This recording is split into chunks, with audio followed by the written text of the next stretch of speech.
Hello, everyone. Welcome back to our podcast.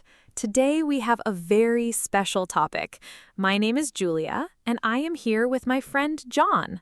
How are you today, John? I hope you are feeling good and ready for a nice conversation. Today's topic is very important for all of us. It is about water. Yes, water. We drink it every day, but we do not always think about it. I think this topic will help us understand why water is so important in our life. Let's start our conversation now and learn many new and interesting things together, okay? Hi, Julia. I am doing great today. Thank you for asking. I am very happy to talk about water. This is a topic I really like because water is part of our life every single day. We drink it, we cook with it, we wash with it, and plants need it too. Without water, nothing can live on our planet. I think many people forget how important water really is.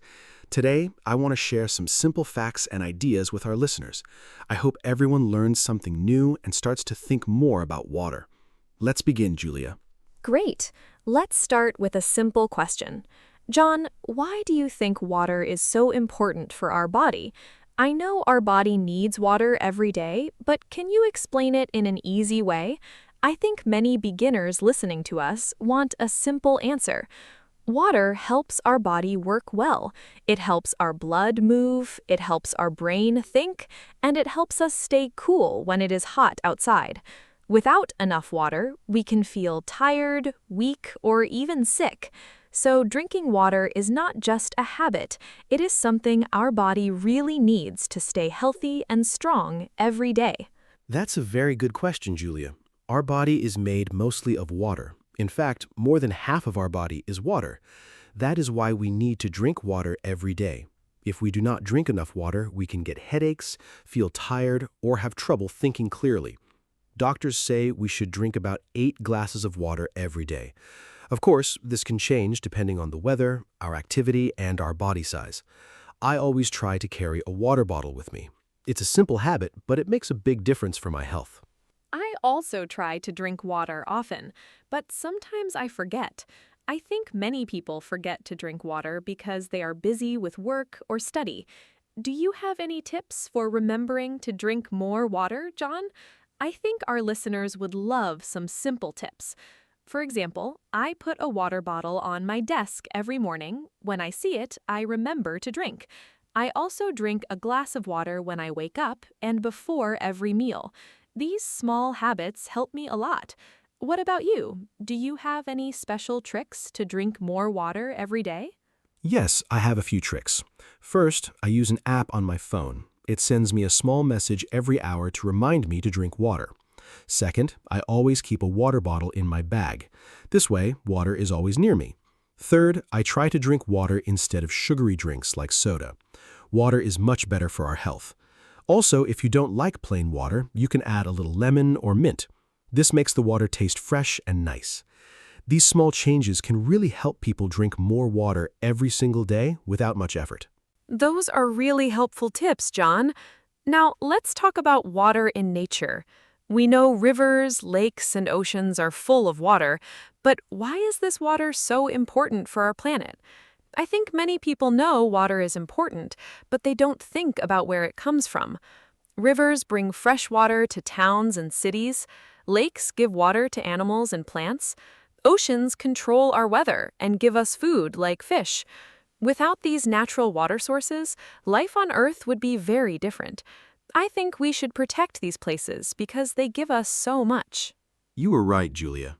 Nature gives us water for free, but we must take care of it. Many rivers and lakes today are polluted because of factories, plastic, and chemicals. This is very sad because clean water is needed for people, animals, and plants. When water becomes dirty, fish and other animals can get sick or die. Also, people who drink dirty water can become very sick too. This is why many countries are working to clean their rivers and oceans. I think everyone can help too, even in small ways, like not throwing trash into rivers or the sea.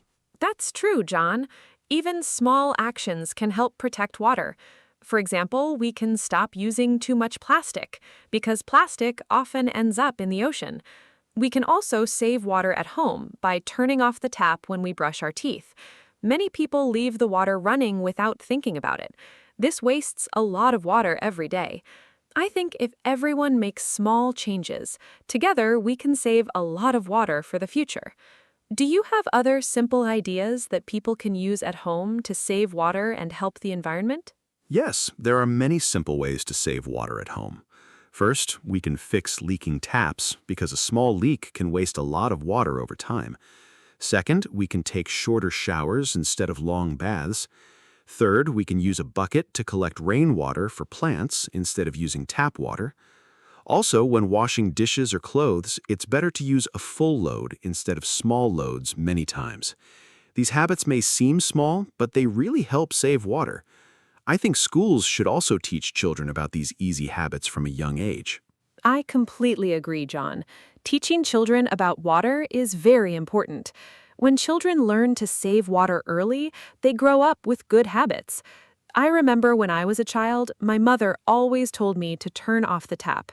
At that time, I didn't understand why, but now I understand it very well. Water is a limited resource, and if we don't use it wisely, future generations may not have enough clean water. I think parents and teachers both play a big role in teaching children the value of water and how to protect it every day. That's a wonderful point, Julia. Education really makes a difference. I also think governments should help by building better water systems in cities and villages. In some places, people still do not have clean water to drink. This is very hard for their daily life. They must walk long distances just to get water. I think everyone deserves clean and safe water, no matter where they live. Organizations around the world are working hard to bring clean water to these areas. I believe this is one of the most important goals for making life better for many people today. Yes, clean water for everyone is very important. I read that some children walk many hours every day just to bring water to their family.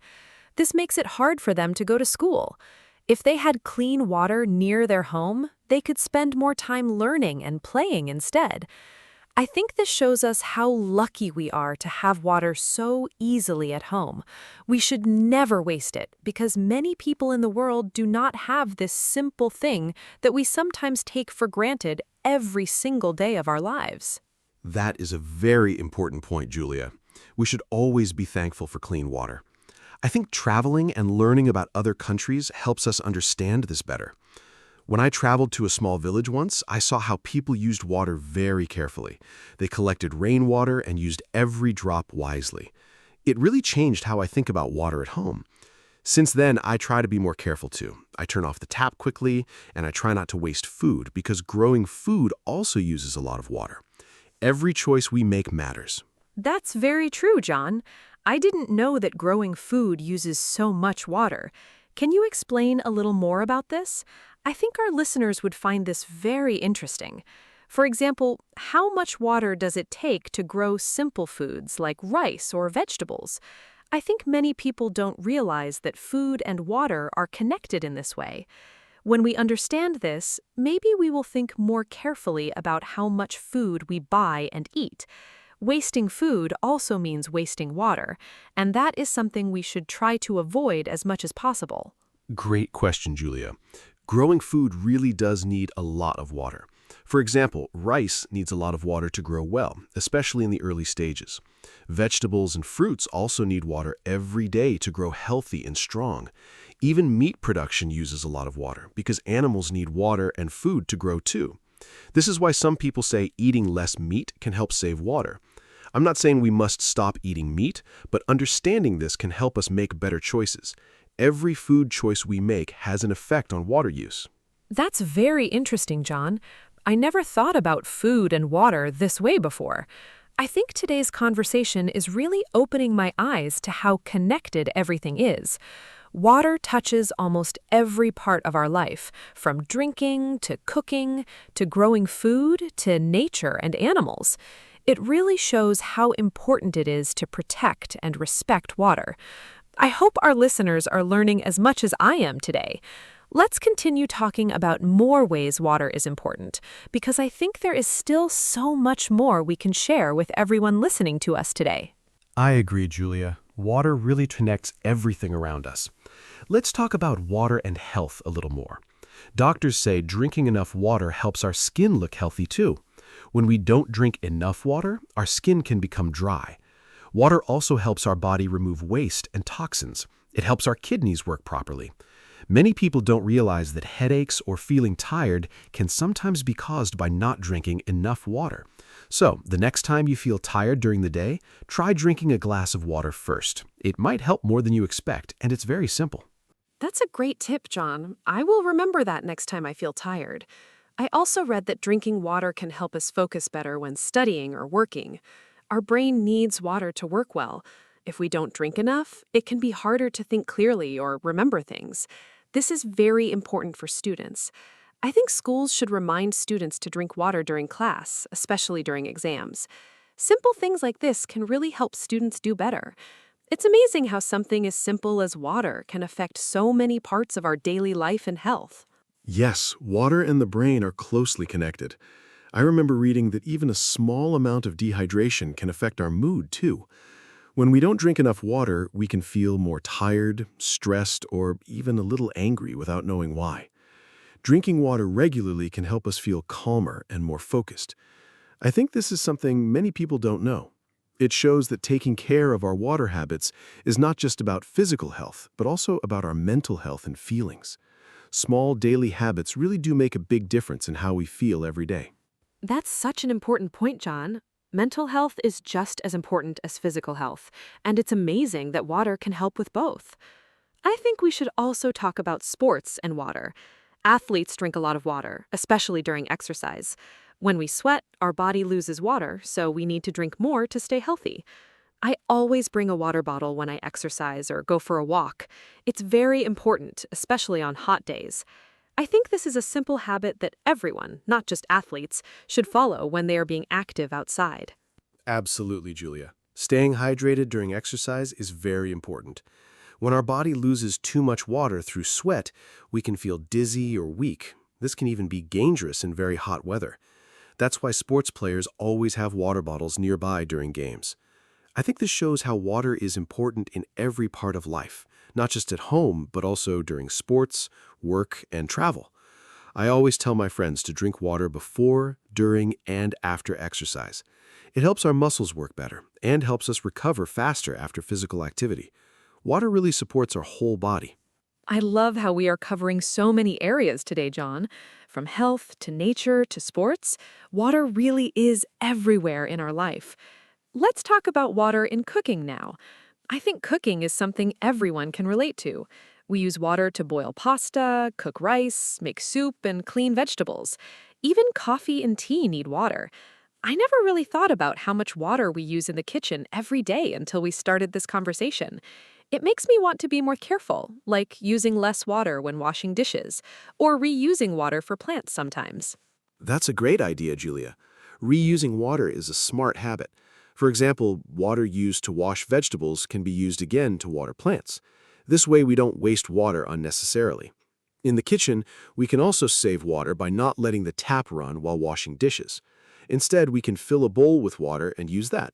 These small changes can add up to save a lot of water over time. I think many people don't realize how much water they use daily until they start paying attention. Awareness is really the first step to change. Yes, awareness is very important.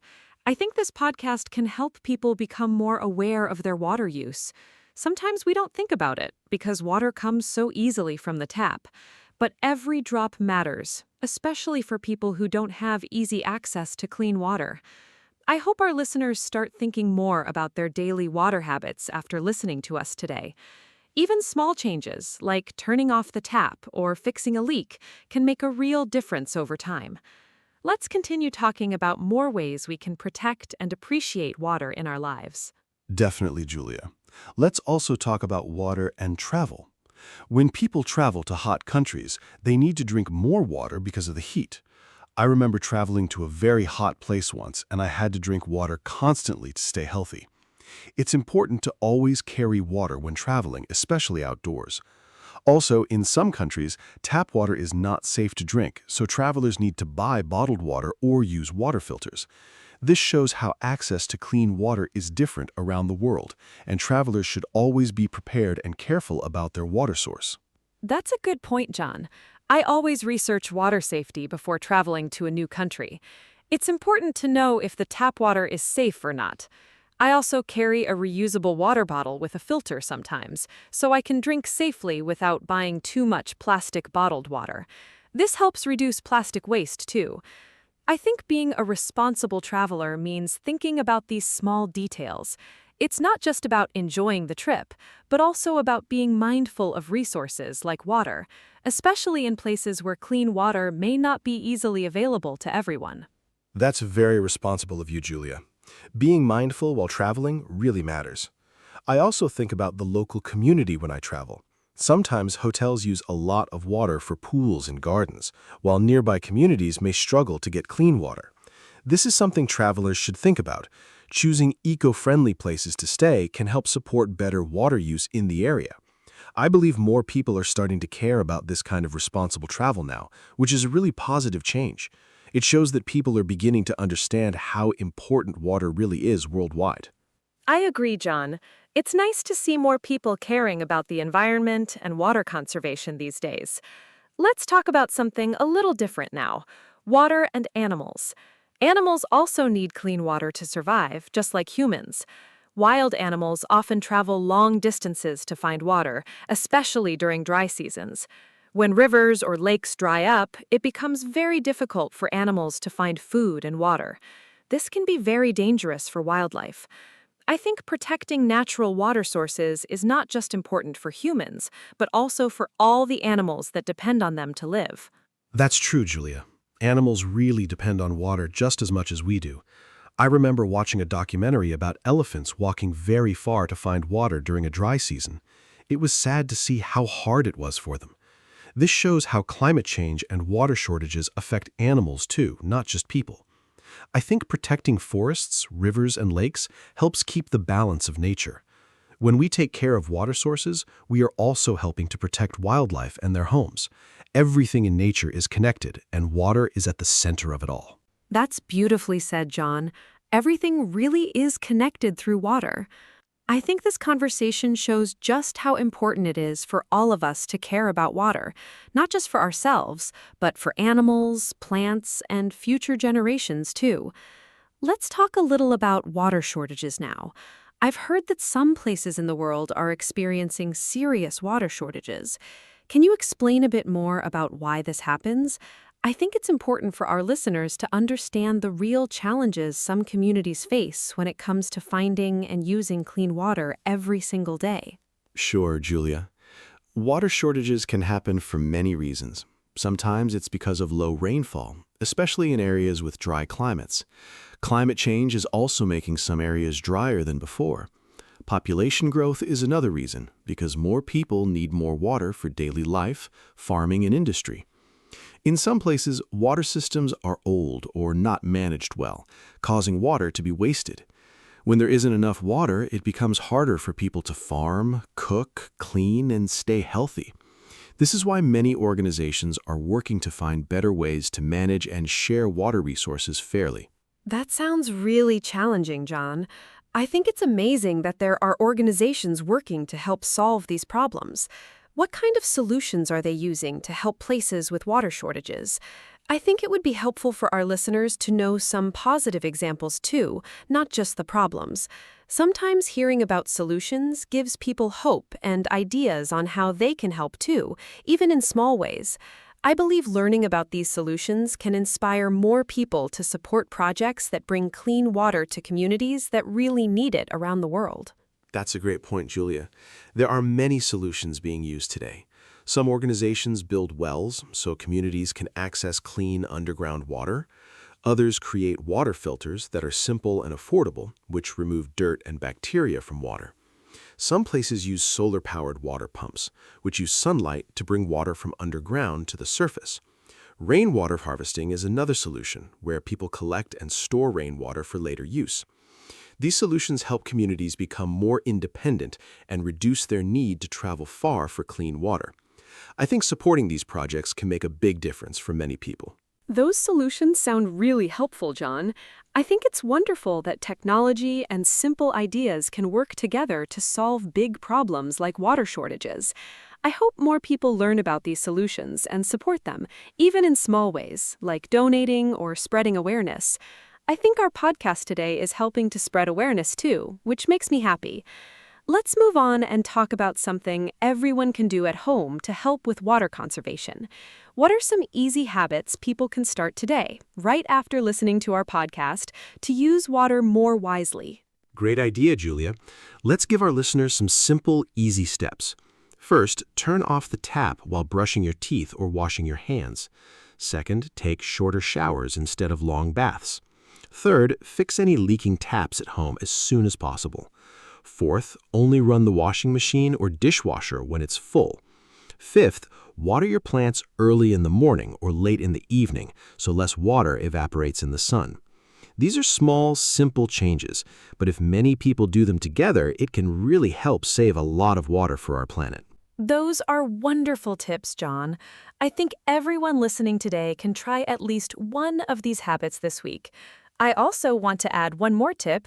Try to buy less bottled water and use a reusable bottle instead. This helps reduce plastic waste, which often ends up polluting rivers and oceans. I think small daily choices really do add up over time. I hope our listeners feel inspired today to think more carefully about their water use and to share these tips with their family and friends too, so more people can learn together. I completely agree, Julia. Sharing knowledge with others is one of the best ways to create change. I think today's conversation really shows how important water is in every part of our life. Our health, our food, our nature, our animals, and our daily habits. Water truly is life, just like our topic says today. I hope everyone listening feels more thankful for the water they have and more motivated to protect it for the future. I really enjoyed talking about this topic with you today, Julia. It's such an important subject for everyone around the world to understand. I really enjoyed this conversation too, John. I think we covered so many interesting points today, from health and nature to food, animals, and simple daily habits.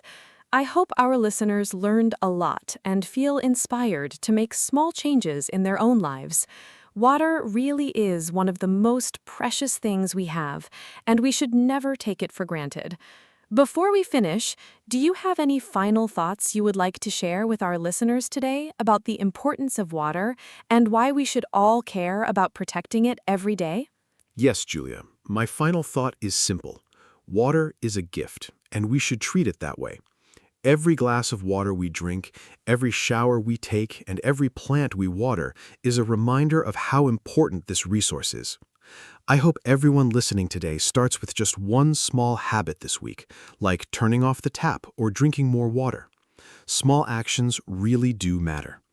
Thank you to everyone who joined us today. We hope you learned something new and feel more connected to the importance of water in our everyday lives. Thank you, John, for those wonderful final words. And thank you to all our listeners for joining us today on this important topic. Water is life. We hope you enjoyed our conversation and learned some new and simple ways to appreciate and protect water. Remember, every small action counts, and together we can make a big difference for our planet and future generations. Please share this episode with your friends and family, and don't forget to join us next time for another interesting topic. Until then, take care of yourselves, drink plenty of water, and goodbye from both of us. Hello, everyone. Welcome back to our podcast. My name is Anna, and I am so happy you are here today. Today's topic is one of my favorite topics, summer. I love summer so much. The warm weather, the long days, the holidays, everything about summer makes me happy. Summer is a great topic to talk about in English because there are so many simple and fun words to learn. Whether you love hot weather or prefer something cooler, I think you will enjoy today's conversation. My friend Mark is here with me again. Mark, are you excited about today's topic? I cannot wait to hear what you think about summer. Hello, everyone. I am so glad to be here. My name is Mark, and yes, I am very excited about today's topic. Summer is such a wonderful season. It is the time for holidays, sunshine, ice cream, and spending time with friends and family. In this podcast, Anna and I will talk about everything related to summer: the weather, activities, food, travel, and more. We will use simple English so it is easy for everyone to follow along. Even if you are just starting to learn English, don't worry, we will speak slowly and clearly. I hope this conversation helps you learn new words and feel more confident in English. Let's begin. Mark, let me start with a simple question. What is your favorite thing about summer? For me, it is definitely the sunshine. I love waking up in the morning and seeing a bright blue sky.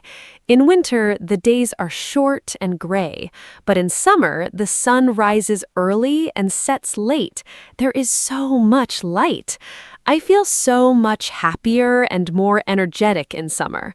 The warm weather also makes me want to go outside and be active.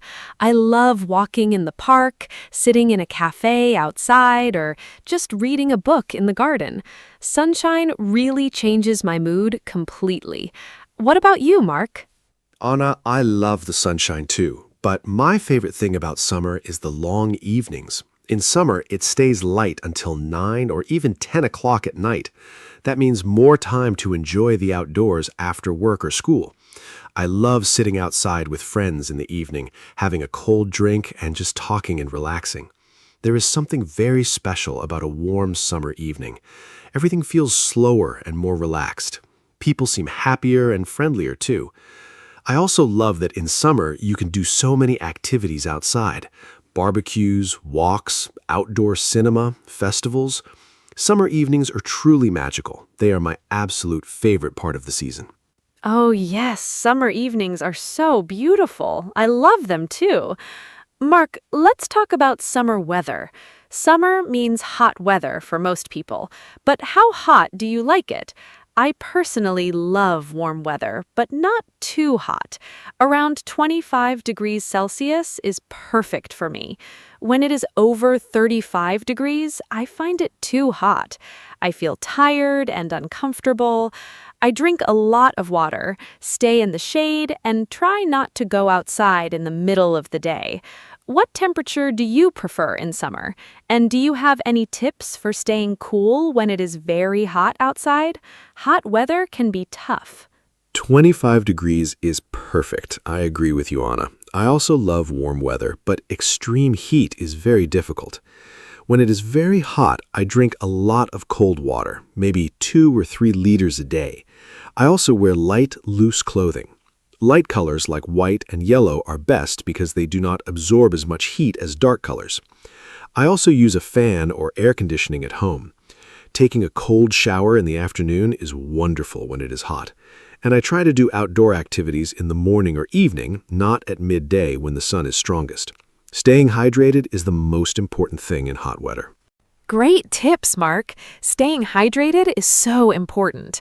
I always carry a water bottle with me in summer. Mark, let's talk about summer holidays. Do you take a holiday in summer? I think summer is the most popular time for holidays. Many people travel in July and August because children are not in school. I love going on holiday in summer. Last summer, I went to the beach for 1 week. It was wonderful. I swam in the sea, ate delicious food, and relaxed in the sun. The beach is my favorite holiday destination in summer. Do you prefer the beach, the mountains, or the city for a summer holiday? What is your dream summer holiday? I love summer holidays. Last summer, I went to a small village in the mountains. It was cooler there than in the city, which was really nice. I went hiking every day and saw beautiful views. The mountains are so peaceful and quiet.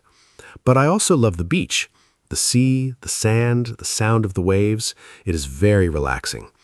I think my dream summer holiday would be a mix of both. A few days at the beach and a few days in the mountains. I also love city trips in summer. Many cities have outdoor events and festivals in summer. There are so many options. Every type of holiday has something special to offer. A mix of beach and mountains sounds wonderful. Mark, let's talk about summer food. I think food is one of the best parts of summer. In summer, I eat differently than in winter. I eat more salads, fresh fruits, and cold foods.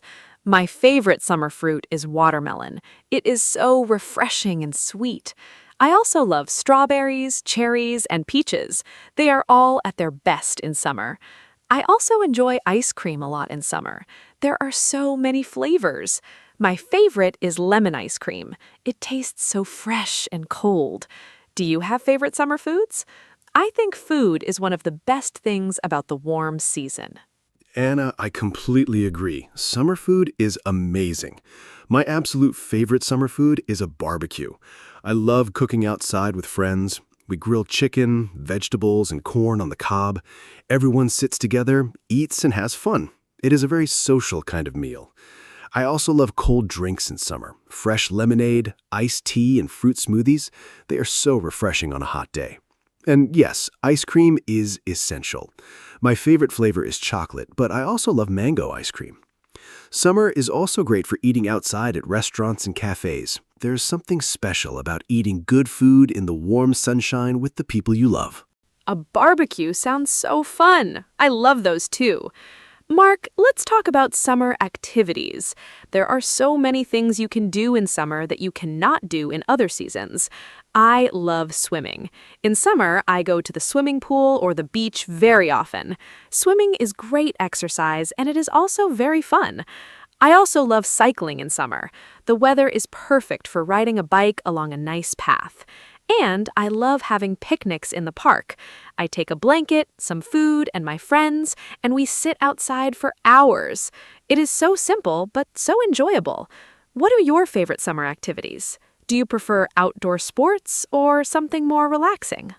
I love so many summer activities. I enjoy swimming too. It is the perfect way to cool down on a hot day. I also love playing beach volleyball. It is so energetic and fun. I also enjoy hiking in summer, as I mentioned before, but I also like more relaxing activities. I love reading a book outside in the shade of a tree. There's nothing better than a good book, a warm day, and a cold drink beside you. I also enjoy outdoor concerts and festivals in summer. Many cities have free outdoor music events in summer. Going to a summer festival with friends is one of my favorite summer memories. Summer is really the best season for fun. Outdoor concerts are so much fun. I love them too. Mark, I want to talk about the beach. The beach is maybe the most popular summer destination for many people. I love going to the beach. The sound of the sea is so calming.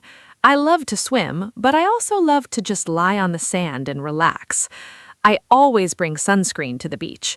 It is very important to protect your skin from the sun. I use SPF 50, especially in the middle of the day. Some people forget sunscreen and then they get sunburned. That is very painful and also bad for your skin. Do you always use sunscreen at the beach, Mark?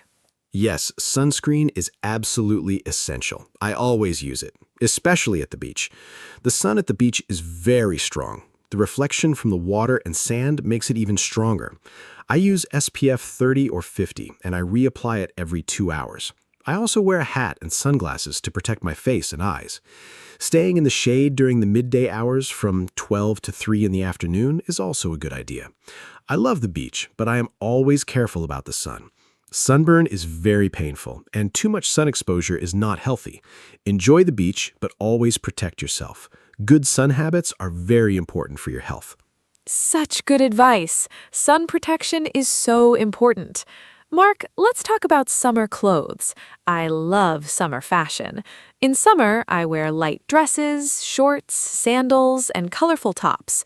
It is so nice not to wear heavy winter coats and boots. I feel free and comfortable in summer clothes. My favorite summer color is yellow. It feels so sunny and happy. I also love floral patterns in summer. Everything looks more cheerful and bright. I always carry a light cardigan in my bag because sometimes places like shops or restaurants have very strong air conditioning and it can get cold inside. What do you like to wear in summer, Mark? Do you have a favorite summer style? I love summer clothes too. In summer, I wear shorts, light t-shirts, and sandals. Everything is simple and comfortable. I prefer plain colors, white, light blue, and light gray. They feel cool and clean. I also always wear a cap or a hat outside to protect my head from the sun. I think the best thing about summer clothes is how easy they are. In winter, you have to think about many layers. In summer, you just put on a t-shirt and shorts and you're ready. I also agree about the cardigan tip. Air conditioning in shops and cinemas can be very cold in summer. Always have a light layer with you. It is very practical. So practical. Mark, let's talk about summer and children. I think summer is the happiest time for children. They do not have school. They have long summer holidays, sometimes 2 or 3 months. When I was a child, I loved summer so much. I spent my summers at my grandmother's house in the countryside. We played outside every day. We ran in the fields, picked berries, played in the river, and caught butterflies. Those are some of my best childhood memories. Summer felt endless and magical when I was young. Do you have good memories from your childhood summers, Mark? I think summer memories from childhood are very special and last forever. Oh yes, my childhood summers were the best. I grew up near the sea, so every summer we went to the beach almost every day. My parents would pack lunch and we would spend the whole day there, swimming, building sandcastles, playing in the waves. I also remember summer evenings playing football with the neighborhood kids until it was dark. Those were such simple but happy times. I also loved summer fairs and festivals in our town. There was always music, food stalls, and fun games. Childhood summers feel so free and carefree. Now, as an adult, I try to bring some of that same joy into my summers, spending time outside, relaxing, and enjoying simple pleasures. That sounds so beautiful, Mark. Childhood summers really are magical. Now, let's talk about something different: summer and health.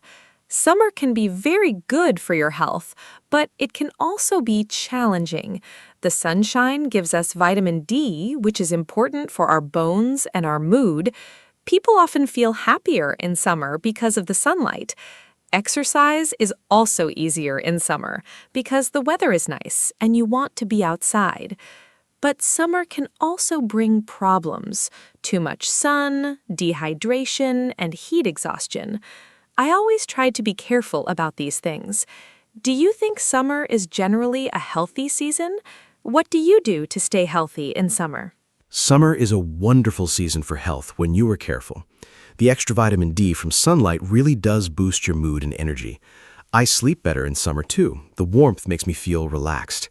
I also exercise more in summer because I love being outside. I walk, swim, and cycle much more than in winter. But yes, the heat can be a risk. Drinking enough water is the #1 thing for summer health. I also eat lighter foods in summer, more salads and fruits, less heavy meals. And I try not to stay in the sun too long. Taking care of yourself in summer means you can enjoy everything the season has to offer without any problems. So well said. Mark, let me ask about summer and travel. Summer is the most popular travel season. Airports and trains are very busy in July and August.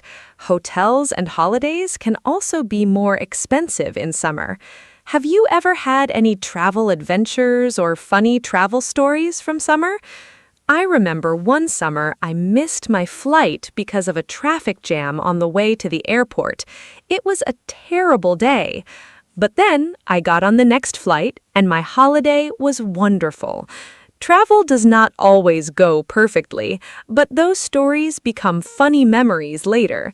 Do you have any memorable summer travel stories? Good or bad ones are both welcome. Oh, I have a funny travel story. One summer, my friends and I drove to the coast for a camping trip. We were so excited. But when we arrived, we realized we forgot the tent at home. We had all our sleeping bags and food, but no tent. We had to sleep in the car that first night. It was very uncomfortable, but we laughed so much about it. The next day, we bought a cheap tent from a local shop, and the rest of the holiday was perfect. Now that story is one of our favorite memories to tell. Travel surprises and mistakes make the best stories. The most important thing is to stay positive and laugh about the unexpected things. That story is so funny. Sleeping in the car? Oh no! But I love that it became a great memory. Mark, let's talk about summer festivals and events. Summer is full of fun events. There are music festivals, outdoor cinema, food festivals, sports events, and local fairs. I love going to local summer festivals. They are usually free or not expensive. There is music, food, dancing, and a great atmosphere. Last summer, I went to an outdoor jazz festival in my city. It was a beautiful, warm evening, the music was wonderful, and I sat on the grass with my friends. It felt like a perfect summer night. Do you enjoy going to festivals and events in summer? What kind of events do you like most? Summer festivals are one of my favorite things. I love music festivals most of all. There's something amazing about listening to live music outside under the open sky. The energy of the crowd, the music, the warm air, it is a truly special experience. I also love food festivals. You can try so many different types of food in one place. It's a great way to discover new cuisines. I have tried foods from many different countries at food festivals. I also enjoy street markets in summer. Many cities have outdoor markets on weekends in summer. You can find fresh produce, handmade crafts, and delicious snacks. Summer really brings communities together in such a joyful way. Outdoor markets are lovely. I always find something special at them. Mark, let's talk about gardening in summer. Do you like gardening? I think summer is the best time for gardens. Everything is green and in bloom, flowers, vegetables, fruit trees. Everything looks so beautiful. I have a small balcony garden. In summer, I grow tomatoes, herbs, and flowers on my balcony. I love watering my plants in the morning with a cup of coffee. It is so peaceful. And eating tomatoes from my own balcony is so satisfying. There is something special about growing your own food. It tastes better when you grow it yourself. Do you do any gardening in summer, or do you just enjoy other people's gardens? I love gardens, but I am not very good at growing plants. I have tried a few times, and usually the plants do not survive very long. I think I forget to water them regularly. But I admire people who are good at gardening. My parents have a beautiful garden with roses, lavender, and vegetable beds. When I visit them in summer, I love sitting in their garden. The smell of flowers in a summer garden is just wonderful. I also love visiting botanical gardens and parks in summer. Seeing all the different flowers and plants in full bloom is so beautiful. Maybe one day I will learn to be a better gardener. For now, I will enjoy other people's gardens. That is very honest, Mark.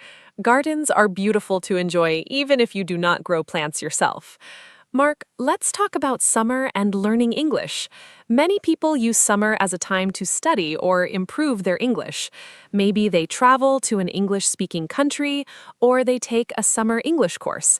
I think summer is actually a great time to practice English because there are so many fun ways to do it. You can watch English movies, listen to English podcasts like this one, read easy books in English, or talk to tourists in English. What do you think is the best way to practice English in summer? Do you have any tips for our listeners? What a great topic. Summer is a wonderful time to practice English in a relaxed way. I think the best tip is to make English fun, not like homework. Watch your favorite movies or TV shows in English with subtitles. Read simple books or short stories in English. Listen to English songs and try to understand the words.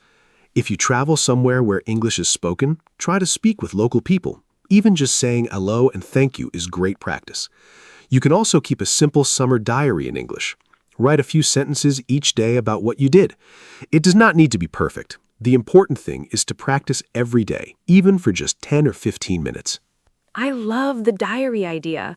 Writing in English every day is such good practice, and summer gives you so many things to write about. Mark, let's talk about something I find really interesting, how different countries celebrate summer. In some countries, summer means going to the beach every weekend. In other countries, it means mountain holidays. In Scandinavia, people celebrate midsummer with big outdoor parties. In some countries, summer is the rainy season, not hot and sunny. Not everyone experiences summer the same way. I think it is fascinating how the same season can be so different depending on where you live. Do you know about any interesting summer traditions from other countries that you find interesting or surprising? That is such an interesting point. Summer really is different around the world. In Japan, there are beautiful summer festivals called matsuri with fireworks and traditional dances. People wear colorful, traditional clothing and celebrate outdoors. In Sweden, the Midsummer Festival is one of the most important celebrations of the year. People dance, sing, and eat traditional food around a decorated pole.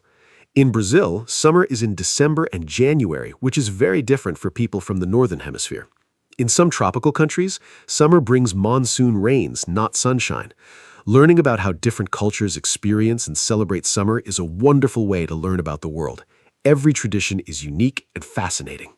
The Japanese summer festivals with fireworks sound absolutely magical. I would love to experience that one day.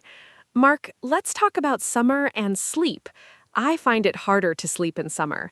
The nights are shorter and it stays light outside for a long time. My bedroom also gets very warm, and I do not sleep well when I'm hot. I use a fan at night, and I open the window to let in cool air. I also use light cotton sheets instead of heavy blankets. But still, some summer nights are very uncomfortable. Do you sleep well in summer? Do you have any tips for sleeping better when it is hot? I think many people have this problem in summer. Oh, I definitely have this problem too. Sleeping in summer heat can be really difficult. My best tip is to close the curtains during the day to keep the room cool. This makes a big difference. Also, take a cool shower before bed. Not very cold, just refreshing. Your body temperature will go down and you will feel more comfortable. Wear light pajamas or sleep in just a light sheet. You can also put a cold, wet cloth on your forehead or wrists to cool down quickly. Drinking a glass of cold water before bed also helps. And yes, a fan is very useful. Point it towards the window to push hot air out and pull cooler air in. These tips really do work. Those tips are so useful. I will try the curtains one. I think my room gets very hot because I leave the curtains open all day. Mark, let's talk about summer and exercise. I think many people exercise more in summer because the weather is nice. But exercising in the heat can also be dangerous. It is important to exercise at the right time of day. I like to go for my walks and runs in the early morning before it gets too hot. The air is fresh, the streets are quiet, and the temperature is comfortable. By midday, it is too hot to run outside. What kind of exercise do you do in summer, and when do you prefer to exercise during the summer months? Early morning exercise is perfect in summer. I also prefer to exercise in the morning, usually around 7 or 8 o'clock. It is cool and pleasant then. I go for a run along the river near my home. It is beautiful in the morning. The light is soft and there are not many people around. I also swim a lot in summer. Swimming is one of the best summer exercises because it keeps you cool while you're working out. In the evenings, I sometimes go for a long walk or cycle ride when the temperature goes down again. I always bring water when I exercise outside in summer. Exercising in the heat without water is very dangerous. Safety is always the first priority. Swimming really is the perfect summer exercise. Mark, I want to ask about something a little different now. What is your least favorite thing about summer? Every season has some downsides. For me, it is insects. In summer, there are mosquitoes, flies, and other bugs. I hate mosquitoes. They bite me every night, and I always wake up with itchy red spots. I use mosquito spray and a special plug-in device in my bedroom, but some still get through. It is very annoying. I also do not enjoy the crowds in summer. Popular beaches and tourist places get very crowded and noisy in summer. I prefer quieter, less busy places. What about you? What do you like least about summer? Anna, mosquitoes are definitely my least favorite part of summer too. They're so annoying. I also use spray and try to cover my arms in the evenings when they are most active. My other least favorite thing about summer is the traffic and crowds. Highways and airports are so busy in summer. Everything is more expensive. Hotels, flights, restaurants, popular tourist spots are packed with people. Sometimes it's hard to relax and enjoy yourself when everywhere is so crowded.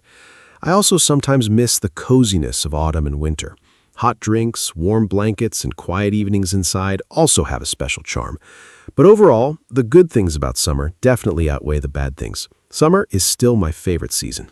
I agree. The good things definitely outweigh the bad. Mosquitoes are a small price to pay for all the wonderful things summer brings. Mark, let's talk about summer sunsets. I think summer sunsets are some of the most beautiful things in nature. Because the days are so long in summer, the sunset happens late, sometimes at 9 or even 10 o'clock. I love watching the sunset in summer. The sky turns pink, orange, and purple. It is absolutely stunning. I often go to a high point in my city to watch the sunset. It feels very special. Have you ever watched a particularly beautiful summer sunset that you still remember? Where were you, and what made it so special? Summer sunsets are truly magical. I've seen some incredible ones. My most memorable was on a boat trip last summer. We were on the sea in the evening, and the sun started to set. The whole sky turned bright orange and red, and the light reflected on the water. It was breathtaking. Everyone on the boat stopped talking and just watched. Nobody said anything for minutes. It was that beautiful. Another beautiful sunset I remember was watching the sun go down behind the mountains. The colors changed slowly from yellow to orange to deep purple. Nature is truly the best artist. I think stopping to watch a beautiful sunset is one of the simplest and most wonderful pleasures of summer. That boat sunset sounds absolutely incredible. Mark, let's talk about summer reading. I think summer is the perfect time to read. You have more free time, you can sit outside, and a good book in the sunshine is such a pleasure. I love reading on holiday. I always pack at least 2 books for any trip. Last summer, I read a wonderful story about a family who travels across Europe by train. It was simple to read, but very engaging. I think reading in English is also a great way to improve your language skills. Do you read in summer? And do you have any book recommendations for beginners who want to read in English? Easy, enjoyable books are the best place to start. I love reading in summer. I agree, it is the perfect season for books. For beginners who want to read in English, I recommend short stories and simple novels. Books by Roald Dahl are wonderful for beginners. The language is clear and the stories are very entertaining.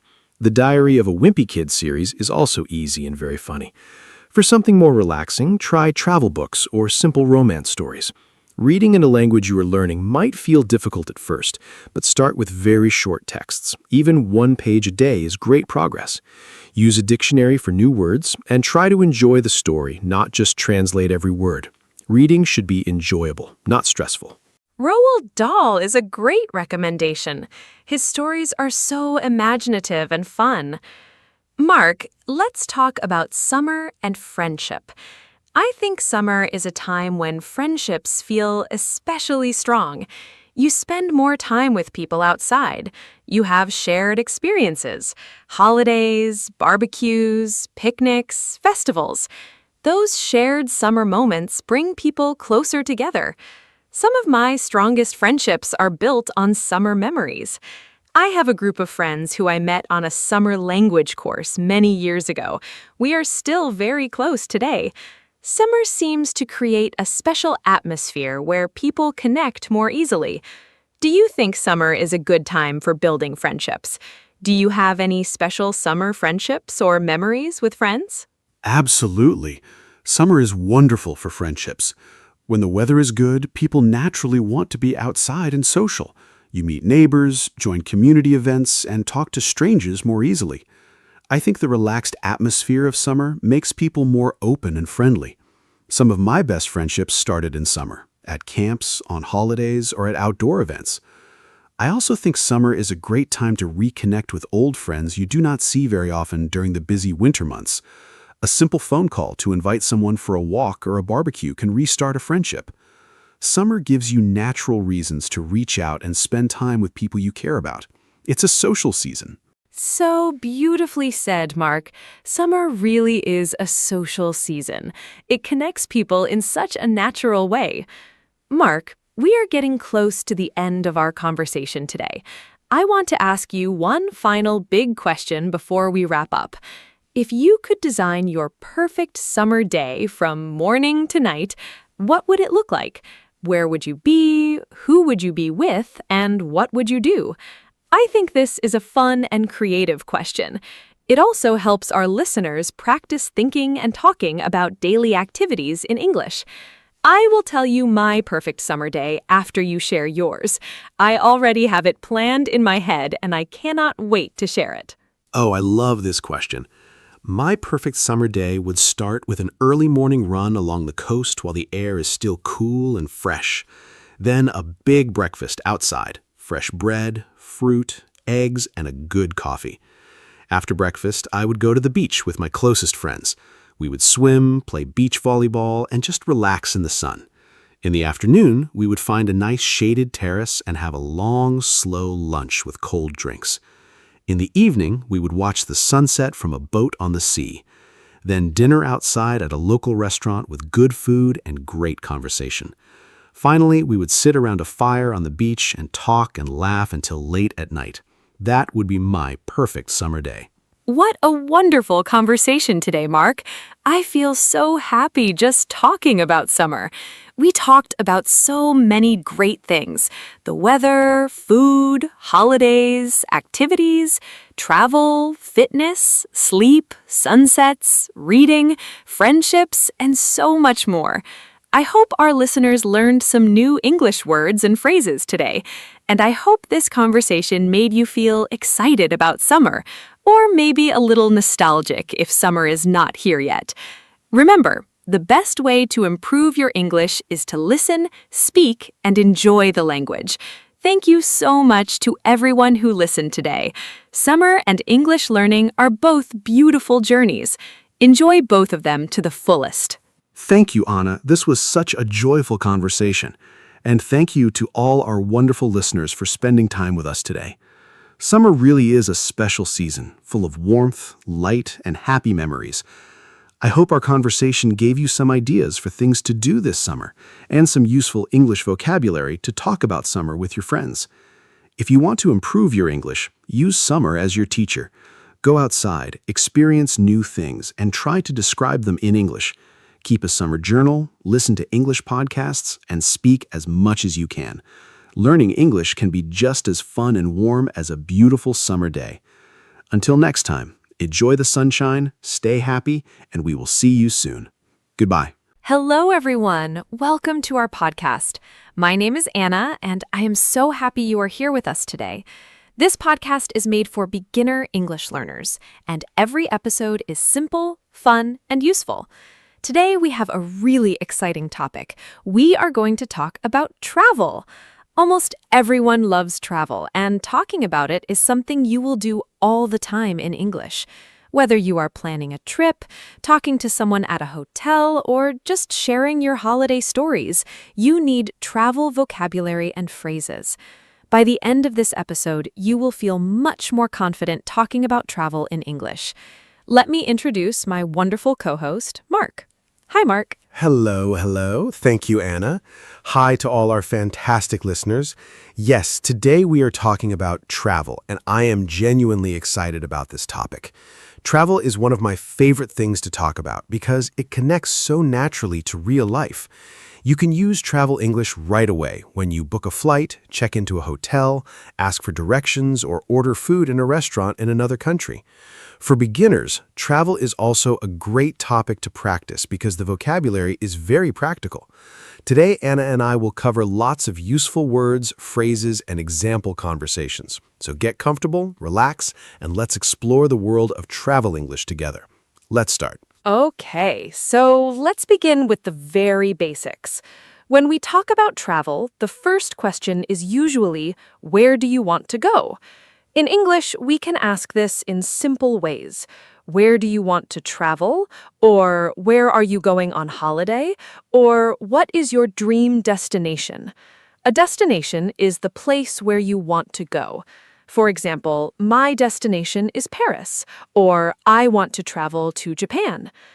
Other important basic words are a trip, a journey you make to another place, a holiday, time off when you travel or rest, a suitcase, the bag you pack your clothes in. Mark, can you give some more basic travel vocabulary? Sure. Here are more important basic travel words. A passport, the official document you need to travel to another country. A visa, permission from a country to enter and stay there. A ticket, the document that lets you travel by plane, train, or bus. A flight, a journey by plane. A hotel, a building where you pay to sleep and stay. A map, a drawing that shows streets and places to help you find your way. A tourist, a person who visits a place on holiday. A souvenir, a small gift you buy to remember a place. These are all very common words you will hear when you travel. Learn them. Those are great words. Passport, visa, ticket, flight, hotel, map, tourist, souvenir, all so useful. Now let's talk about how to plan a trip. When you plan a travel, the first step is usually to choose your destination.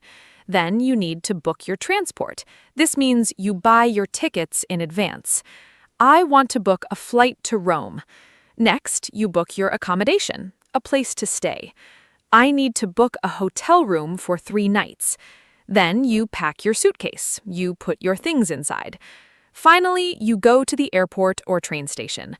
Mark, can you give some useful phrases for booking a trip? Of course.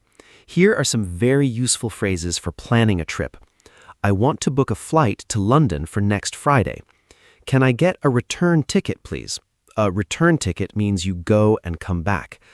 I need a single ticket to Madrid. A single ticket is one way only. I would like to book a hotel room for 2 nights. Do you have any rooms available? What time does the flight depart? Depart means leave. What time does the flight arrive? Is breakfast included in the price? Is breakfast part of the hotel cost? These are all phrases you can use when you plan a real trip. Practice them at home. Is breakfast included? I love that phrase. It is so useful when you stay in a hotel. Now let's talk about the airport, because for many travelers, the airport is the first big experience. At the airport, there are many important areas and words. Check-in. This is where you show your ticket and passport and give your big suitcase to the airline. Security. This is where they check your bags for safety. Gate. This is the door where you board, get onto, the plane. Boarding, when passengers get on the plane. Arrivals, where passengers come in from flights. Departures, where passengers leave for flights. Mark, give us some airport example sentences. Great airport vocabulary, Anna. Here are some useful airport sentences. Where is the check-in desk for flight BA204? Please put your bags on the belt at security. Your gate is number 14. Boarding starts at 2:30. Please have your boarding pass ready. A boarding pass is the document that lets you get on the plane. Is this the gate for the flight to Tokyo? The flight has been delayed by 1 hour. Delayed means it starts later than planned. The flight has been canceled, means it doesn't happen at all. My bag is lost. Can you help me? Said when your suitcase doesn't arrive. Very important to know. My bag is lost. I hope nobody needs to say that, but it is very important to know. Now, let's talk about hotels, because after the airport, the hotel is usually the next big place you visit when you travel. At a hotel, you check in when you arrive and check out when you leave. The reception or front desk is where you go to get your room key and ask questions. The room can be single for 1 person or double for 2. Other useful words: room service, food delivered to your room. A lift takes you between floors. Mark, what phrases can you give for talking to hotel staff? Sure. Here are very useful hotel phrases. I have a reservation under the name Anna Smith. A reservation is a booking you made before. Can I check in, please? My name is Mark. What time is checkout? Checkout is when you must leave the room. Can I have a wake-up call at 7 o'clock, please? Is there free Wi-Fi in the hotel? My room is too cold. Can you help? The shower is not working. Can I have an extra pillow, please? I would like a room with a sea view. Can you recommend a good restaurant nearby? Nearby means close to here. These are all real phrases hotel guests use every day. Practice them. I would like a room with a sea view. That sounds like a wonderful dream. Now, let's talk about different types of transport. There is the plane, the fastest way to travel far, a train, great for traveling between cities, comfortable and fast, a bus, cheaper than a train and good for shorter distances, a ferry, a boat that carries passengers across water between islands or countries, a taxi, a car with a driver that you pay, a car rental. You rent a car and drive yourself. Mark, what type of transport do you prefer when you travel? Great question. Personally, I love traveling by train because I can relax, look out of the window, and enjoy the scenery. Scenery means the view of nature and landscapes around you. But I also love road trips, traveling by car to different places, making stops along the way. Here are some useful transport phrases. Can I buy a train ticket to Barcelona, please? Which platform does the train leave from? A platform is the area beside the train track where you wait.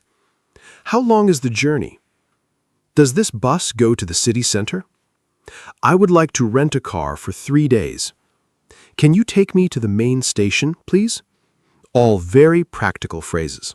I love train travel too. The scenery is so beautiful. Now, let's talk about asking for directions, because when you travel, you often get lost or do not know where things are. It is very important to know how to ask for help. Some simple ways to ask for directions. Excuse me, where is the nearest metro station? Can you tell me how to get to the museum? How far is it from here? Is it within walking distance? This means, can I walk there, or is it too far? When someone gives you directions, you will hear, turn left, turn right, go straight. Keep walking the same way. Mark, can you give more direction phrases? Direction words are so important for travelers. Here are more useful phrases. Go straight ahead for 2 blocks, then turn left. The hotel is on your right. Turn right at the traffic lights. Go past the supermarket and turn left. It is just around the corner. This means it is very close. Take the second street on the left. The museum is opposite the park. Opposite means directly across from something. You can walk there in about 10 minutes. Take the underground or subway to the next station. I'm sorry, I'm not from here. I do not know. A polite way to say you cannot help. Very useful. It is just around the corner. It means something is very close. Now, let's talk about food and restaurants when traveling, because eating is one of the best parts of any trip. When you're in a new country, try the local food, the traditional dishes from that place. In a restaurant, you'll need key phrases. A table for 2, please. Can I see the menu? What do you recommend? I'm vegetarian. Do you have vegetarian options? Can I have the bill, please? The bill shows how much you must pay. Mark, any more restaurant phrases? Yes, here are more useful restaurant phrases for travelers. I would like to order the pasta, please. What is today's special? The daily special is a dish the chef makes fresh that day. Is this dish spicy? Can I have some water, please? This is delicious, a great compliment for the chef or waiter. Could I have this without onions, please? Useful if you don't like something. Can I pay by card? Do you have a children's menu? We would like separate bills, please. Each person pays for their own food. A very important phrase. What is this dish made of? To find out the ingredients. Always ask if you have food allergies. What is this dish made of? A smart question if you have food allergies. Now let's talk about sightseeing, one of the most fun parts of travel. Sightseeing means visiting famous and interesting places. A sightseeing spot is called an attraction or a landmark. Famous landmarks include the Eiffel Tower in Paris, Big Ben in London, and the Colosseum in Rome. When you visit, you need phrases like, how much does it cost to enter? What time does it open? Is there a guided tour? A guide walks you around and explains everything. Mark, what are your favorite sightseeing activities? I love exploring local markets and walking around old city centers. They always feel so alive and interesting. When sightseeing, here are some very useful phrases. 2 tickets to the museum, please. Is photography allowed inside? Some museums do not allow photos. Where is the entrance? How long does the tour take? Do you have an audio guide? An audio guide is a device or phone app that tells you about the place as you walk. Is there a discount for students? Can I buy tickets online? What is the most popular attraction in this city? I would like to visit the Old Town, the historic, original part of a city. Very useful for any sightseeing trip. Is photography allowed? So important to ask before taking pictures. Now let's talk about shopping when traveling, because buying things is a fun part of many trips. You might visit local markets, shopping streets, or souvenir shops. Useful shopping phrases: how much does this cost? Can I try this on to see if clothing fits? Do you have this in a larger size? This is too expensive. Do you have anything cheaper? I will take it when you decide to buy something. Can I pay in cash? Where can I find a pharmacy?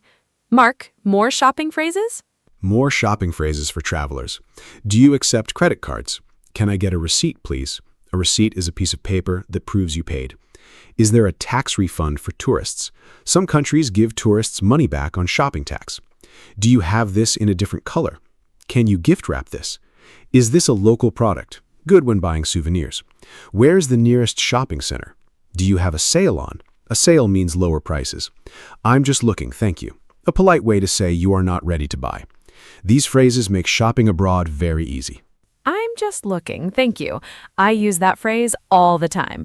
Now let's talk about money and payments when traveling, because when you travel, the money is often different. In Europe, many countries use the euro. In the United Kingdom, they use the pound. In Japan, the yen. You need to exchange money. Change your home currency for the local one. A currency exchange is the place to do this. Useful money phrases: what is the exchange rate today? Can I exchange euros for dollars? Is there an ATM nearby? An ATM gives you cash. Mark, more money phrases? Yes, money and banking are really important for travelers. Here are more useful phrases. I would like to withdraw some cash. To withdraw means to take money out. Can I use my debit card here? Is there a fee for using this ATM? My card is not working. Can you help? How much does this cost in euros? Do you take foreign currency? Some shops accept the money of other countries. I have traveler's checks. Traveler's checks are a safe way to carry money abroad. Can I get change for this note? A note is paper money. A very practical tip: always tell your bank before you travel so they do not block your card. Tell your bank before you travel. Such very practical advice. I forgot once and my card was blocked on the first day. Very stressful. Now let's talk about making conversation with local people, one of the best parts of travel. Simple conversation starters. Excuse me, do you speak English? I'm a tourist. Can you help me? I'm visiting from South Korea. This is my first time here.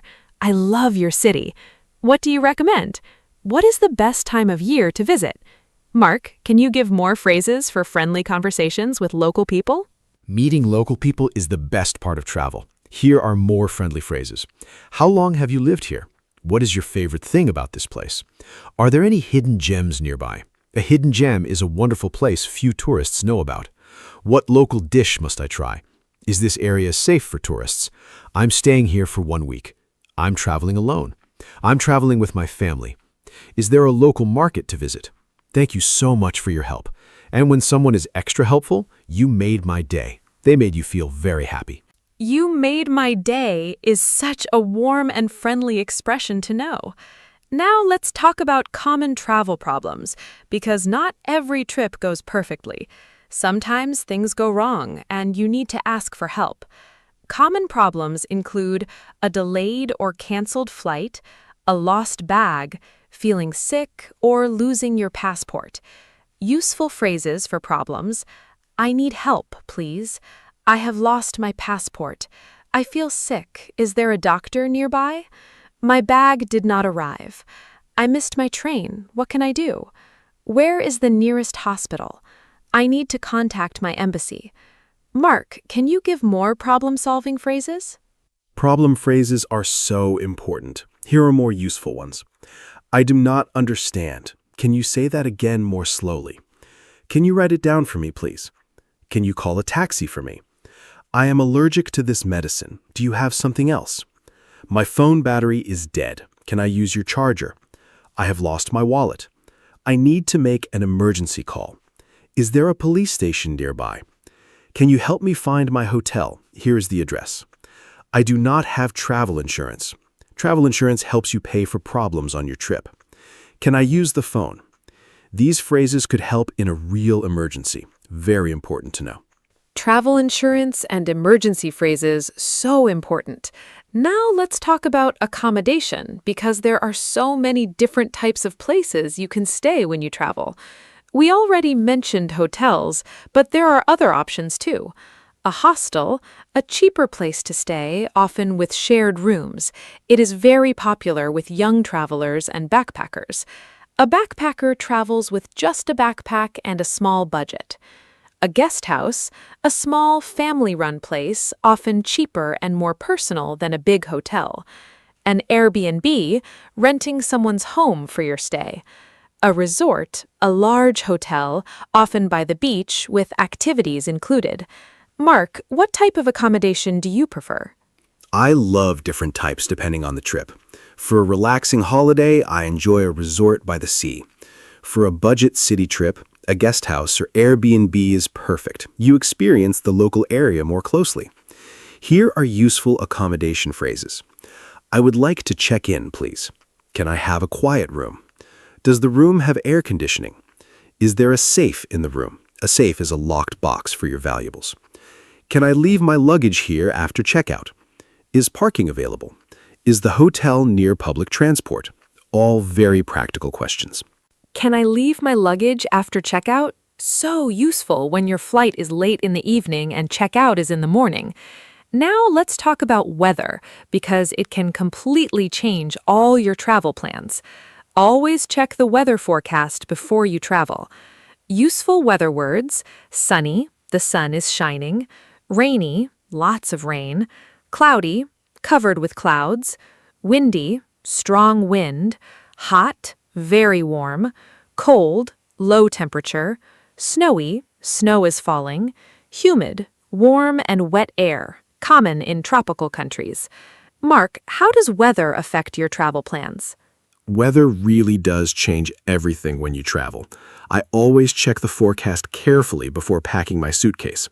For hot and sunny weather, I bring light clothes, sunscreen, and a hat. For cold or rainy weather, I pack a jacket and umbrella. Here are useful weather phrases for travel. What is the weather like in Bangkok in July? Is it the rainy season now?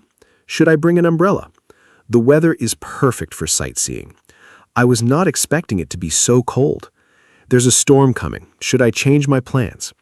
What is the best season to visit? Very natural. What is the best season to visit? Such a useful question. Different places are beautiful at different times of year. Now let's do a fun activity. Let's imagine we are planning a trip together. Mark, let's pretend we are two friends planning a holiday. I will start. So, Mark, where should we go for our next holiday? I really want somewhere sunny and warm. Maybe the beach? This kind of role-play conversation is great practice for our listeners. Try to do this with a friend at home.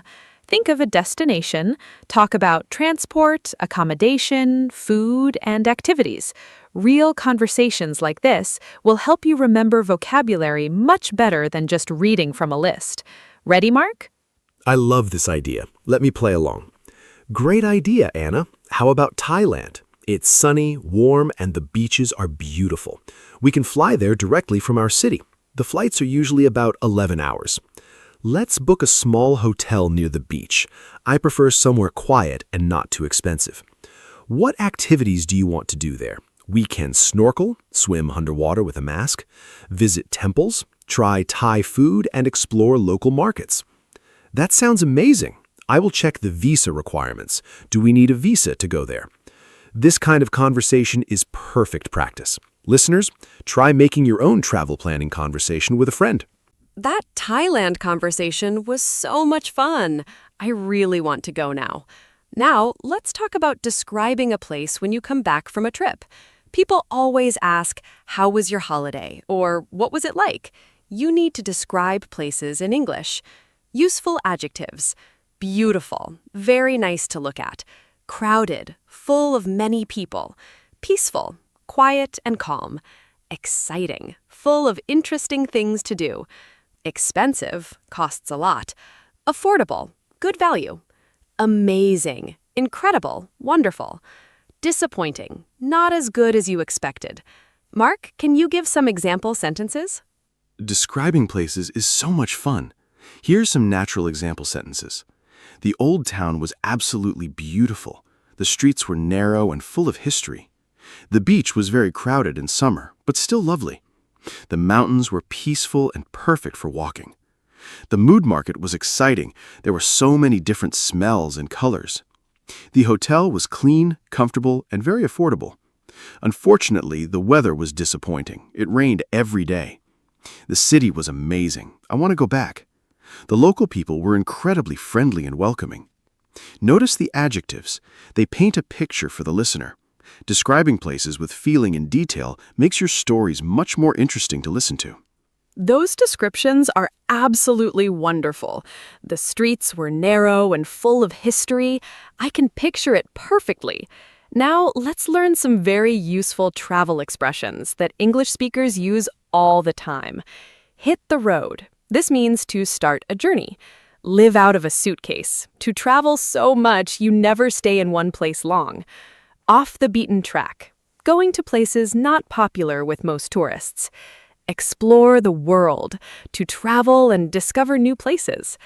Jet lag. Feeling very tired after changing time zones. Mark, can you give examples using these travel expressions? I love those travel expressions. Here's some natural example sentences using them.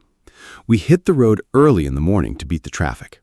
She basically lives out of a suitcase because she travels so much. I prefer off-the-beaten-track destinations away from big crowds. My dream is to explore the world and visit every continent. I had terrible jet lag after flying from New York to Seoul. More great travel expressions. Go sightseeing, to visit tourist attractions. Pack light, bring very few things in your bag. All-inclusive, your holiday price includes food, drinks, and activities. These are all very natural phrases. Pack light. That is great advice for any traveler. I always bring too many things. Now, let's talk about traveling for different reasons. People travel for many different purposes, not just for holidays. Business travel is when you travel for work, for meetings, conferences, or visiting clients. A conference is a large meeting where many professionals come together. Study abroad means going to another country to study at a school or university. This is very popular with students. Adventure travel is when you travel to do exciting physical activities like hiking, climbing, or whitewater rafting. Cultural travel is when you travel to learn about history, art, and traditions. Mark, have you done any of these? Yes, I have. I've done business travel, and I absolutely love it when I can combine it with exploring the city, too. I also went hiking in Nepal once. It was one of the most incredible experiences of my life. The mountains were breathtaking, so beautiful. Here are useful phrases for different types of travel. I am here on a business trip. I'm attending a conference.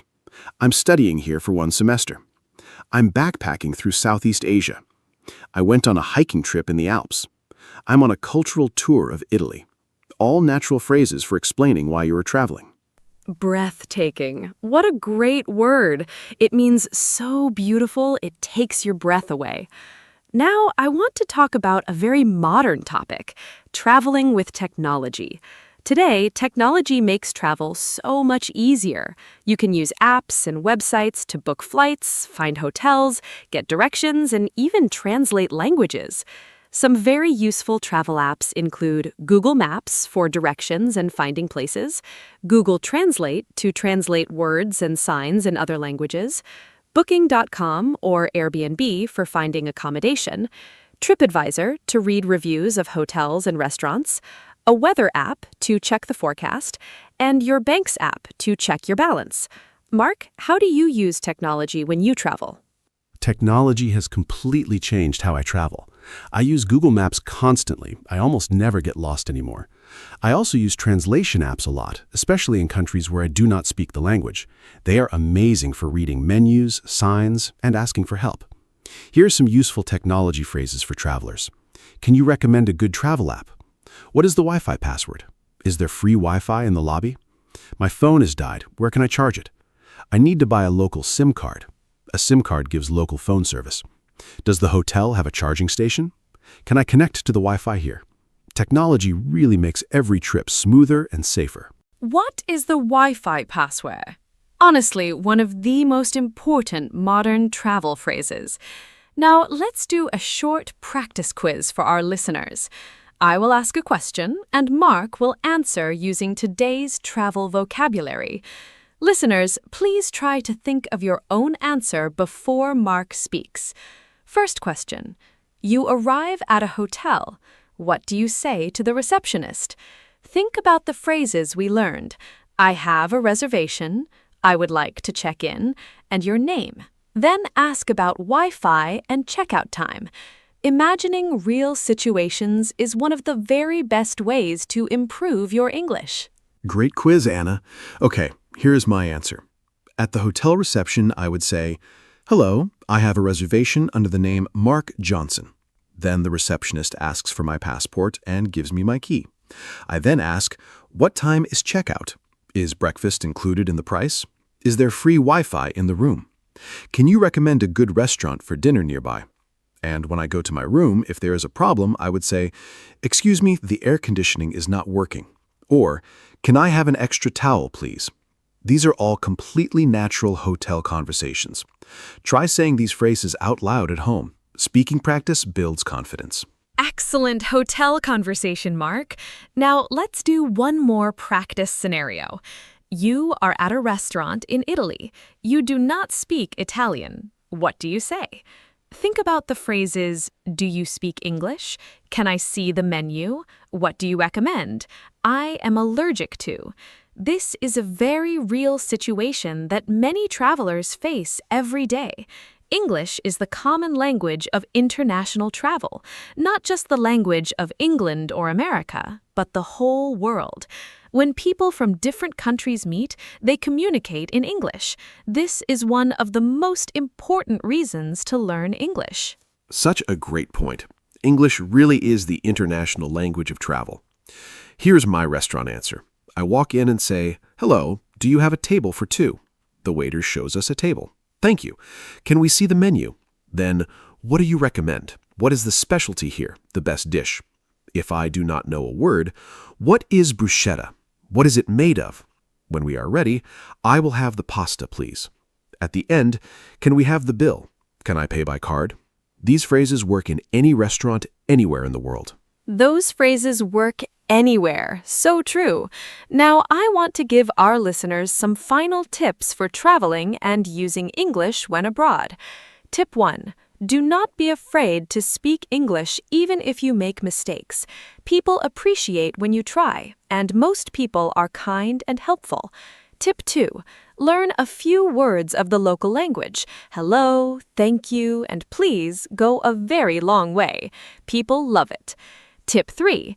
Carry a notebook and write down useful phrases. Tip 4. Use apps like Google Translate when you are stuck. Tip 5. Smile. A smile is understood everywhere. Mark, do you have any final travel tips? Great tips, Anna. Here are a few more from me. Tip 6. Always make a copy of your passport and keep it separate from the original, just in case. Tip 7. Buy travel insurance before every trip. It can save a lot of money if things go wrong. Tip 8, tell someone at home your travel plans, your hotel name, and return date. Tip 9, be respectful of local customs and cultures. Always be curious and open-minded. Tip 10, enjoy every single moment.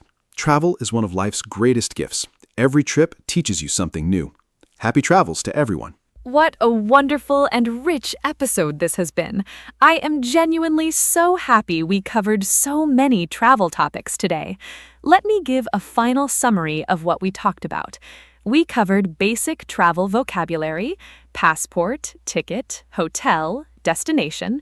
We talked about the airport, different types of transport, hotels, asking for directions, food and restaurants, sightseeing, shopping, money, weather, accommodation, travel problems, technology, and describing places.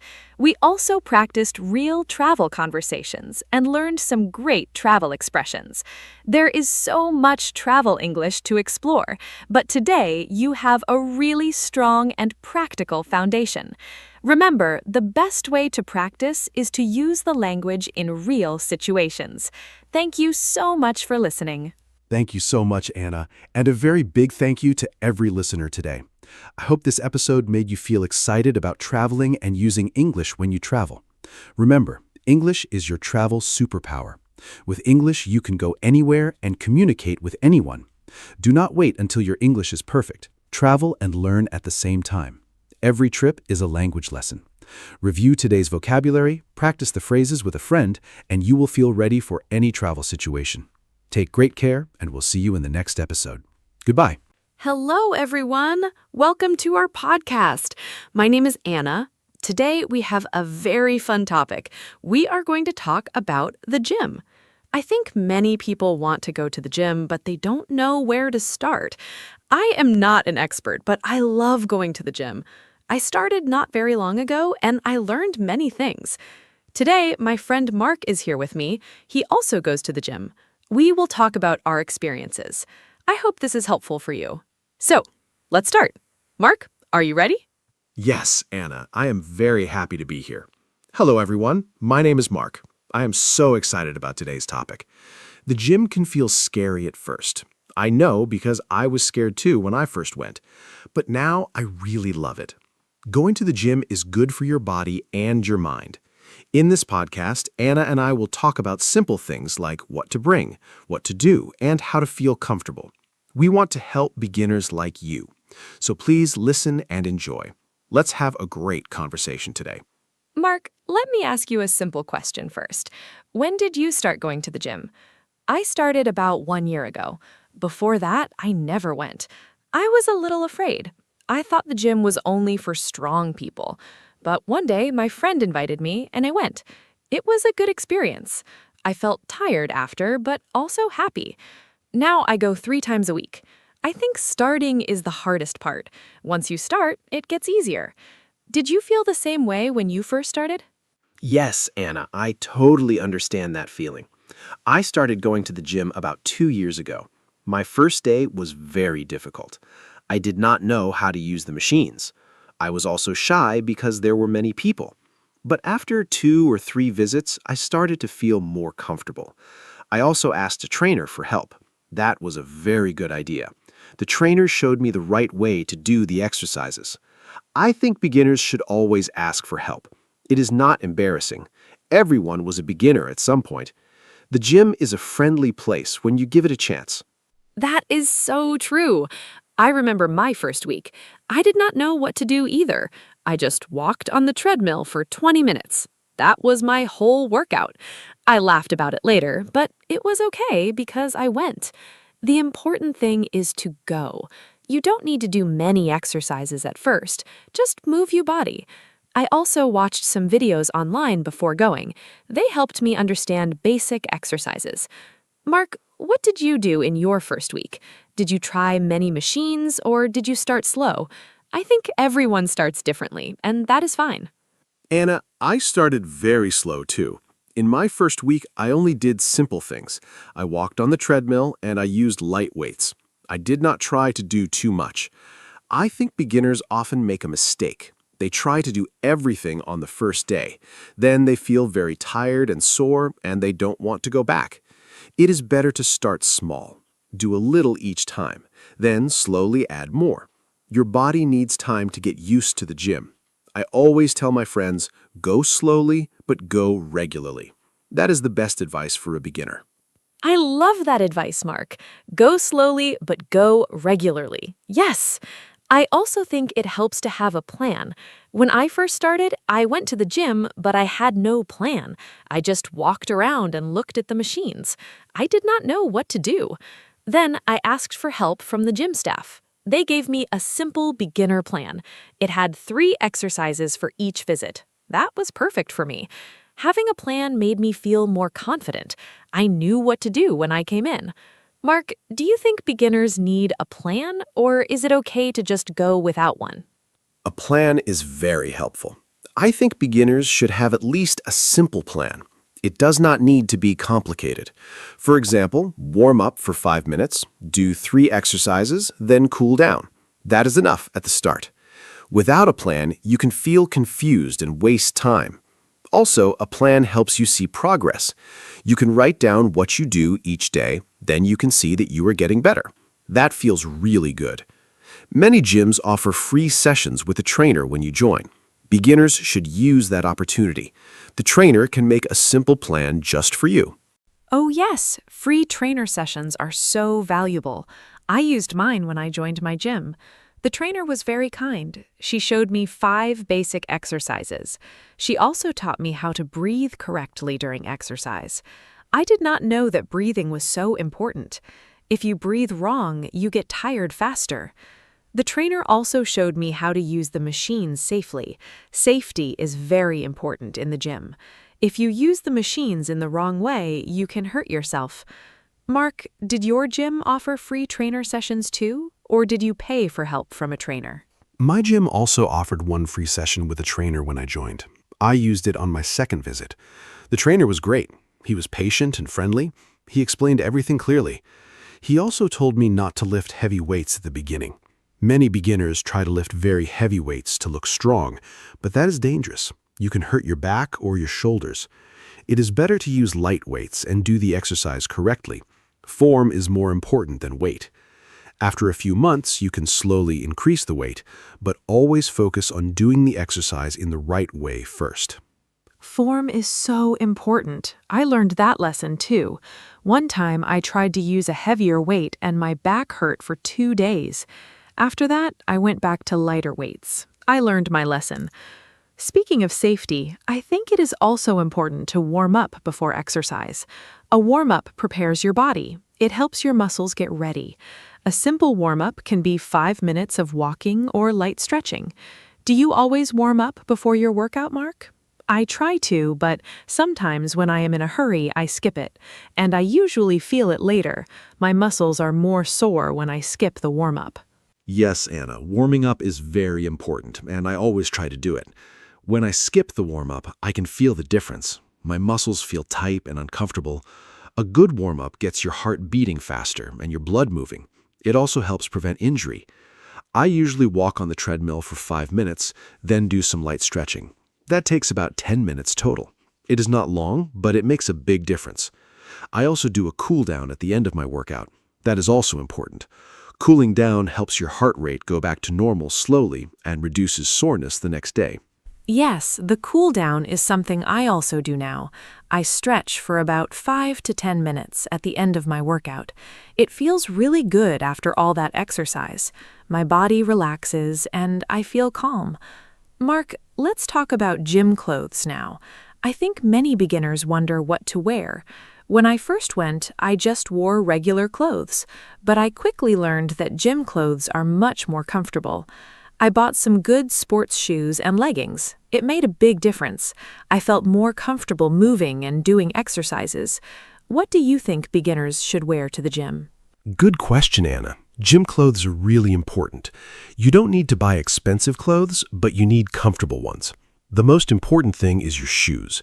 Get good sports shoes. They support your feet when you run or jump. Your feet and knees will thank you. Also, wear comfortable clothes that let you move freely. Avoid jeans or tight clothes. For men, a simple t-shirt and shorts are perfect. For women, leggings and a sports top work great. You can also bring a light jacket if the gym is cold. Some gyms have strong air conditioning. Dress in layers so you can remove clothes if you get hot. That is great advice about layers. My gym is sometimes very cold, and I always bring a hoodie. Mark, what about things to bring to the gym? I have a small gym bag. Inside, I always have a water bottle, a small towel, my earphones, and my gym shoes. I think water is the most important thing to bring. You need to drink water during your workout. It keeps you hydrated. I drink water between every exercise. Some people forget to drink water and then feel dizzy. That is not good. What do you always bring to the gym? Do you have a routine for packing your gym bag? Anna, I have a very similar list. I always bring water, a towel, and my earphones. I also bring a protein bar for after the workout. My body needs food after exercise to recover. I also bring a small notebook. I write down my exercises, the weights I use, and how many repetitions I do. This helps me track my progress. I can see week by week if I'm getting stronger. It's very motivating. I also bring a lock for my locker. Most gyms have lockers where you can keep your things safe while you exercise. A small lock is a very useful thing to have. Oh, I love the idea of writing down your exercises in a notebook. That is so smart. I use my phone to track my workouts, but a notebook works too. Tracking your progress is really motivating.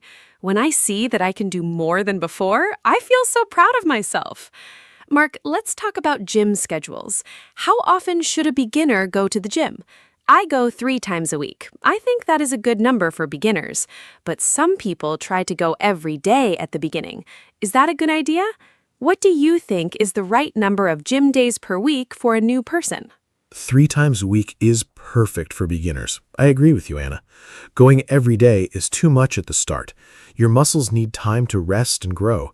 When you exercise, your muscles get small tears. Then, during rest, they repair and become stronger. If you don't rest, your muscles cannot recover properly. You also risk getting injured. I recommend beginners go to the gym 2 or 3 times a week. Rest on the other days.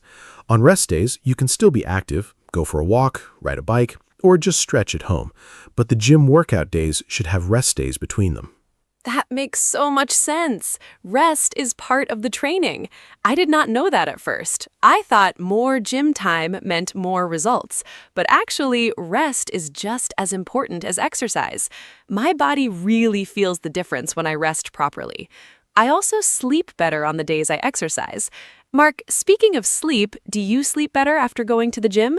I find that I fall asleep much faster on gym days. Exercise makes me feel physically tired but mentally relaxed. It is a wonderful feeling. Do you have any other lifestyle tips for beginners who are just starting their gym journey?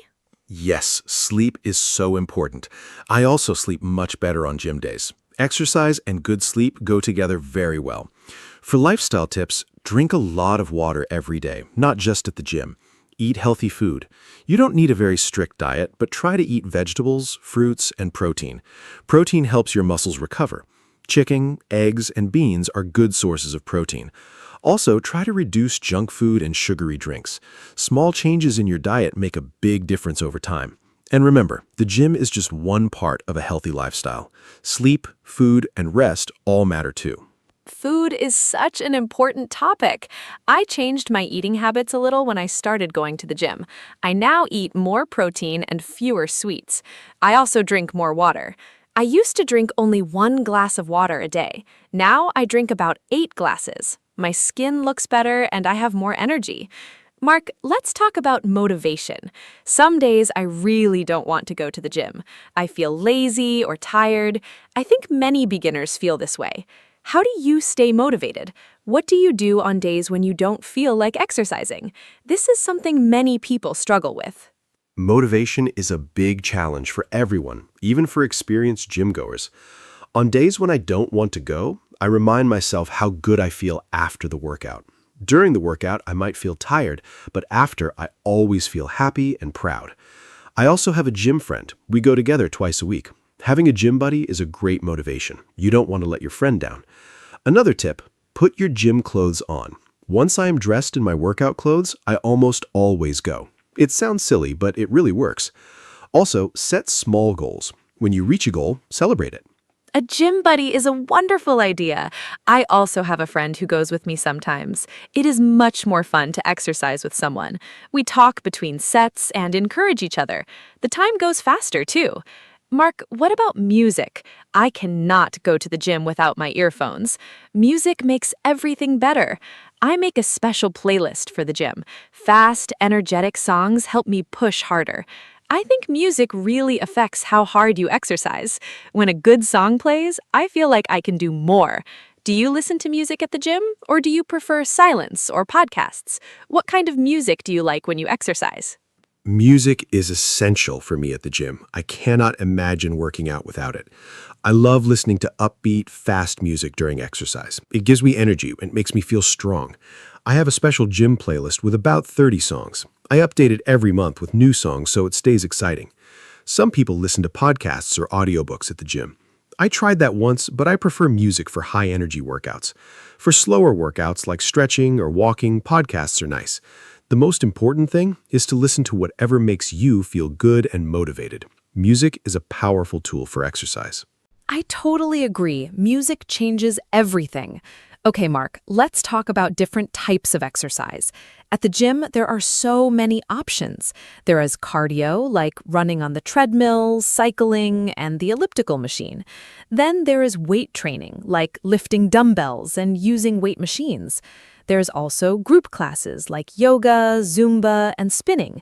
It can be confusing for a beginner.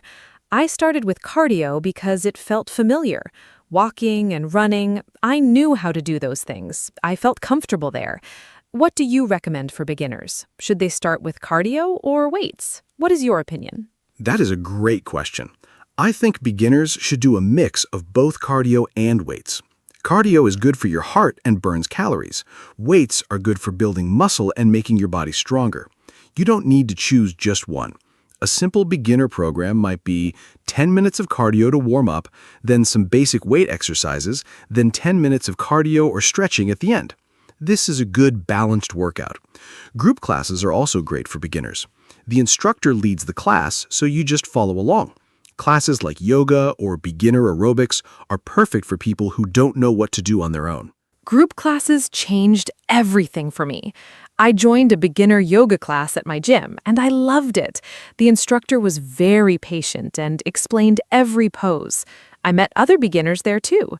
We all felt the same way, a little lost, but happy to learn. After a few classes, I felt much more confident in the gym overall. I also tried a Zumba class. It was like dancing. So much fun. I did not even feel like I was exercising. I was just dancing and laughing. I think group classes are a wonderful option for people who feel shy or confused about the gym. They make exercise feel social and fun. Zumba sounds like so much fun. I have not tried it yet, but maybe I should. I did try a spinning class once. Spinning is cycling on a stationary bike, but in a group with loud music. It was very intense. I was exhausted after, but I felt amazing. The energy in the room was incredible. Everyone was pushing together. I think group classes create a special atmosphere that is hard to find when you exercise alone. Anna, do you go to group classes every week, or do you also do your own individual workouts? I think a combination is the best approach for most people, especially beginners. I do both. I go to a yoga class once a week, and then I do my own workout 2 more times a week. I think that is a nice balance. The class gives me structure and social energy, and my individual workouts let me focus on my own goals. Mark, let's talk about gym equipment. There are so many machines in the gym. It can look very scary to a beginner. I remember walking in and seeing all the big machines and thinking, I have no idea what to do. Which machines do you think are the best for beginners? Are there any machines that beginners should avoid at first? Yes, the gym can look very overwhelming at first. There are so many machines and weights. For beginners, I recommend starting with the simpler machines. The treadmill and stationary bike are great starting points. Everyone knows how to walk and cycle. The cable machine and the leg press machine are also good for beginners because they guide your movement. Free weights like dumbbells are great too, but start very light. Machines are generally safer than free weights for beginners because they control your movement. Avoid very complicated machines at first, or any machine you do not understand. Always ask a gym staff member to explain a machine before you use it. Safety first. Yes, safety first always. I still ask questions when I see a new machine. There is no shame in asking. The gym staff are there to help. Mark, I want to talk about something that many beginners worry about, feeling embarrassed at the gym. I know I felt very self-conscious when I first started. I thought everyone was looking at me and judging me. But was that true? No. People at the gym are focused on their own workouts. They are not watching you. Have you ever felt self-conscious at the gym? How did you deal with those feelings? I think this is something many beginners need to hear. Oh, absolutely. I felt very self-conscious my first few times at the gym. I was afraid of doing exercises wrong in front of people. I was also afraid of using too little weight. But here's what I learned. Nobody cares. Everyone at the gym is thinking about their own workout. They are not looking at you. And even if someone sees you make a mistake, they understand. Everyone was a beginner once. After a few visits, I stopped worrying about what others thought. I just focused on myself and my progress. That mindset change made everything easier. Go to the gym for yourself, not for anyone else. Your only competition is your past self. I love that. Your only competition is your past self. That is so motivating. It is so true. I only compare myself to who I was last month, not to other people. Everyone is on a different journey. Mark, let's talk about progress. How long does it take to see results at the gym?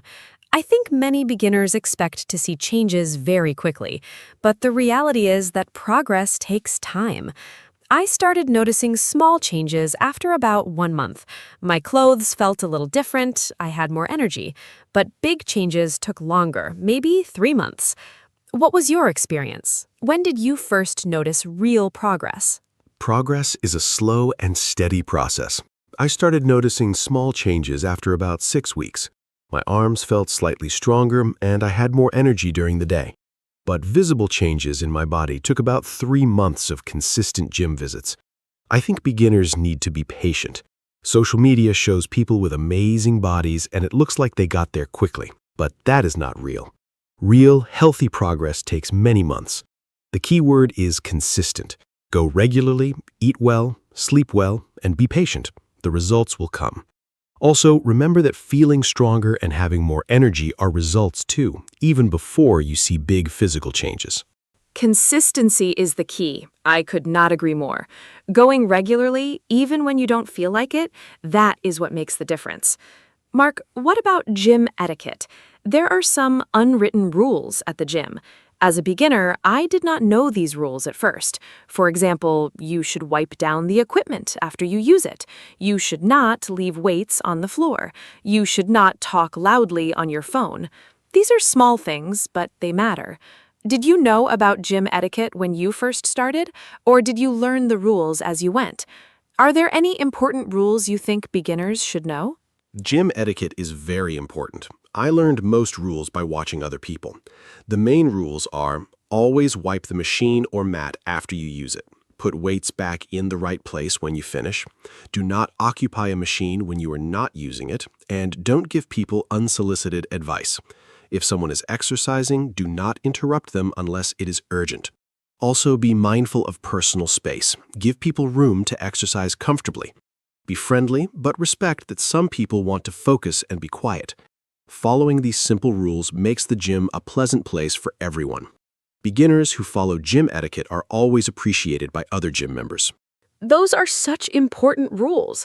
I'm glad you mentioned not giving unsolicited advice. I have seen that happen, and it makes people uncomfortable. Mark, I want to ask about setting goals. When you first joined the gym, what was your goal? I think having a clear goal helps you stay focused. My first goal was simple: go to the gym at least twice a week for 1 month. I did not think about losing weight or getting strong yet. Just going regularly was my goal. After 1 month, I felt so proud that I had achieved it. Then I made a new goal. Small goals are the best way to start. What was your first gym goal? My first goal was also very simple. I wanted to go to the gym 8 times in 1 month. That's twice a week. I wrote it on a piece of paper and put it on my refrigerator.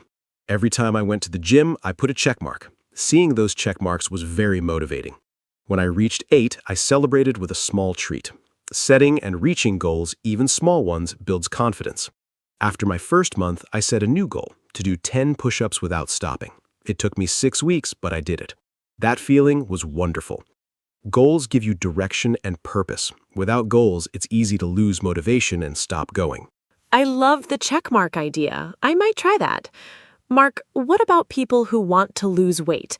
Many beginners go to the gym specifically for weight loss. Is the gym the right place for that? And what kind of exercises help with weight loss?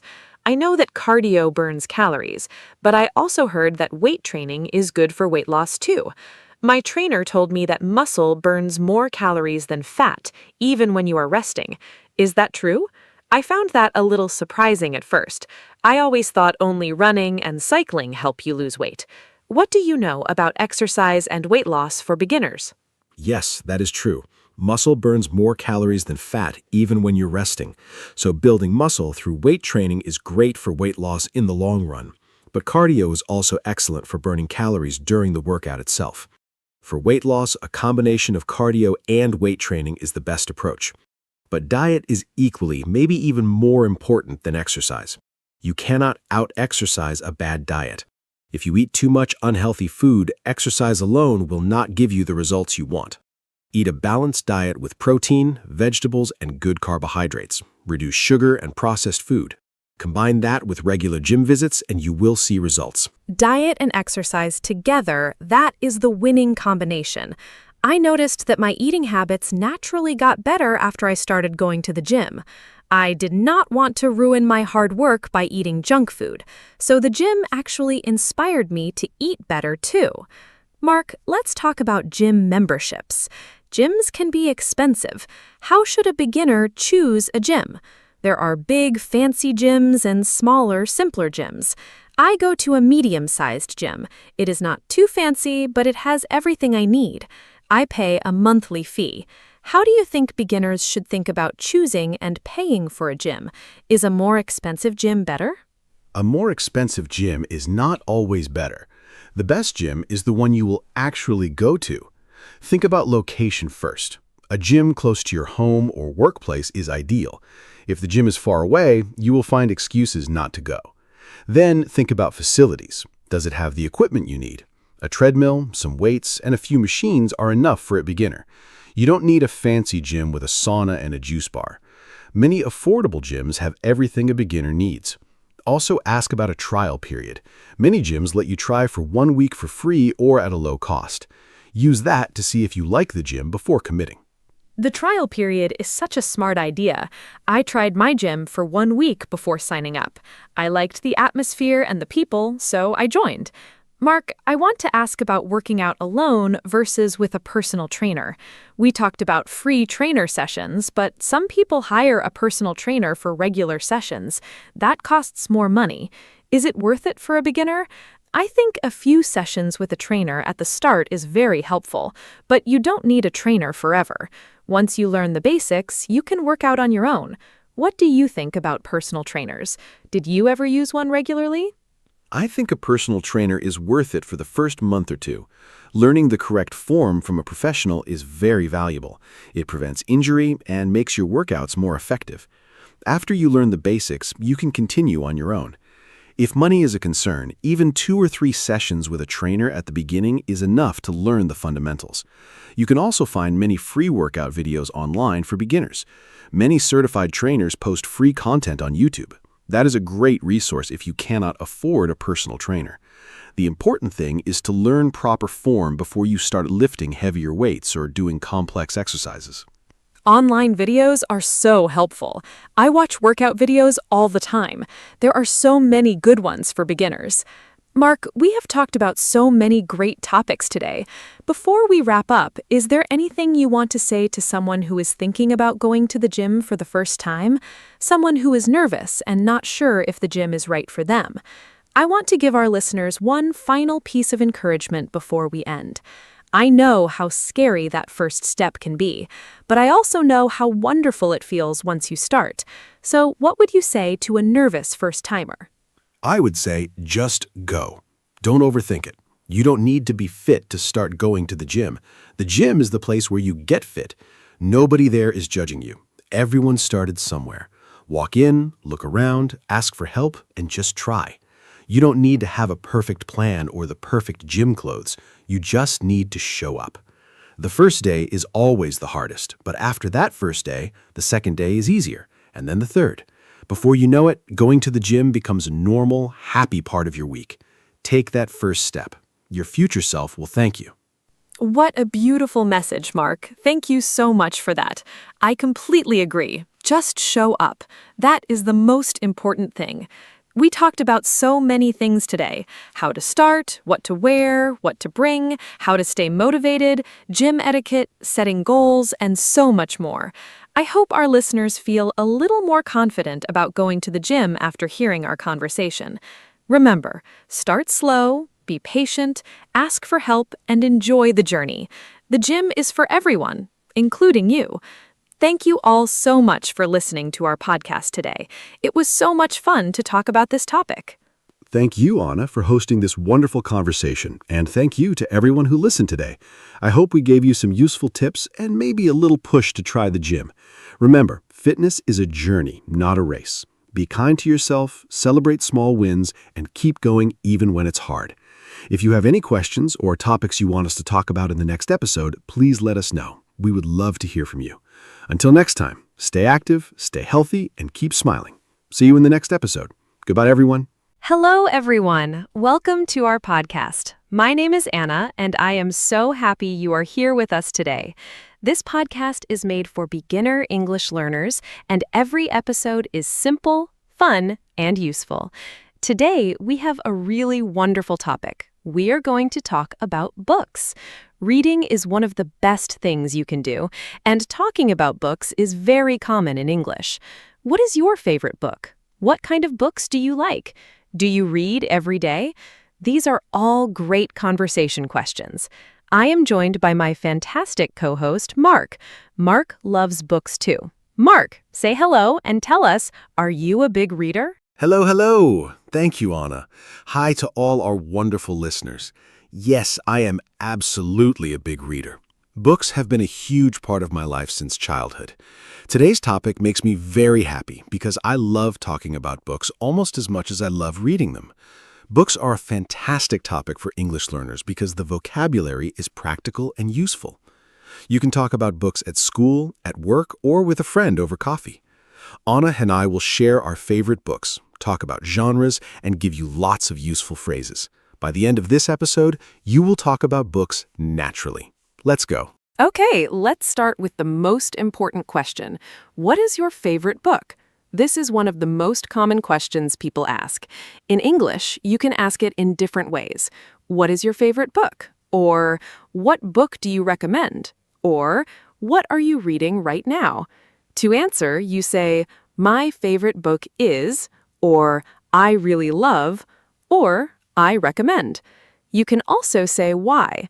I love it because the story is exciting, or the characters are very interesting. Mark, what is your favorite book? Tell our listeners. Make it sound interesting so everyone wants to read it. Great question. My absolute favorite book is The Alchemist by Paulo Coelho. It is a short novel, not very long, but it is incredibly powerful. The story follows a young shepherd boy named Santiago who travels from Spain to Egypt looking for treasure, but the real journey is inside him. He learns about following your dreams, listening to your heart, and finding your purpose in life. The language is simple and beautiful, which makes it perfect for English learners too. I have read it 3 times. Every time I read it, I find something new. It gives me a feeling of hope and motivation. I genuinely recommend it to everyone. Anna, what is your favorite book? Oh, I love The Alchemist too. My absolute favorite book is Anne of Green Gables by Lucy Maud Montgomery. It is a classic novel about a young orphaned girl named Anne who goes to live with an older brother and sister on a farm in Canada. Anne is funny, creative, imaginative, and full of life. I first read this book when I was 10 years old, and I have loved it ever since. It is warm, funny, and very heartfelt. It teaches about friendship, family, and finding your place in the world. I think Anne is one of the most lovable characters in all of literature. Have you read it, Mark? I have not read Anne of Green Gables, but now I really want to. I love books with memorable characters. Another favorite of mine is To Kill a Mockingbird by Harper Lee. It is set in the southern United States in the 1930s and told through the eyes of a young girl named Scout. Her father, Atticus Finch, is a lawyer who defends a man wrongly accused of a crime. The book is about justice, courage, and doing what is right even when it is difficult. It is beautifully written and very moving. It is considered one of the greatest American novels ever written. The themes are serious, but the story is very warm. To Kill a Mockingbird is a masterpiece. Atticus Finch is one of the most admirable characters in literature. Now let's talk about different types of books, because there are many. Genres means categories. Fiction is a story that is not real. The author made it up. Nonfiction is writing about real events or real people. A novel is a long fiction story. A short story is a brief fiction story. A biography is the story of a real person's life written by someone else. An autobiography is written by the person themselves. A self-help book gives advice on improving your life. Mark, what types of books do you enjoy? I enjoy many different types. My favorite genre is literary fiction, serious, beautifully written fiction that explores deep themes about life. But I also love historical fiction, stories set in the past, mixing real events with invented characters. The Name of the Rose and Wolf Hall are incredible examples. I also enjoy nonfiction, especially books about science, philosophy, and history. And I love poetry. Short, beautiful language that captures a feeling in just a few words. Reading different types of books makes you a more well-rounded person. What about you, Anna? I love literary fiction too, but I also really enjoy mystery and detective novels. There is something so satisfying about following the clues and trying to solve the mystery before the detective does. My favorite mystery writer is Agatha Christie, a British author who wrote over 60 novels. Her most famous characters are Hercule Poirot, a brilliant detective, and Miss Marple, an elderly woman who solves crimes. Christie's writing is very clear and clever. I also love travel writing and memoirs, personal stories about someone's real experiences. They make me feel inspired and motivated to try new things. Mark, do you like mystery books? I enjoy mystery books, but I prefer something with more psychological depth. One genre I love is magical realism, when realistic stories have elements of magic treated as completely normal. Gabriel Garcia Marquez is the most famous example. His novel, 100 Years of Solitude, is one of the greatest novels ever written. It tells the story of a family over many generations, and magical things happen alongside ordinary life. It is dreamy, beautiful, and unlike anything else I have read. I also love science fiction, stories set in the future or in space. I grew up reading science fiction, and it expanded my imagination greatly. Anna, do you like fantasy or science fiction? I enjoy some fantasy, but I am more of a realistic fiction reader. However, I absolutely love the Harry Potter series by J.K. Rowling. I know many people consider it children's literature, but these books have something magical for readers of all ages. The story of Harry's friendship with Ron and Hermione is beautiful. The themes of love, friendship, and courage are universal. I first read the books as a teenager, and they completely captured my imagination. I also love The Hobbit by J.R.R. Tolkien, a fantastic adventure about a small creature who goes on a great journey. Do you like Harry Potter, Mark? I absolutely love Harry Potter. I read all 7 books, and each one got better. What I love most is how detailed the world is. Rowling created an entire universe with its own rules, history, and magic. The characters feel so real.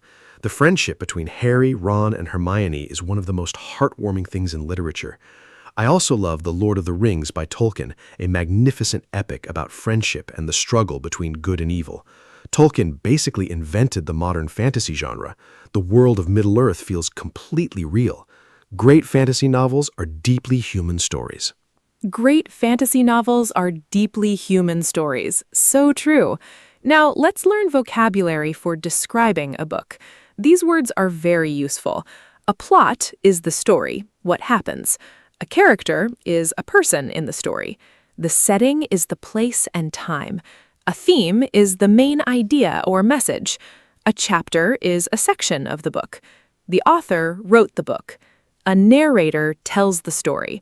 A sequel is the next book in a series. Mark, can you give some example sentences using these words so our listeners can practice? Here are natural example sentences. The plot is very exciting. Something surprising happens in each chapter. My favorite character is the main hero. He's brave, kind, and funny. The setting is Paris in the 1920s. The main theme is about finding courage when life is difficult. I finished the last chapter at midnight. I could not put it down. The author writes in a very clear style, which makes the book easy to enjoy. The narrator is a child, which gives a fresh perspective. I loved this book so much, I immediately bought the sequel. Try using these words in your own sentences. Those example sentences are wonderful. Now let's talk about recommending a book. Some great phrases. You should read this book. It is amazing. I really recommend it. I could not stop reading. This book changed my life. I could not put it down. This means it was too exciting to stop. It's a real page-turner. So exciting you keep turning pages. This book made me laugh and cry. The ending completely surprised me. The writing is beautiful. Mark, can you give some phrases for describing a book you did not enjoy? Sure, sometimes a book is not right for you, and that's okay. Here are some honest phrases. I did not enjoy this book. It was too slow for me. The characters felt a little flat. Flat means not deep or realistic. I could not connect with the main character. The plot was too complicated to follow. It was not my genre, so maybe that's why I didn't love it. It wasn't the right time for me to read it. I might try again when I'm in the right mood. Being honest about books is perfectly fine. Not every book is for everyone, and that's okay. It was not the right time for me. I love that phrase. Sometimes we read a book at the wrong time in our lives and it does not connect. But if we read it later, it becomes a favorite. Now let's talk about reading habits. In English, you talk about habits using usually, always, sometimes, and never. For example, I usually read before bed. I always have a book in my bag. I sometimes read on the bus. I never read when I am very tired. Mark, tell our listeners about your reading habits. When and where do you like to read? I try to read every day, even for 20 minutes. Reading before bed is my favorite habit. It helps me relax and fall asleep. My favorite place to read is in a comfortable armchair by the window with a cup of tea. I also love reading in a park when the weather is nice. I always have a book with me, on my phone as an e-book or a paperback in my bag. I read a mix of fiction and nonfiction throughout the year. I usually read about 20 books per year and track them in a little notebook. What about you, Anna? I read every night before bed, too. It helps my mind slow down after a busy day much better than looking at a phone. I love reading in cozy places, in bed with a warm blanket, or in a cafe on a rainy afternoon. I prefer physical books because I love turning the pages and the smell of a new book. There is a special word for the smell of old books. It is called bibliosmia. Is that not a wonderful word? Mark, do you prefer ebooks or physical books? Bibliosmia. I love that word. I enjoyed both formats. Physical books are special. You can write notes in the margins and they look beautiful on a bookshelf. But ebooks are incredibly convenient. I can carry 100 books on my phone and buy one instantly. I use ebooks for travel because physical books are heavy in a suitcase. I also listen to audiobooks when I am cooking or exercising. Audiobooks are books read aloud. Fantastic for language learners because you hear correct pronunciation and natural English. Audiobooks are amazing for language learning. You pick up vocabulary and pronunciation just by listening. Now let's do a quiz. I will describe a famous book, and Mark will guess the title. Listeners, you can try to guess too. Ready? Here is the first one. This book is about a young boy who receives a letter saying he is accepted at a special school for magic. He did not know he was a wizard. He makes two best friends and fights against a powerful, evil enemy. It is a very famous series of 7 books. Mark and listeners, what is it? This book is loved by children and adults all over the world. That is easy. Harry Potter by J.K. Rowling. The first book is Harry Potter and the Philosopher's Stone. Almost everyone in the world knows this story. Okay, here's one from me. A young girl falls asleep in a forest and enters a magical underground world. She meets very strange creatures. She plays cards with a queen who shouts, "Off with their heads," at everyone. When she wakes up, it was all a dream. Anna, what is the title? Listeners, think carefully. It was written by a British author in the 1800s and is a beloved classic. That is Alice's Adventures in Wonderland by Lewis Carroll. I love that story. Alice is so brave and curious. Here's one more for our listeners. A poor young woman in 19th century England works as a governess. She falls in love with her employer, a mysterious man named Mr. Rochester. But there is a terrible secret hidden in the house. It is a story of love, independence, and strong moral values. This is one of the most famous novels in English literature. Mark and listeners, what is the title? Take a guess. Jane Eyre by Charlotte Bronte. What a magnificent novel. Jane is one of literature's greatest heroines, so independent and self-respecting. The famous line, "Reader, I married him," is one of the most celebrated sentences in English literature. Okay, last quiz question from me. A pilot crashes his plane in the desert and meets a little boy from a tiny planet in space. The boy asks deep and simple questions about love and friendship. The book has beautiful, simple drawings. Anna, what is it? The Little Prince by Antoine de Saint-Exupéry, one of the most beautiful books ever written. It is the most translated book in history after the Bible. The most famous line is, "What is essential is invisible to the eye." The most important things, like love and friendship, cannot be seen, only felt in your heart. It sounds like a children's book, but is full of deep wisdom for adults. I first read it at school and did not fully understand it. I read it as an adult and cried. That is the sign of a truly great book. Mark, have you cried reading a book? Yes, I have cried reading books. Crying means the author really connected with your emotions.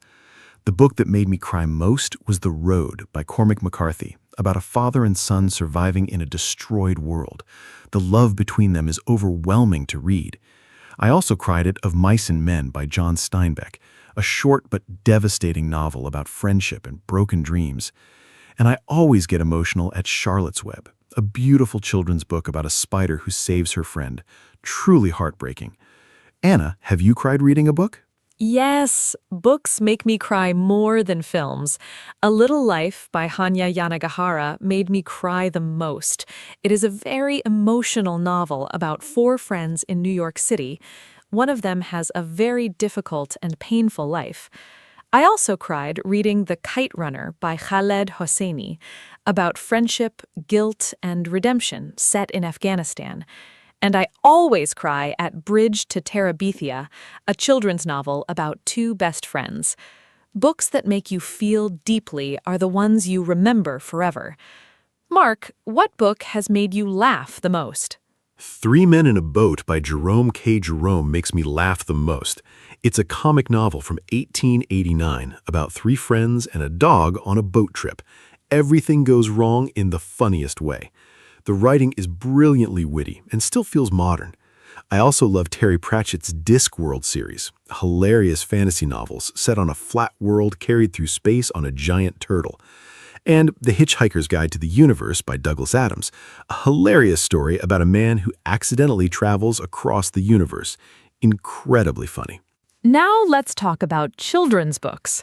Great children's books teach kids about empathy, courage, and imagination. They are also wonderful for adult English learners because the vocabulary is clear and simple. My favorite children's book is The Very Hungry Caterpillar by Eric Carle, a picture book about a caterpillar who eats lots of food and eventually becomes a beautiful butterfly. A beautiful message about growth. I also love Matilda by Roald Dahl, a story about a brilliant girl with magical powers who loves reading. Mark, what are your favorite children's books? Children's books are magical. My favorite is Where the Wild Things Are, a picture book about a naughty boy named Max who travels in his imagination to a land of wild monsters, but he misses home and returns. It's about imagination, home, and love. I also love all of Roald Dahl's books. Charlie and the Chocolate Factory, James and the Giant Peach, The BFG, and Fantastic Mr. Fox are all brilliant. Dahl wrote stories that are exciting, funny, and slightly dark, perfect for children and adults alike. Reading Dahl in English is great practice. Roald Dahl is absolutely a genius. Now let's talk about something practical, how reading in English can improve your skills. When you read in English, you see new vocabulary in real sentences. You learn grammar naturally, you improve your spelling, and absorb different writing styles. For beginners, I recommend starting with graded readers, books simplified to different difficulty levels like A1, A2, or B1. They are perfect for building reading confidence gradually. Mark, can you give some more tips on reading in English as a language learner? Here are my top tips for reading in English. First, start easy. Choose books below your level so you enjoy the experience. A book you enjoy is better than a difficult one you put down. Second, when you find a new word, guess the meaning from context before checking a dictionary. Third, read a little every day, even 10 minutes is enough. Fourth, keep a vocabulary notebook for interesting new words. Fifth, try reading a book you already know in your language. The familiar story helps your brain fill in gaps. Happy reading, everyone! Those are fantastic tips. Starting easy is so important. Many learners choose difficult books and feel discouraged. Now let's talk about more book genres. Romance, stories about love; thriller, exciting stories full of danger; horror, scary stories; science fiction, stories about the future or space; biography, the real-life story of a famous person; travel writing, books about journeys in different places; self-help, books with advice for improving your life. Mark, which genres do you read the most? I read mostly literary fiction and nonfiction. For nonfiction, I love books about history, science, and psychology. My favorites include Sapiens by Yuval Noah Harari, a fascinating history of humanity, and Thinking Fast and Slow by Daniel Kahneman, which explains how our brains work. I also love The Power of Now by Eckhart Tolle, about mindfulness. For fiction, I love beautiful language and interesting ideas. I prefer slower, more thoughtful books, but every genre has value. The most important thing is to find what you love and read it. Sapiens is incredible. I love nonfiction that feels like reading a great story. Now let's talk about famous authors English learners should know. William Shakespeare is the most famous writer in English. He wrote plays and poems in the 1500s and 1600s. Charles Dickens wrote wonderful novels about Victorian England like Oliver Twist. Jane Austen wrote beautiful novels about society and romance like Pride and Prejudice. Ernest Hemingway wrote short, powerful sentences about war and love. Mark, which author would you recommend to an English learner? I strongly recommend George Orwell to any English learner. Orwell is famous for Animal Farm and 1984. Animal Farm is about farm animals who take over their farm, but it is really about political power and how it can corrupt. It is short, easy to read, and very powerful. 1984 is about a future society where the government controls everything, including thoughts. Orwell's English is clear, precise, and beautiful. Reading Orwell will improve your writing and thinking. Start with Animal Farm. I highly recommend it. George Orwell is such an important author. Animal Farm is perfect for English learners, short, clear, and unforgettable. Now let's talk about book clubs, groups of people who read the same book and meet to discuss it. Useful phrases: I am in a book club. We meet once a month. This month we are reading. I really enjoyed this book. I disagreed with the main character. My favorite part was when book clubs are wonderful for sharing ideas and practicing English speaking skills. Mark, have you ever been in a book club? Yes, I was in a book club for 3 years and loved it. We had 8 people and met at someone's home every month. One person chose the book, then we all discussed it over dinner. It was wonderful. Everyone had different opinions about the same story. We read Gone Girl, Normal People, Pachinko, and many others. I learned so much about other people's perspectives and how to express opinions clearly. I would recommend a book club to anyone who loves reading. It makes reading a social and enjoyable activity. A book club sounds wonderful. Now let's practice phrases for talking about books. To recommend a book, you have to read this. This is one of the best books I have read. I think you would love this. The writing is beautiful. The story stays with you. To ask someone about a book, what is it about? Who is the main character? Is it part of a series? Is it easy to read? Did you enjoy it? Mark, can you show how to use these phrases in a natural, short conversation? Hey, what are you reading? I just finished The Midnight Library by Matt Haig. You have to read it. What is it about? A woman discovers a library between life and death. Each book shows a different version of her life. That sounds amazing. Is it easy to read? Yes, very. The writing is beautiful and the story stays with you. Is it part of a series? No, just one book. Is it available as an ebook? Yes, I think you will love it. It makes you think about your own choices.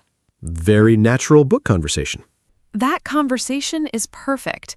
The Midnight Library is a wonderful recommendation. I love books that make you think about your own life. Now I want to talk about something very interesting: how books can change your life. A good book can teach you things, change how you see the world, help you understand other people, and even inspire you to make important changes. Have you ever read a book that genuinely changed your life, Mark? I think this is a beautiful question for our listeners to think about too.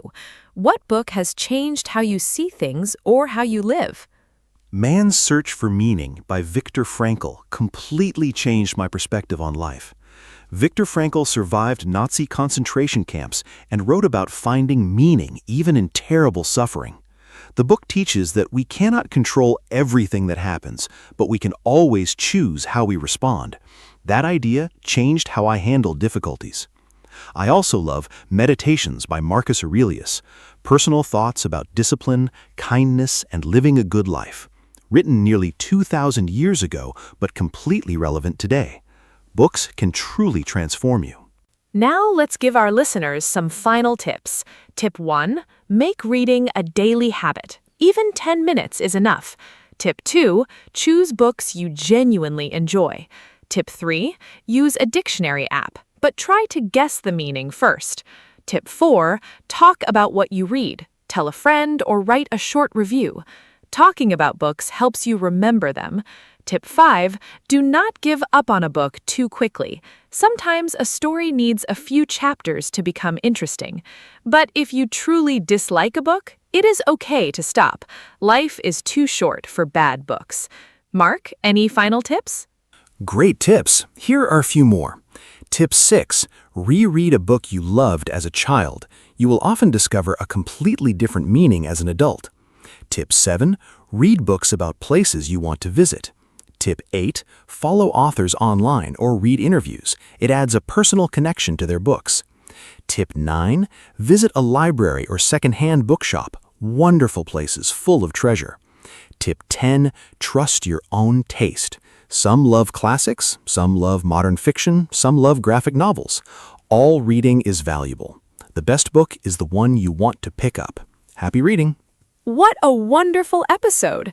I hope our listeners feel excited about reading after today. A final summary, we discussed favorite books and authors from The Alchemist to Shakespeare and Orwell. We talked about genres, fiction, mystery, fantasy, romance, and more. We learned book vocabulary, plot, character, setting, theme. We practiced phrases for recommending books. We did a fun quiz and talked about books that made us cry, laugh, and think. Thank you for listening. Books are windows to the world. Keep reading, keep learning, and keep growing. See you next time. Thank you so much, Anna, and a huge thank you to every listener today. Books are truly one of life's greatest gifts. They cost very little or nothing at a library, but they give you so much. New worlds, new ideas, and new understanding of yourself and others. If you are learning English, books are one of your most powerful tools. Start with something simple and enjoyable. Read a little every day and watch your English grow. Share your favorite books with a friend learning English. It is a wonderful conversation starter. Take great care of yourselves. Keep reading, and goodbye. Hello, everyone. Welcome to our podcast. My name is Anna, and I am so happy you're here with us today. This podcast is for beginner English learners, and every episode is simple, fun, and useful. Today, we have a really delicious topic. We are going to talk about food. Food is one of the best topics in English because we talk about it every single day. What do you like to eat? What is your favorite meal? Do you cook at home? These are all questions you will hear and use constantly. I am joined by my wonderful co-host, Mark. Mark loves food just as much as I do. Mark, say hello and tell us, are you hungry right now? Hello, hello. Thank you, Anna. Hi to all our amazing listeners. Yes, I am always a little hungry when we talk about food. Today's topic is one of my absolute favorites, talking about food. Food is such a great topic for English learners because the vocabulary is very practical. You use it every day, at home, at restaurants, at the supermarket, and when you talk with friends. Anna and I are going to share our favorite foods, talk about meals and cooking, and give you lots of useful words and phrases. By the end of this episode, you will be able to talk about food in English easily and naturally. So let's get started. I am ready to eat. Learn. Okay, so let's start with the most basic and important question. What is your favorite food?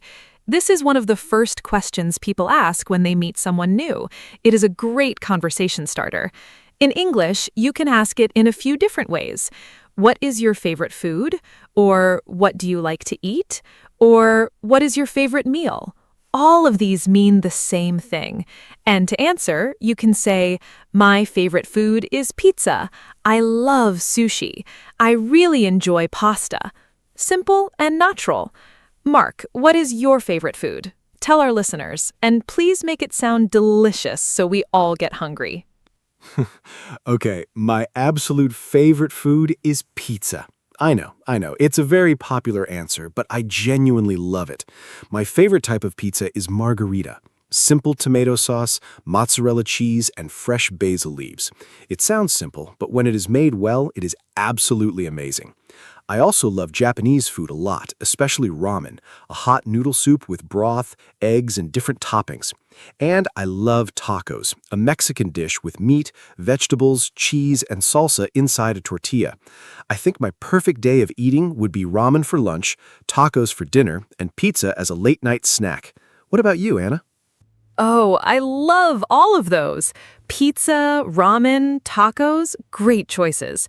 My absolute favorite food is sushi. I love how it is both simple and beautiful at the same time.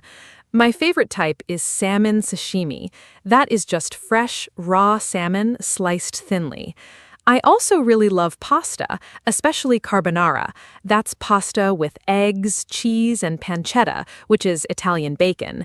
And I have a big sweet tooth. That means I love sweet things. So desserts are very important to me.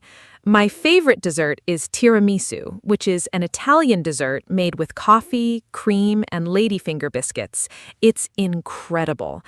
Mark, do you have a sweet tooth too? Yes, definitely. I have a very strong sweet tooth. My favorite dessert is chocolate lava cake, a small, warm chocolate cake with soft, melted chocolate inside. When you cut it open, the chocolate flows out like lava from a volcano. It is absolutely delicious. I also love ice cream. My favorite flavor is vanilla. It sounds simple, but good quality vanilla ice cream is wonderful. I also enjoy mango sorbet, which is a light frozen dessert without cream. It's very refreshing, especially in summer. And I love chocolate in general. Dark chocolate is my favorite. I think if I could only eat one sweet thing forever, it would be a really good piece of dark chocolate. What is your favorite chocolate, Anna? Oh, dark chocolate is so good. I personally prefer milk chocolate. It is sweeter and creamier, but I love all chocolate, honestly. Now, let's talk about meals. In English, we talk about three main meals in a day. Breakfast, the first meal of the day and the morning. Lunch, the meal in the middle of the day. And dinner, the evening meal, usually the largest. Some people also eat a snack between meals, a small amount of food to keep you going. Mark, what do you usually eat for breakfast? I think breakfast habits are very different from country to country, so this is always an interesting conversation. Breakfast is my favorite meal of the day. I love a good, big breakfast. My usual breakfast is scrambled eggs on toast with avocado. I add a little salt, pepper, and sometimes chili flakes for a spicy kick. I always drink coffee in the morning. I cannot function without my morning coffee. On weekends, I make a bigger breakfast. I love making pancakes with maple syrup and fresh berries, blueberries or strawberries. Sometimes I also make a smoothie with banana, spinach, and almond milk. It sounds unusual, but it is really delicious and very healthy. A good breakfast gives me energy for the whole day. Anna, what do you usually eat for breakfast? I love your breakfast routine. Scrambled eggs and avocado toast sounds amazing. My breakfast is usually lighter. During the week, I eat yogurt with granola and fresh fruit, usually berries or sliced banana. I also drink tea in the morning, not coffee. I prefer green tea because it is light and healthy. On weekends, I love making a full breakfast too. My favorite weekend breakfast is French toast. That is bread dipped in egg and milk, then cooked in a pan until golden brown and served with honey and fruit. It is sweet and satisfying. I also love freshly squeezed orange juice on weekends. It feels like a little luxury. Mark, what do you eat for lunch? For lunch, I usually eat something quick because I'm often busy during the day.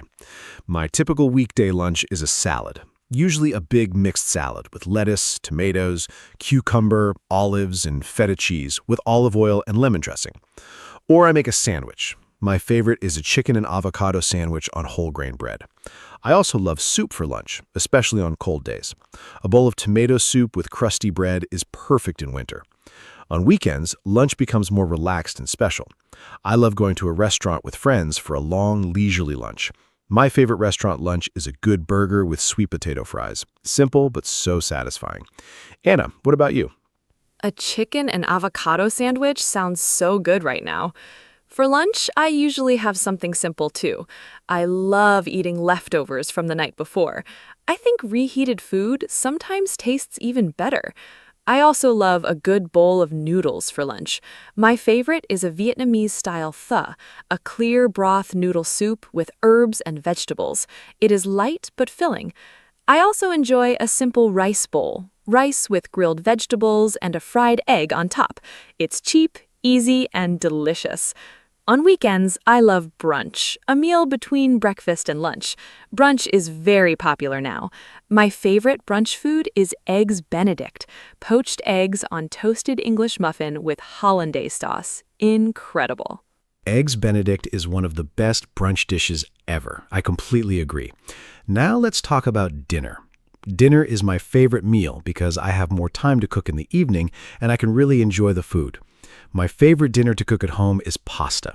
I make a homemade tomato sauce with garlic, onions, and fresh basil. It takes about 30 minutes and it tastes incredible. I also love making stir-fry, a quick Asian-style dish where you cook vegetables and meat together in a very hot pan with soy sauce and ginger.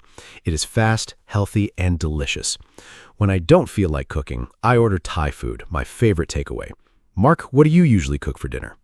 Wait, I'm Anna. But yes, let me tell our listeners about my favorite dinner. I love making big salads for dinner in summer. My favorite is a Greek salad. Tomatoes, cucumbers, olives, red onion, and feta cheese with olive oil. So fresh and satisfying. In winter, I love making soups and stews. My favorite is lentil soup. Lentils cooked with onions, garlic, cumin, and tomatoes. It is very warming and healthy. I also love making homemade pizza on Friday evenings. I make the dough from scratch and add all my favorite toppings. It's a really fun cooking activity. And sometimes I just want something simple, like scrambled eggs and toast. Quick, easy, and always good. Mark, do you like cooking? I do love cooking. I think cooking is a wonderful skill and a really relaxing activity. When I cook, I feel creative and happy. My favorite thing to cook is a Sunday roast, a traditional British meal with roasted chicken, roasted potatoes, vegetables, and gravy. It takes a few hours, but the result is so worth it. I also enjoy baking. My favorite thing to bake is banana bread. It's moist, sweet, and smells incredible when it comes out of the oven. I started baking during a holiday at home, and I discovered I really enjoy it. Cooking and baking are also great ways to practice English because recipes are written in clear, simple language. Anna, what is your favorite thing to cook? I love that you bake banana bread. That is one of my favorites, too. My favorite thing to cook is definitely pasta. I make a simple garlic and olive oil pasta called aglio e olio. It's Italian and it's incredible. Just garlic, olive oil, chili, and pasta. 5 ingredients, 15 minutes, and it tastes like a restaurant meal. I also love making curries. I make a butternut squash curry with coconut milk that my friends always ask me to make for them. It makes me feel good when people enjoy my food. I also bake occasionally. My favorite thing to bake is chocolate chip cookies. They're warm, soft, and perfect with a glass of cold milk. Who can say no to a warm cookie? Nobody can say no to a warm cookie. Now let's talk about different types of food from around the world. One of the best things about food is that every country has its own amazing dishes and flavors. Italian food is very popular worldwide. Pizza, pasta, risotto, gelato. Japanese food is also incredibly popular. Sushi, ramen, tempura, miso soup. Mexican food is loved everywhere. Tacos, burritos, guacamole, enchiladas. And Indian food is amazing. Curry, biryani, naan bread, samosa. I love trying food from different countries. It's like traveling without leaving your city. Anna, which international cuisine is your absolute favorite? That is such a hard question because I love so many. But if I have to choose just one, I would say Japanese food. I love how Japanese cuisine focuses on freshness, quality, and simplicity. Every ingredient is important and treated with respect. My favorites are sushi, miso soup, edamame, those are boiled soybeans with salt, and Japanese ramen. I also love Thai food. The combination of sweet, sour, salty, and spicy flavors in Thai cooking is incredible. My favorite Thai dish is pad Thai, fried noodles with egg, tofu, or shrimp, bean sprouts, and peanuts. It is so flavorful. And I love the street food culture in Asian countries. Simple food made with love and skill is always the best. Mark, which cuisine? If I have to choose, I would say Italian food is my number one. The reason is simple. Italian food makes me happy every single time. There is something incredibly comforting about a bowl of pasta or a slice of pizza. Italian food uses simple, high-quality ingredients and lets them shine. I love that about it. But my second favorite is definitely Indian food. The spices in Indian cooking are incredible. Cumin, turmeric, coriander, cardamom, garam masala. A good chicken tikka masala or a slow-cooked lamb biryani is one of the most satisfying meals you can eat. I also love Indian street food. Samosas and chaat are fantastic. The world of food is so rich and exciting. Anna, do you like spicy food? I love spicy food. I grew up eating quite spicy food at home, so I have a high tolerance for spice. My favorite spicy dish is Korean kimchi jjigae. That is a kimchi stew with tofu and pork. It is very spicy, very flavorful, and incredibly warming. I also love Thai basil chicken with plenty of fresh chilies. When I eat very spicy food, I always have a glass of cold milk nearby because milk helps cool down the burning feeling. Water actually does not help much with spice. Milk is much more effective. For beginners with spicy food, I always recommend starting with mild dishes and gradually increasing the heat. Your taste buds will adapt over time. Your taste buds will adapt. Great advice. Taste buds are the small parts on your tongue that help you taste food. Now let's talk about healthy food versus unhealthy food, because this is a topic people discuss a lot. In English, we say food is healthy if it is good for your body, like vegetables, fruits, whole grains, and lean protein. We say food is unhealthy or junk food if it has too much sugar, fat, or salt, like chips, fast food, and candy. Mark, do you try to eat healthfully? Do you have a balance between healthy and unhealthy food in your diet? I definitely try to eat healthily most of the time, but I also believe in balance.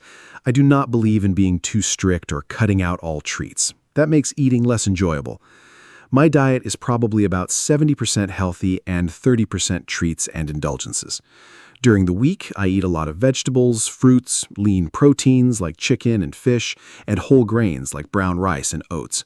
I drink a lot of water and green tea. But on weekends, I allow myself to enjoy whatever I want: a pizza, a burger, a big dessert. I think of it as a reward for eating well all week. The key is balance and not feeling guilty about enjoying food. Anna, how about you? I completely agree with the balance approach. I eat very healthily during the week. My diet includes lots of vegetables, legumes, those are beans and lentils, fruits, and whole grains. I don't eat much meat, but I eat fish and eggs regularly. I love how energetic and clear-headed I feel when I eat well. But on weekends and special occasions, I absolutely enjoy treats without any guilt. Life is too short to never eat cake. My biggest weakness is cheese. I could eat cheese every day and never get bored. I love all types of cheese: brie, cheddar, Parmesan, halloumi, feta. Is there a food you could eat every day without getting bored, Mark? Without a doubt, pasta. I could eat pasta every day. There are so many different types of pasta and so many different sauces that you never get bored. Spaghetti, penne, rigatoni, farfalle, linguine, tagliatelle. Each shape holds sauce differently and creates a different eating experience. And the sauces, tomato, carbonara, pesto, arrabbiata, amatriciana, alfredo, the combinations are almost endless. I also think I could eat eggs every day. Scrambled, fried, poached, boiled, in an omelet. Eggs are incredibly versatile. They're also very nutritious and affordable. A good egg is one of the best things in the world. Anna, if you could only eat one food forever, what would it be? That is such a fun and difficult question. If I could only eat one food forever, I think I would choose sushi. Here is my reasoning. Sushi has variety within itself. You can have salmon, tuna, shrimp, vegetable rolls, different types of rice, miso soup on the side. So technically it is many foods, but all under the umbrella of sushi. I know that is a bit of a cheat answer. Honestly, if I have to pick just one thing, it would probably be a really good bowl of pasta with homemade tomato sauce. It is simple, satisfying, and makes me feel happy every time I eat it. Food that makes you feel good is the best food. Mark, what would yours be? My answer is ramen. A really perfect bowl of ramen has everything. A rich, flavorful broth that takes hours to make, perfectly cooked noodles, a soft-boiled egg with a runny yolk, tender slices of pork, bamboo shoots, spring onions, and nori seaweed. It is a complete meal in a bowl. Every component is carefully prepared, and when it all comes together, it is absolutely extraordinary. I've eaten ramen in Japan, and the difference between authentic Japanese ramen and imitation ramen is incredible. Real ramen is a work of art. I think great food, like great art, is made with patience, skill, and love. Now I am genuinely very hungry. Let's talk about favorite restaurants next. Ramen sounds incredible right now. Yes, let's talk about restaurants. Going to a restaurant is one of my favorite activities.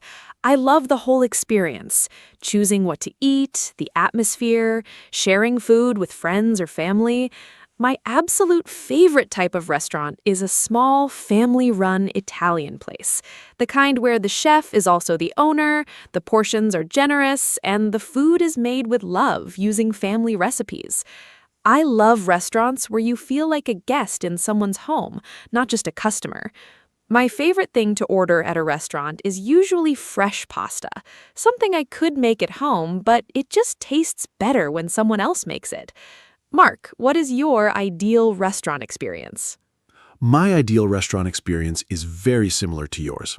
I love small, cozy, authentic places. The atmosphere matters so much. Warm lighting, comfortable seats, friendly staff, and the smell of good food cooking. My favorite type of restaurant is a small Japanese ramen shop, the kind where there are only about 10 seats, the chef is working right in front of you, and everything is focused on making the perfect bowl. I also love tapas restaurants. That's the Spanish style, where you order many small dishes to share. It is a very social and fun way to eat. "Let's get tapas" is one of my favorite sentences.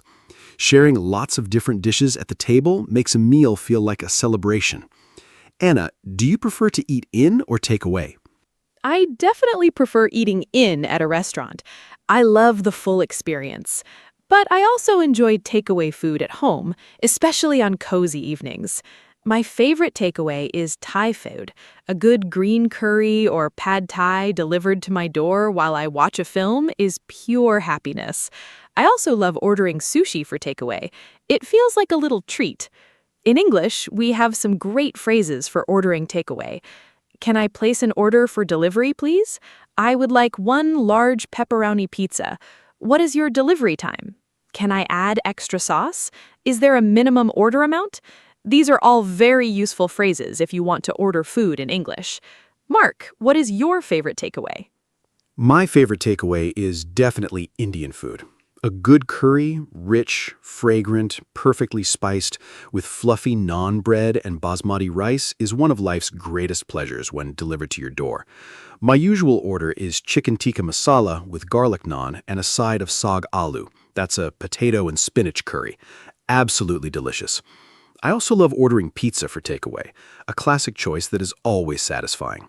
And sometimes a simple burger and fries from a good local place is all you need. I think takeaway food has improved so much in recent years. You can order incredible food from almost any cuisine from your phone in minutes. The future of food delivery is very exciting. Anna, do you cook much at home? I cook at home quite a lot, actually. I find cooking very relaxing and creative. During the week, I cook simple, quick meals, things I can prepare in 20 to 30 minutes. My weekday staples, things I cook regularly, include pasta with different sauces, vegetable stir-fry with tofu, rice balls, soups, and big salads. On weekends, I love spending more time in the kitchen and trying new recipes. I recently made a Moroccan tagine, a slow-cooked stew with vegetables, chickpeas, and warming spices like cinnamon and cumin. It was incredible. I also bake on weekends. Cookies, banana bread, sometimes a whole cake. Cooking for other people and seeing them enjoy the food is one of my favorite feelings. Mark, how often do you cook? I cook most days during the week. I find that cooking at home is much healthier and much cheaper than eating out every day. My weekly meal plan usually includes pasta twice a week, a stir-fry, a soup or stew, and a grain bowl with roasted vegetables. On Sundays, I make something more special and time-consuming, like a roast chicken or a slow-cooked beef stew. I also meal prep on Sundays. This means I prepare food in advance for the whole week. I might cook a big pot of rice, roast some vegetables, and prepare a protein like chicken or eggs. So during the week, I can just assemble quick meals. Meal prep is a great habit and saves a lot of time and money. Do you meal prep, Anna?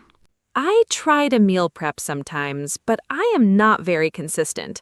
I usually make a big pot of soup or lentils on Sunday to last through the week. I also keep my fridge stocked with ready-to-eat vegetables, boiled eggs, and cooked grains so I can quickly make meals. But I sometimes prefer to cook fresh each evening because I enjoy the process. Now let's talk about food vocabulary. As English learners, knowing food words is really important. Let's go through some keywords. An ingredient is something you use to make a dish. A recipe is the instructions for how to make a dish. To chop means to cut into small pieces. To boil means to cook in hot water. To fry means to cook in oil. Mark, can you add more cooking verbs? Of course, more important cooking verbs for our listeners. To bake, to cook in an oven, like bread or a cake. To roast, to cook in a hot oven, like vegetables or meat. To grill, to cook over direct heat, like on a barbecue or grill pan. To steam, to cook using hot steam, very healthy because it keeps nutrients. To simmer, to cook slowly in liquid over low heat. To stir, to mix food around in a pan. To peel, to remove the skin of a vegetable or fruit. To slice, to cut into thin pieces. To mix, to combine ingredients together. To season, to add salt, pepper, or spices for flavor. These verbs are very useful if you want to read and follow recipes in English. Those cooking verbs are so useful. Now let's talk about describing food. When you talk about food, you need adjectives, describing words, to explain how it tastes or feels. Here are some important ones. Delicious, very good to eat. Tasty, pleasant to eat. Sweet, has a lot of sugar like candy or cake. Salty, has a lot of salt. Spicy, has a hot, burning flavor from chili. Sour, has a sharp, acidic taste like lemon. Bitter, has a strong, not sweet taste like dark coffee. Creamy, smooth and rich like cheese sauce. Crunchy makes a crispy sound when you bite it. Fresh, recently made or recently picked. Mark, can you give example sentences using these adjectives? Sure. Here are natural example sentences with food adjectives. This pasta is absolutely delicious. The sauce is so rich and flavorful. The sushi was very fresh. You could taste the quality of the fish. I love how crunchy the salad is. The fresh vegetables are perfect. This curry is quite spicy. I need some water. The lemon cheesecake was very sour, but in a great way, refreshing and light. This dark chocolate is slightly bitter, but very sophisticated. The soup was beautifully creamy. I think they added coconut milk. The bread is warm and soft. It just came out of the oven. Using these adjectives will make your food conversations much more interesting and natural. Describing food well makes people want to eat what you are talking about. Those example sentences are perfect. Describing food with adjectives makes conversations so much more interesting. Now let's talk about food and culture, because food is deeply connected to culture and tradition. In many cultures, special foods are eaten during celebrations and festivals. For example, in Turkey, baklava, a very sweet pastry with nuts and honey, is made for special occasions. In Japan, mochi, a sweet rice cake, is eaten during the New Year. In England, hot cross buns are eaten at Easter. In Mexico, tamales are made for Christmas. Food connects us to our history and our families. Mark, are there special foods connected to important days or celebrations in your culture? Food and tradition are so deeply connected. In my family, Sunday lunch was always a very important ritual. My grandmother would make a big pot of beef stew every Sunday, and the whole family would gather around the table. That stew was one of my most powerful food memories. The smell of it cooking made the whole house feel warm and welcoming. I also think of birthday cakes.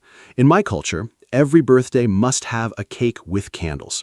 And Christmas is all about special foods: roast turkey, stuffing, roast potatoes, Brussels sprouts, and Christmas pudding. Food brings people together in a way that almost nothing else can. A shared meal is one of the most human and universal experiences. Anna, what food memories do you have? Food memories are so powerful. The smell of a familiar food can take you straight back to a moment in your childhood. My strongest food memory is my grandmother's soup.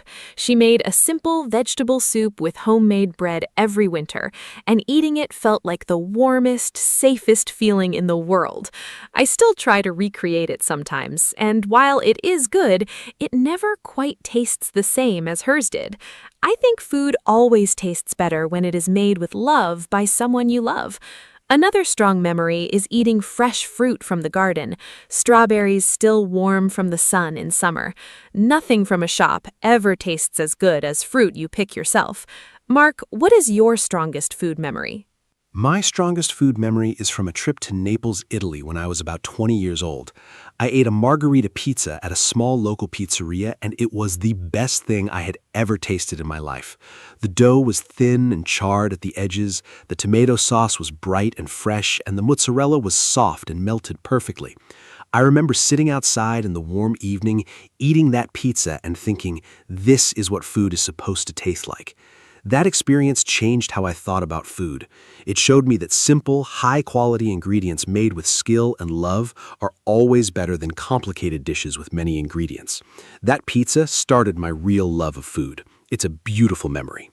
That Naples pizza story is so romantic and beautiful. Simple food made perfectly. That is the best. Now let's do a fun quiz section for our listeners. I will ask Mark some questions about food, and he will answer. And listeners, you can think about your own answers too. Ready? First question. Mark, if you could have dinner with any famous person in the world, and you could choose the restaurant and the meal, what would you choose? Take a moment to think about this one, listeners. Who would you want to have dinner with? Where would you go? What would you eat? These are great conversation questions to practice with a friend in English. Oh, what a fun question. I would choose to have dinner with Anthony Bourdain, the late American chef, author, and travel show host. He was one of the most interesting people in the world when it came to food and culture. I would take him to a tiny local ramen shop in Tokyo, Japan. We would both have the chef's special ramen, the most authentic, carefully made bowl possible. I would ask him about all the most incredible food experiences of his life, all the places he visited, and what he believes food means to people. I think the conversation would be as nourishing as the meal. Anthony Bourdain believed food connects people across cultures, and I completely agree with that philosophy. Anna, who would you choose? What a wonderful answer. Anthony Bourdain was truly a remarkable person. I would choose to have dinner with Julia Child, the famous American chef who taught Americans how to cook French food and made cooking fun and accessible for everyone. I would take her to a classic French bistro in Paris, and we would eat the full traditional French menu: onion soup, duck confit, croissants, and crème brûlée for dessert. Julia Child was famous for her joyful, enthusiastic attitude towards food and cooking. She believed everyone could cook, and that mistakes in the kitchen are part of the fun. I think having dinner with her would be the most delicious and joyful experience imaginable. She's one of my heroes. Okay, next quiz question for you, Mark. Ready. Give me another question, Anna. I am enjoying this food quiz very much, and I love your choice of Julia Child. She was an icon. By the way, listeners, if you want to practice your English with food topics, I highly recommend watching cooking shows in English. Programs like MasterChef, The Great British Bake Off, or old episodes of Julia Child, the French chef, are fantastic for learning food vocabulary in a natural, entertaining context. You pick up so many words and phrases without even trying.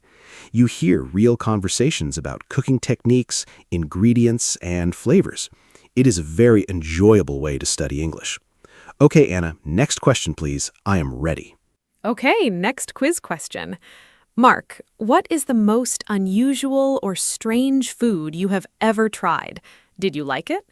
I think this question is so interesting because different cultures eat very different things, and what seems unusual to one person is completely normal to another. For our listeners, think about the most unusual food you have ever eaten. Was it something from another country? Something a family member cooked? An experiment in your own kitchen? Talking about food experiences like this is a great way to practice past tense in English. I tried, I ate, I tasted, I didn't like it, it was interesting. Use these phrases to tell your own food story. What a great question. The most unusual food I ever tried was raw sea urchin called uni in Japanese when I visited a sushi restaurant in Osaka, Japan. Sea urchin is a spiky ocean creature, and you eat the soft orange inside part. I was very nervous to try it. The texture is soft and creamy, and the taste is intensely like the ocean, very strong, very salty, and a little sweet. I did not love it the first time, but I tried it again, and by the third time I actually started to enjoy it. I think unusual foods often require a few tries before you appreciate them. My advice? Always try new foods at least twice. Your first reaction is often just surprise, not dislike. Anna, what about you? Sea urchin is so interesting. I have tried it once, and I thought the flavor was very powerful. The most unusual food I have ever tried was balut. It is a fertilized duck egg, boiled and eaten as street food in the Philippines and Vietnam. I tried it in Vietnam on a food tour. I was very nervous, but I wanted to be adventurous. It has a unique flavor, rich, savory, and quite strong. I did not love it, but I'm so glad I tried it. I believe in trying all kinds of foods at least once. Being adventurous with food makes your life and your travel experiences so much richer.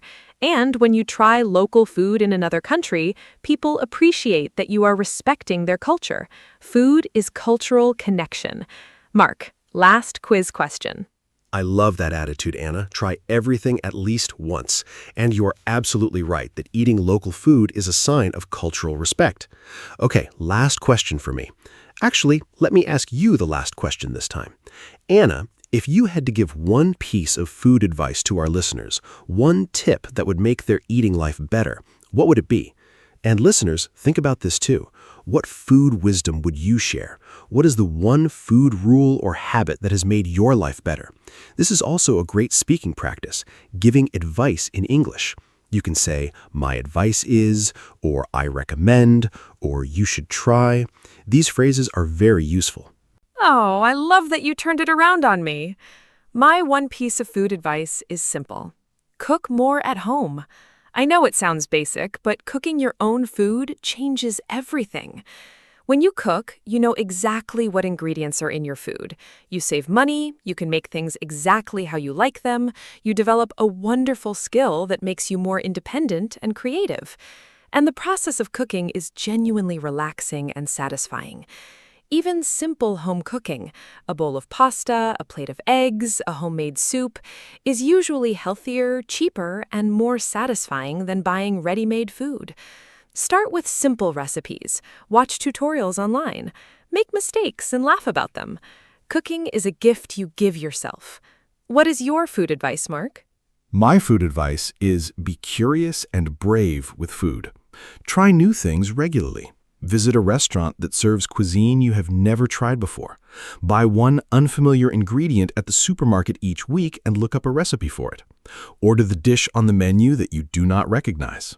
Ask a colleague or friend from a different country what their favorite food is and try to make it or find it. Food curiosity makes life so much richer, more interesting, and more connected. Every new food experience is an adventure. And as a bonus, being curious about food gives you amazing conversation material. You will always have something interesting to talk about. Food connects peoples, cultures, and memories in the most beautiful way. Anna, shall we wrap up? Yes, let's wrap up this wonderful, delicious episode. I want to give a final summary of everything we talked about today. We discussed our favorite foods, pizza, sushi, ramen, pasta, and so much more. We talked about breakfast, lunch, and dinner habits. We covered different world cuisines: Italian, Japanese, Mexican, Indian, Thai. We talked about healthy eating and balance. We learned cooking vocabulary, verbs like bake, fry, roast, and simmer. We practiced food adjectives: delicious, creamy, crunchy, spicy. We shared food memories and did a fun quiz, and we gave food advice. Thank you so much to every listener who joined us today. I hope this episode made you hungry, happy, and a little more confident talking about food in English. See you next time. What an absolutely delicious episode this has been. Thank you so much, Anna. You are the best co-host and food conversation partner anyone could ask for. And a huge thank you to every wonderful listener who spent this time with us. Food is one of the most universal topics in the world. Everyone eats, everyone has favorites, everyone has memories connected to food. Talking about food in English is something you can practice every single day, at home, at restaurants, at the supermarket, with friends. Use the vocabulary and phrases from today's episode. Talk about your favorite foods, describe how they taste, share your food memories. The more you use English to talk about real, everyday topics like food, the faster and more naturally it will come. Take great care, eat well, and goodbye, everyone. Hello, everyone. Welcome back to our podcast. My name is Anna, and I am so happy you are here today. Today's topic is one of my favorite topics, summer. I love summer so much. The warm weather, the long days, the holidays, everything about summer makes me happy. Summer is a great topic to talk about in English because there are so many simple and fun words to learn. Whether you love hot weather or prefer something cooler, I think you will enjoy today's conversation. My friend Mark is here with me again. Mark, are you excited about today's topic? I cannot wait to hear what you think about summer. Hello, everyone. I am so glad to be here. My name is Mark, and yes, I am very excited about today's topic. Summer is such a wonderful season. It is the time for holidays, sunshine, ice cream, and spending time with friends and family. In this podcast, Anna and I will talk about everything related to summer: the weather, activities, food, travel, and more. We will use simple English so it is easy for everyone to follow along. Even if you are just starting to learn English, don't worry, we will speak slowly and clearly. I hope this conversation helps you learn new words and feel more confident in English. Let's begin. Mark, let me start with a simple question. What is your favorite thing about summer? For me, it is definitely the sunshine. I love waking up in the morning and seeing a bright blue sky. In winter, the days are short and gray, but in summer, the sun rises early and sets late. There is so much light. I feel so much happier and more energetic in summer. The warm weather also makes me want to go outside and be active. I love walking in the park, sitting in a cafe outside, or just reading a book in the garden. Sunshine really changes my mood completely. What about you, Mark? Anna, I love the sunshine too, but my favorite thing about summer is the long evenings. In summer, it stays light until 9 or even 10 o'clock at night. That means more time to enjoy the outdoors after work or school. I love sitting outside with friends in the evening, having a cold drink and just talking and relaxing. There is something very special about a warm summer evening. Everything feels slower and more relaxed. People seem happier and friendlier too. I also love that in summer you can do so many activities outside. Barbecues, walks, outdoor cinema, festivals. Summer evenings are truly magical. They are my absolute favorite part of the season. Oh, yes, summer evenings are so beautiful. I love them too. Mark, let's talk about summer weather. Summer means hot weather for most people, but how hot do you like it? I personally love warm weather, but not too hot. Around 25 degrees Celsius is perfect for me. When it is over 35 degrees, I find it too hot. I feel tired and uncomfortable. I drink a lot of water, stay in the shade, and try not to go outside in the middle of the day. What temperature do you prefer in summer? And do you have any tips for staying cool when it is very hot outside? Hot weather can be tough. 25 degrees is perfect. I agree with you, Anna. I also love warm weather, but extreme heat is very difficult. When it is very hot, I drink a lot of cold water, maybe 2 or 3 liters a day. I also wear light, loose clothing. Light colors like white and yellow are best because they do not absorb as much heat as dark colors. I also use a fan or air conditioning at home. Taking a cold shower in the afternoon is wonderful when it is hot. And I try to do outdoor activities in the morning or evening, not at midday when the sun is strongest. Staying hydrated is the most important thing in hot weather. Great tips, Mark. Staying hydrated is so important. I always carry a water bottle with me in summer. Mark, let's talk about summer holidays. Do you take a holiday in summer? I think summer is the most popular time for holidays. Many people travel in July and August because children are not in school. I love going on holiday in summer. Last summer, I went to the beach for 1 week. It was wonderful. I swam in the sea, ate delicious food, and relaxed in the sun. The beach is my favorite holiday destination in summer. Do you prefer the beach, the mountains, or the city for a summer holiday? What is your dream summer holiday? I love summer holidays. Last summer, I went to a small village in the mountains. It was cooler there than in the city, which was really nice. I went hiking every day and saw beautiful views. The mountains are so peaceful and quiet. But I also love the beach. The sea, the sand, the sound of the waves. It is very relaxing. I think my dream summer holiday would be a mix of both. A few days at the beach and a few days in the mountains. I also love city trips in summer. Many cities have outdoor events and festivals in summer. There are so many options. Every type of holiday has something special to offer. A mix of beach and mountains sounds wonderful. Mark, let's talk about summer food. I think food is one of the best parts of summer. In summer, I eat differently than in winter. I eat more salads, fresh fruits, and cold foods. My favorite summer fruit is watermelon. It is so refreshing and sweet. I also love strawberries, cherries, and peaches. They are all at their best in summer. I also enjoy ice cream a lot in summer. There are so many flavors. My favorite is lemon ice cream. It tastes so fresh and cold. Do you have favorite summer foods? I think food is one of the best things about the warm season. Anna, I completely agree. Summer food is amazing. My absolute favorite summer food is a barbecue. I love cooking outside with friends. We grill chicken, vegetables, and corn on the cob.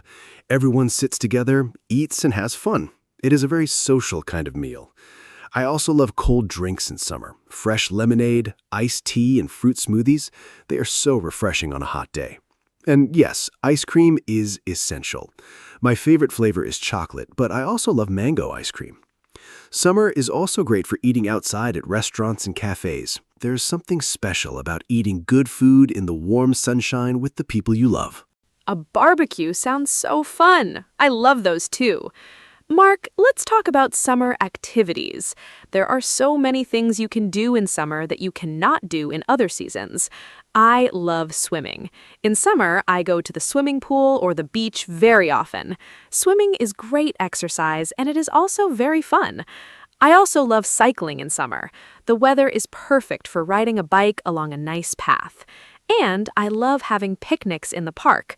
I take a blanket, some food, and my friends, and we sit outside for hours. It is so simple, but so enjoyable. What are your favorite summer activities? Do you prefer outdoor sports or something more relaxing? I love so many summer activities. I enjoy swimming too. It is the perfect way to cool down on a hot day. I also love playing beach volleyball. It is so energetic and fun. I also enjoy hiking in summer, as I mentioned before, but I also like more relaxing activities. I love reading a book outside in the shade of a tree. There's nothing better than a good book, a warm day, and a cold drink beside you. I also enjoy outdoor concerts and festivals in summer. Many cities have free outdoor music events in summer. Going to a summer festival with friends is one of my favorite summer memories. Summer is really the best season for fun. Outdoor concerts are so much fun. I love them too. Mark, I want to talk about the beach. The beach is maybe the most popular summer destination for many people. I love going to the beach. The sound of the sea is so calming. I love to swim, but I also love to just lie on the sand and relax. I always bring sunscreen to the beach. It is very important to protect your skin from the sun. I use SPF 50, especially in the middle of the day. Some people forget sunscreen and then they get sunburned. That is very painful and also bad for your skin. Do you always use sunscreen at the beach, Mark? Yes, sunscreen is absolutely essential. I always use it, especially at the beach. The sun at the beach is very strong. The reflection from the water and sand makes it even stronger. I use SPF 30 or 50, and I reapply it every 2 hours. I also wear a hat and sunglasses to protect my face and eyes. Staying in the shade during the midday hours from 12 to 3 in the afternoon is also a good idea. I love the beach, but I am always careful about the sun. Sunburn is very painful, and too much sun exposure is not healthy. Enjoy the beach, but always protect yourself. Good sun habits are very important for your health. Such good advice. Sun protection is so important. Mark, let's talk about summer clothes. I love summer fashion. In summer, I wear light dresses, shorts, sandals, and colorful tops. It is so nice not to wear heavy winter coats and boots. I feel free and comfortable in summer clothes. My favorite summer color is yellow. It feels so sunny and happy. I also love floral patterns in summer.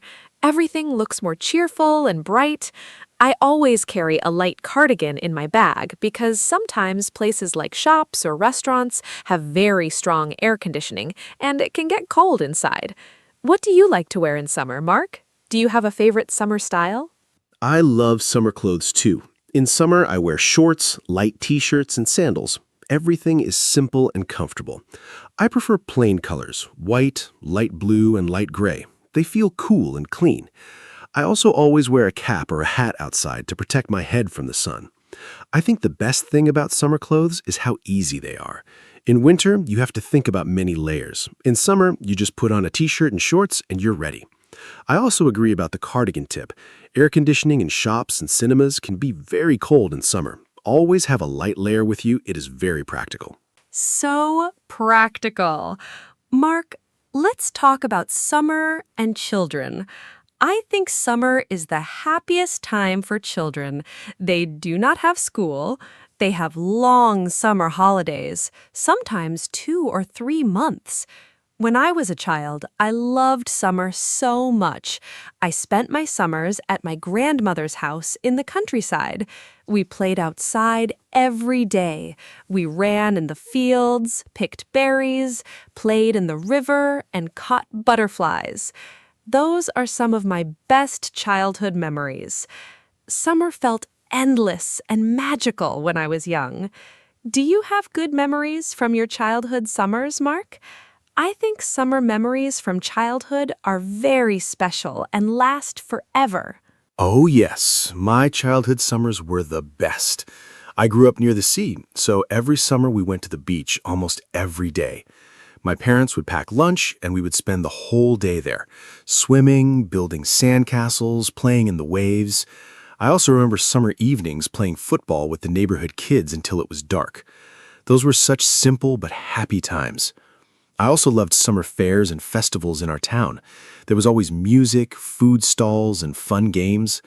Childhood summers feel so free and carefree. Now, as an adult, I try to bring some of that same joy into my summers, spending time outside, relaxing, and enjoying simple pleasures. That sounds so beautiful, Mark. Childhood summers really are magical. Now, let's talk about something different: summer and health. Summer can be very good for your health, but it can also be challenging. The sunshine gives us vitamin D, which is important for our bones and our mood. People often feel happier in summer because of the sunlight. Exercise is also easier in summer because the weather is nice and you want to be outside. But summer can also bring problems: too much sun, dehydration, and heat exhaustion. I always try to be careful about these things. Do you think summer is generally a healthy season? What do you do to stay healthy in summer? Summer is a wonderful season for health when you are careful. The extra vitamin D from sunlight really does boost your mood and energy. I sleep better in summer too. The warmth makes me feel relaxed. I also exercise more in summer because I love being outside. I walk, swim, and cycle much more than in winter. But yes, the heat can be a risk. Drinking enough water is the #1 thing for summer health. I also eat lighter foods in summer, more salads and fruits, less heavy meals. And I try not to stay in the sun too long.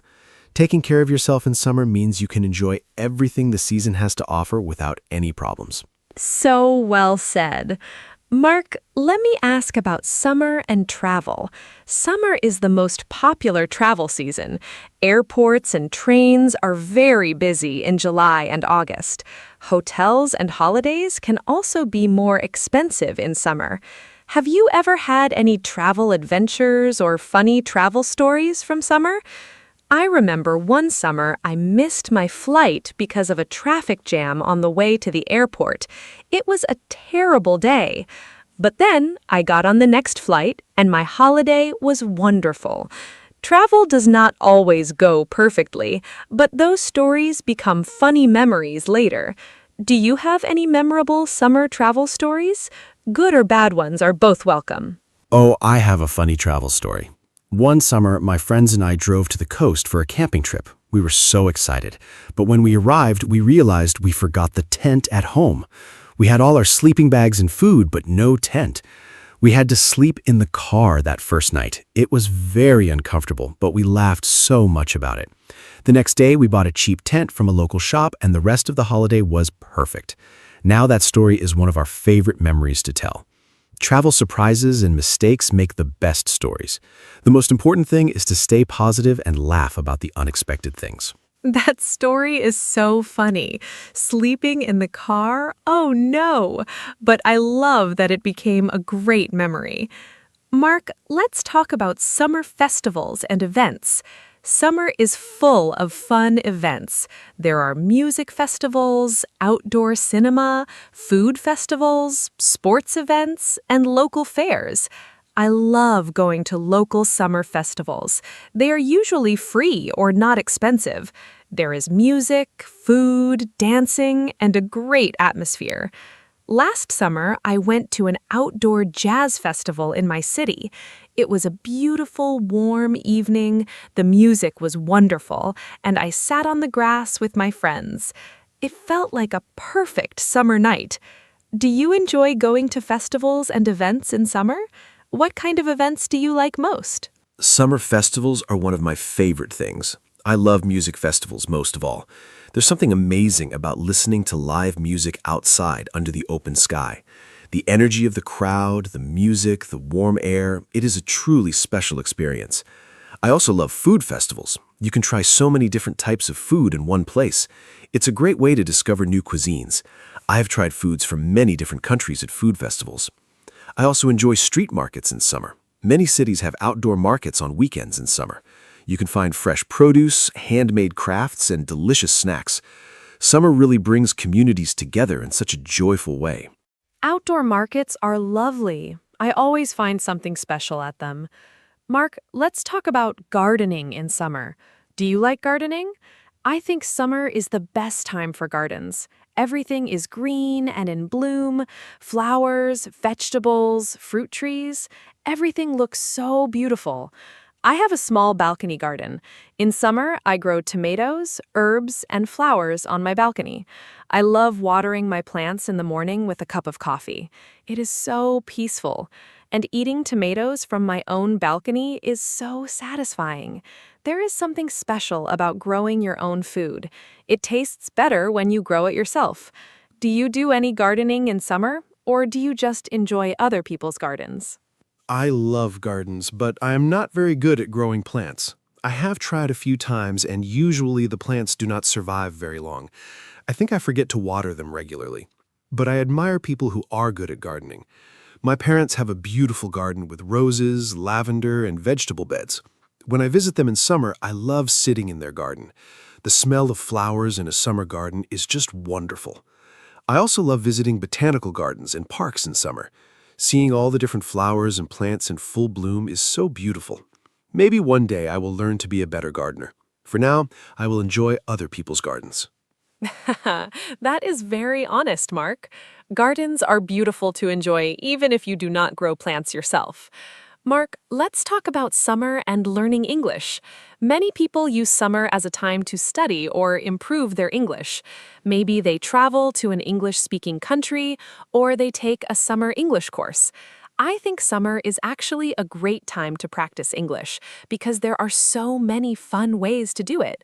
You can watch English movies, listen to English podcasts like this one, read easy books in English, or talk to tourists in English. What do you think is the best way to practice English in summer? Do you have any tips for our listeners? What a great topic. Summer is a wonderful time to practice English in a relaxed way. I think the best tip is to make English fun, not like homework.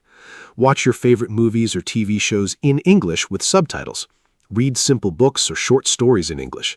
Listen to English songs and try to understand the words. If you travel somewhere where English is spoken, try to speak with local people. Even just saying hello and thank you is great practice. You can also keep a simple summer diary in English. Write a few sentences each day about what you did. It does not need to be perfect. The important thing is to practice every day, even for just 10 or 15 minutes. I love the diary idea. Writing in English every day is such good practice, and summer gives you so many things to write about. Mark, let's talk about something I find really interesting, how different countries celebrate summer. In some countries, summer means going to the beach every weekend. In other countries, it means mountain holidays. In Scandinavia, people celebrate midsummer with big outdoor parties. In some countries, summer is the rainy season, not hot and sunny. Not everyone experiences summer the same way. I think it is fascinating how the same season can be so different depending on where you live. Do you know about any interesting summer traditions from other countries that you find interesting or surprising? That is such an interesting point. Summer really is different around the world. In Japan, there are beautiful summer festivals called matsuri with fireworks and traditional dances. People wear colorful, traditional clothing and celebrate outdoors. In Sweden, the Midsummer Festival is one of the most important celebrations of the year. People dance, sing, and eat traditional food around a decorated pole. In Brazil, summer is in December and January, which is very different for people from the Northern Hemisphere. In some tropical countries, summer brings monsoon rains, not sunshine. Learning about how different cultures experience and celebrate summer is a wonderful way to learn about the world. Every tradition is unique and fascinating. The Japanese summer festivals with fireworks sound absolutely magical. I would love to experience that one day. Mark, let's talk about summer and sleep. I find it harder to sleep in summer. The nights are shorter and it stays light outside for a long time. My bedroom also gets very warm, and I do not sleep well when I'm hot. I use a fan at night, and I open the window to let in cool air. I also use light cotton sheets instead of heavy blankets, but still, some summer nights are very uncomfortable. Do you sleep well in summer? Do you have any tips for sleeping better when it is hot? I think many people have this problem in summer. Oh, I definitely have this problem too. Sleeping in summer heat can be really difficult. My best tip is to close the curtains during the day to keep the room cool. This makes a big difference. Also, take a cool shower before bed. Not very cold, just refreshing. Your body temperature will go down and you will feel more comfortable. Wear light pajamas or sleep in just a light sheet. You can also put a cold, wet cloth on your forehead or wrists to cool down quickly. Drinking a glass of cold water before bed also helps. And yes, a fan is very useful. Point it towards the window to push hot air out and pull cooler air in. These tips really do work. Those tips are so useful. I will try the curtains one. I think my room gets very hot because I leave the curtains open all day. Mark, let's talk about summer and exercise. I think many people exercise more in summer because the weather is nice. But exercising in the heat can also be dangerous. It is important to exercise at the right time of day. I like to go for my walks and runs in the early morning before it gets too hot. The air is fresh, the streets are quiet, and the temperature is comfortable. By midday, it is too hot to run outside. What kind of exercise do you do in summer, and when do you prefer to exercise during the summer months? Early morning exercise is perfect in summer. I also prefer to exercise in the morning, usually around 7 or 8 o'clock. It is cool and pleasant then. I go for a run along the river near my home. It is beautiful in the morning. The light is soft and there are not many people around. I also swim a lot in summer. Swimming is one of the best summer exercises because it keeps you cool while you're working out. In the evenings, I sometimes go for a long walk or cycle ride when the temperature goes down again. I always bring water when I exercise outside in summer.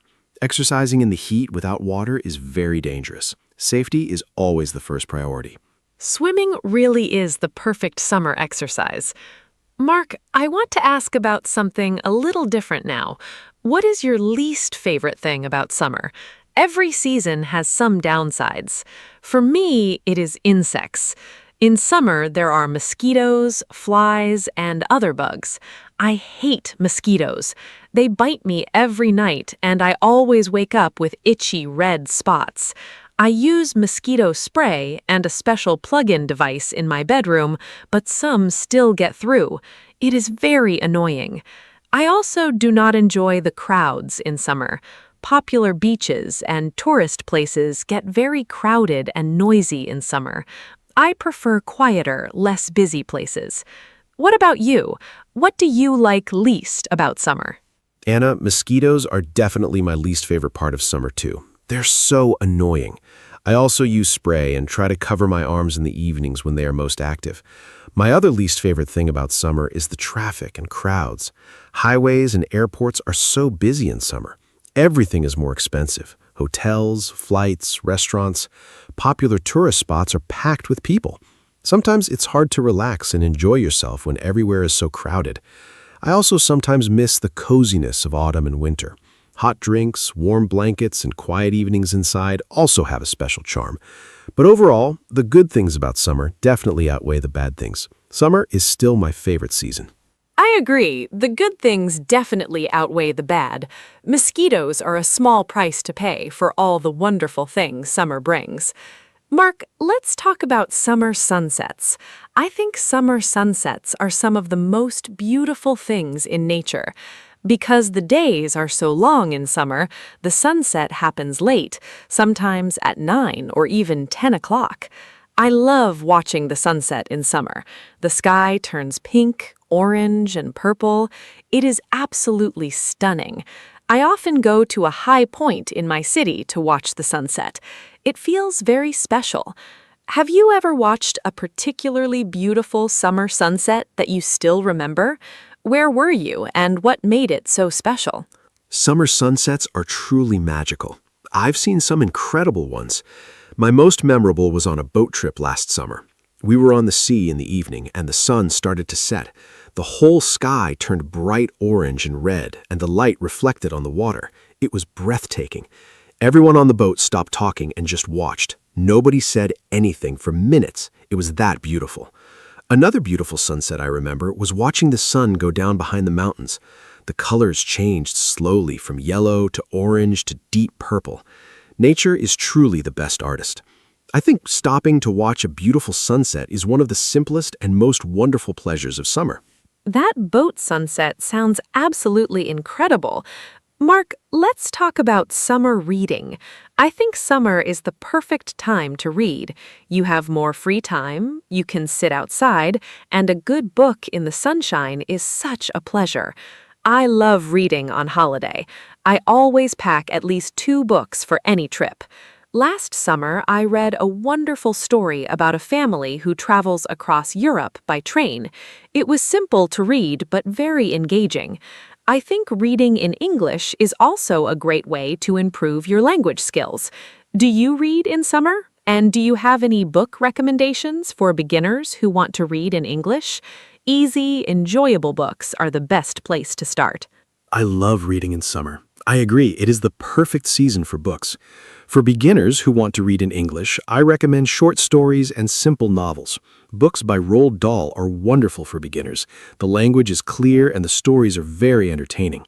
The Diary of a Wimpy Kid series is also easy and very funny. For something more relaxing, try travel books or simple romance stories. Reading in a language you are learning might feel difficult at first, but start with very short texts. Even 1 page a day is great progress. Use a dictionary for new words and try to enjoy the story, not just translate every word. Reading should be enjoyable, not stressful. Roald Dahl is a great recommendation. His stories are so imaginative and fun. Mark, let's talk about summer and friendship. I think summer is a time when friendships feel especially strong. You spend more time with people outside. You have shared experiences, holidays, barbecues, picnics, festivals. Those shared summer moments bring people closer together. Some of my strongest friendships are built on summer memories. I have a group of friends who I met on a summer language course many years ago. We are still very close today. Summer seems to create a special atmosphere where people connect more easily. Do you think summer is a good time for building friendships? Do you have any special summer friendships or memories with friends? Absolutely. Summer is wonderful for friendships. When the weather is good, people naturally want to be outside and social. You meet neighbors, join community events, and talk to strangers more easily. I think the relaxed atmosphere of summer makes people more open and friendly. Some of my best friendships started in summer, at camps, on holidays, or at outdoor events. I also think summer is a great time to reconnect with old friends you do not see very often during the busy winter months. A simple phone call to invite someone for a walk or a barbecue can restart a friendship. Summer gives you natural reasons to reach out and spend time with people you care about. It's a social season. So beautifully said, Mark. Summer really is a social season.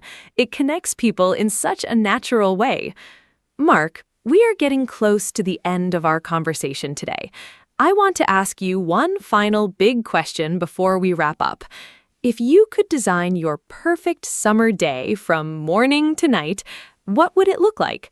Where would you be? Who would you be with? And what would you do? I think this is a fun and creative question. It also helps our listeners practice thinking and talking about daily activities in English. I will tell you my perfect summer day after you share yours. I already have it planned in my head, and I cannot wait to share it. Oh, I love this question. My perfect summer day would start with an early morning run along the coast while the air is still cool and fresh. Then a big breakfast outside, fresh bread, fruit, eggs, and a good coffee. After breakfast, I would go to the beach with my closest friends. We would swim, play beach volleyball, and just relax in the sun. In the afternoon, we would find a nice shaded terrace and have a long, slow lunch with cold drinks. In the evening, we would watch the sunset from a boat on the sea. Then dinner outside at a local restaurant with good food and great conversation. Finally, we would sit around a fire on the beach and talk and laugh until late at night. That would be my perfect summer day. What a wonderful conversation today, Mark. I feel so happy just talking about summer. We talked about so many great things: the weather, food, holidays, activities, travel, fitness, sleep, sunsets, reading, friendships, and so much more. I hope our listeners learned some new English words and phrases today, and I hope this conversation made you feel excited about summer, or maybe a little nostalgic if summer is not here yet. Remember, the best way to improve your English is to listen, speak, and enjoy the language. Thank you so much to everyone who listened today. Summer and English learning are both beautiful journeys. Enjoy both of them to the fullest. Thank you, Anna. This was such a joyful conversation. And thank you to all our wonderful listeners for spending time with us today. Summer really is a special season, full of warmth, light, and happy memories. I hope our conversation gave you some ideas for things to do this summer and some useful English vocabulary to talk about summer with your friends. If you want to improve your English, use summer as your teacher. Go outside, experience new things, and try to describe them in English. Keep a summer journal, listen to English podcasts, and speak as much as you can. Learning English can be just as fun and warm as a beautiful summer day. Until next time, enjoy the sunshine, stay happy, and we will see you soon. Goodbye. Hello, everyone. Welcome to our podcast. My name is Julia. Today, we have a very exciting topic. We will talk about first dates. Yes, first dates. Many people feel nervous before a first date. It is very normal. Today, my friend John is here with me. We will share some easy tips. These tips can help you make a great first impression. If you are single, or if you want to learn English about dating, this podcast is for you. We will use simple words today, so don't worry if your English is not perfect. Let's start. John, are you ready to talk about first dates? Hi, everyone. I'm John. Yes, Julia, I am ready. This is a great topic. A first date can be scary for many people. Your heart beats fast, your hands feel sweaty. You think, what should I say? But don't worry. Today, we will give you simple and useful tips. These tips are easy to remember. You can use them on your next date. We will talk about clothes, conversation, body language, and more. We want this podcast to be fun and helpful. If you are a beginner in English, you can still understand everything. We use short sentences and easy words. Let's begin with the first tip, Julia. What do you think is the most important thing? That's a great question, John. I think the most important thing is being on time. When you are late, the other person can feel bad. They might think, this person doesn't care about me. So my first tip is, don't be late. Try to arrive 5 or 10 minutes early. This shows you are polite and responsible. Also, being early gives you time to relax. You can sit down, drink some water, and calm your mind. If you are always late, please try to change this habit before a first date. It can really hurt the first impression. Time is important in every culture, but especially on a first date. What do you think, John? I totally agree, Julia. Being on time is very important. But sometimes things happen. The bus is late or there is traffic. In this case, you should send a message. Say, I'm sorry, I will be 5 minutes late. This shows respect. It is much better than saying nothing. The other person will understand. Communication is very important, even before you meet. Also, I want to add something. If you arrive very early, like 30 minutes early, don't go inside right away. It can feel strange for the other person. Just wait outside or walk around a little, then go in at the right time. Small things like this really matter. Good point, John. Now let's talk about clothes. What should we wear on a first date? I think you don't need expensive clothes. You just need clean and comfortable clothes. Choose something that makes you feel confident. If you feel good in your clothes, you will act more relaxed. Also, think about the place. If you go to a nice restaurant, wear something a little formal. If you go for a walk in the park, wear something casual. It's also good to be clean and neat.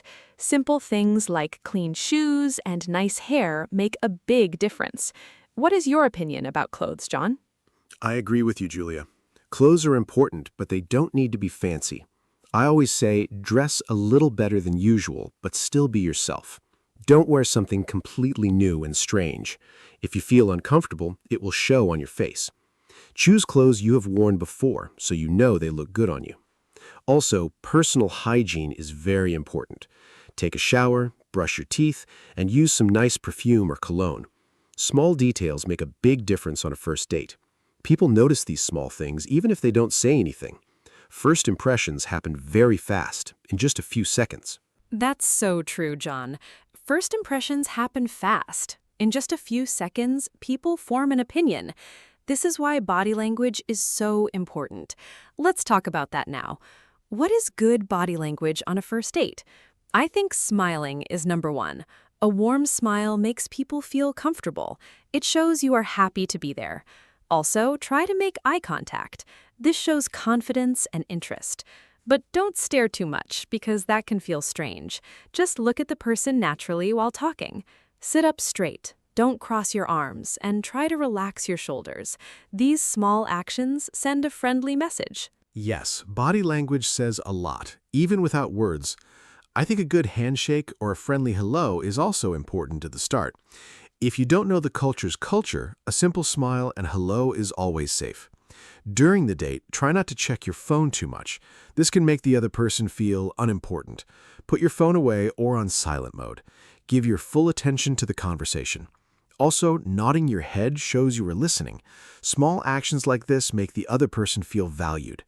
Body language can say more than words, so we must be careful and thoughtful about it. Great tips, John. Now let's talk about conversation topics. What should we talk about on a first date? I think safe topics are best at the beginning. You can ask about hobbies, favorite movies, travel, or food. These topics are light and easy to talk about. Try to ask open questions, not just yes or no questions. For example, ask, "What do you like to do on weekends?" instead of, "Do you like weekends?" Open questions help the conversation continue naturally. Also, share a little about yourself, too. A conversation should not feel like an interview. Both people should talk and listen equally. That's right, Julia. Balance is very important in conversation. Don't talk only about yourself, and don't stay too quiet either. I also think we should avoid some topics on a first date. For example, don't talk about money, past relationships, or negative things. These topics can make the mood heavy. Instead, keep the conversation light and positive. You can also use humor, but be careful with jokes. Some jokes might not make sense to the other person, especially if English is not their first language. Simple, friendly humor works best. A little laughter can make both people feel more relaxed and happy together. I love that point about humor, John. Laughing together really helps people connect. Now let's talk about listening. Many people focus on what to say, but listening is just as important. When the other person is talking, give them your full attention. Don't think about your next sentence while they are speaking. Instead, really listen to their words. You can respond with small words like "really" or "that's interesting." This shows you are engaged. Also, try to ask follow-up questions. For example, if they mention travel, ask, "Where did you go? Did you enjoy it?" Good listening makes people feel respected and important. Absolutely, Julia. Listening well is a skill, and it takes practice. I think many people forget this on a first date because they feel nervous. When we are nervous, we often talk too much. Try to take a breath and slow down. Ask a question, then really listen to the answer. Also, remember small details the person shares. If they mention their dog's name, you can ask about it later in the conversation. This shows you were truly paying attention. People feel special when someone remembers small details about them. It builds trust and connection quickly, even in a short conversation. That's a wonderful tip, John. Remembering small details really shows you care. Now, let's talk about confidence. Many people feel nervous before a first date, and that is completely normal. But how can we look and feel more confident? I think preparation helps a lot. Think of a few topics to talk about before the date. This can reduce your nervousness. Also, remind yourself that the other person is nervous too. You are not alone in this feeling. Take a few deep breaths before you meet, stand up straight, smile, and speak clearly. Confidence doesn't mean being perfect. It means being comfortable with yourself. Very true, Julia. Confidence comes from accepting yourself. I always tell my friends, just be yourself. Don't try to be someone different to impress the other person. If you pretend to be someone else, it is hard to keep that up. Also, it's not honest. Real connection happens when two people show their true personality. Of course, be polite and kind, but don't hide who you really are. If the date doesn't go well, that's okay too. Not every date leads to a relationship, and that is completely normal. Every date is also a chance to learn something new. That's a very healthy way to think about it, John. Not every date needs to be perfect. Now, let's talk about the place for a first date. Where should people go? I think a relaxed place is best, like a coffee shop or a casual restaurant. These places are not too expensive and not too formal. A quiet place is also good because you can hear each other talk. Loud places, like busy clubs, can make conversation difficult. Some people also enjoy a walk in the park for a first date. It's relaxed, and walking together can reduce nervousness. What do you think is a good first date location, John? I agree with coffee shops and parks, Julia. They are simple, relaxed, and not too expensive. I also think it's good to choose a place both people know or can easily find. This reduces confusion and stress before the date. Avoid very expensive restaurants for a first date. It can create pressure, especially about who pays the bill. Speaking of the bill, let's talk about that too. In many cultures, it's polite to offer to pay or to split the bill. There is no single correct rule, but showing kindness and fairness is always a good idea. Communication about this can also feel modern and respectful. That's a good point about the bill, John. It really depends on the culture and the people. The most important thing is being polite and not making it awkward. Now, let's talk about ending the date. How should a first date end? I think it's important to say a genuine thank you. You can say, I really enjoyed talking with you today. This is honest and kind, even if you don't want a second date.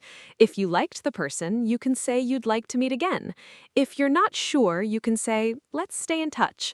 Being honest and respectful at the end leaves a good final impression. I completely agree, Julia. The ending of the date is just as important as the beginning. Don't make promises you don't plan to keep. For example, don't say, I'll call you tomorrow, if you don't plan to. This can hurt the other person's feelings later. Honesty is always the best choice, even when it feels a little uncomfortable. Also, a simple hug, handshake, or wave can be a nice way to say goodbye, depending on your culture and comfort level. Remember, first dates are also about learning. Even if it doesn't work out, you can learn something new about yourself and about dating. Well said, John. Learning from every experience is so important. Let's also talk about nervous habits. Many people bite their nails, shake their legs, or play with their phone when they are nervous. These habits can be distracting for the other person. Try to notice your own habits and control them a little. Instead, keep your hands relaxed on the table and focus on breathing slowly. If you feel very nervous, you can even say it.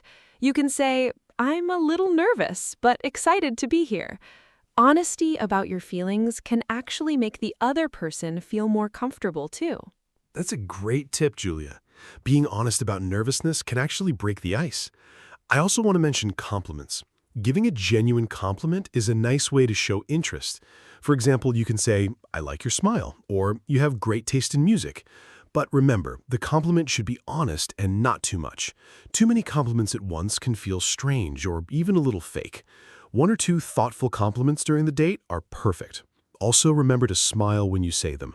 A compliment with a warm smile feels much more sincere and natural to the other person. I love that advice, Joan. Genuine compliments really do make people feel special. Now, let's talk about something important: respecting boundaries. On a first date, it's important to respect the other person's comfort level. Don't ask very personal questions too early, like questions about family problems or past relationships. Give the conversation time to grow naturally. Also, respect physical space. Not everyone wants a hug or a kiss on the first date, and that is completely okay.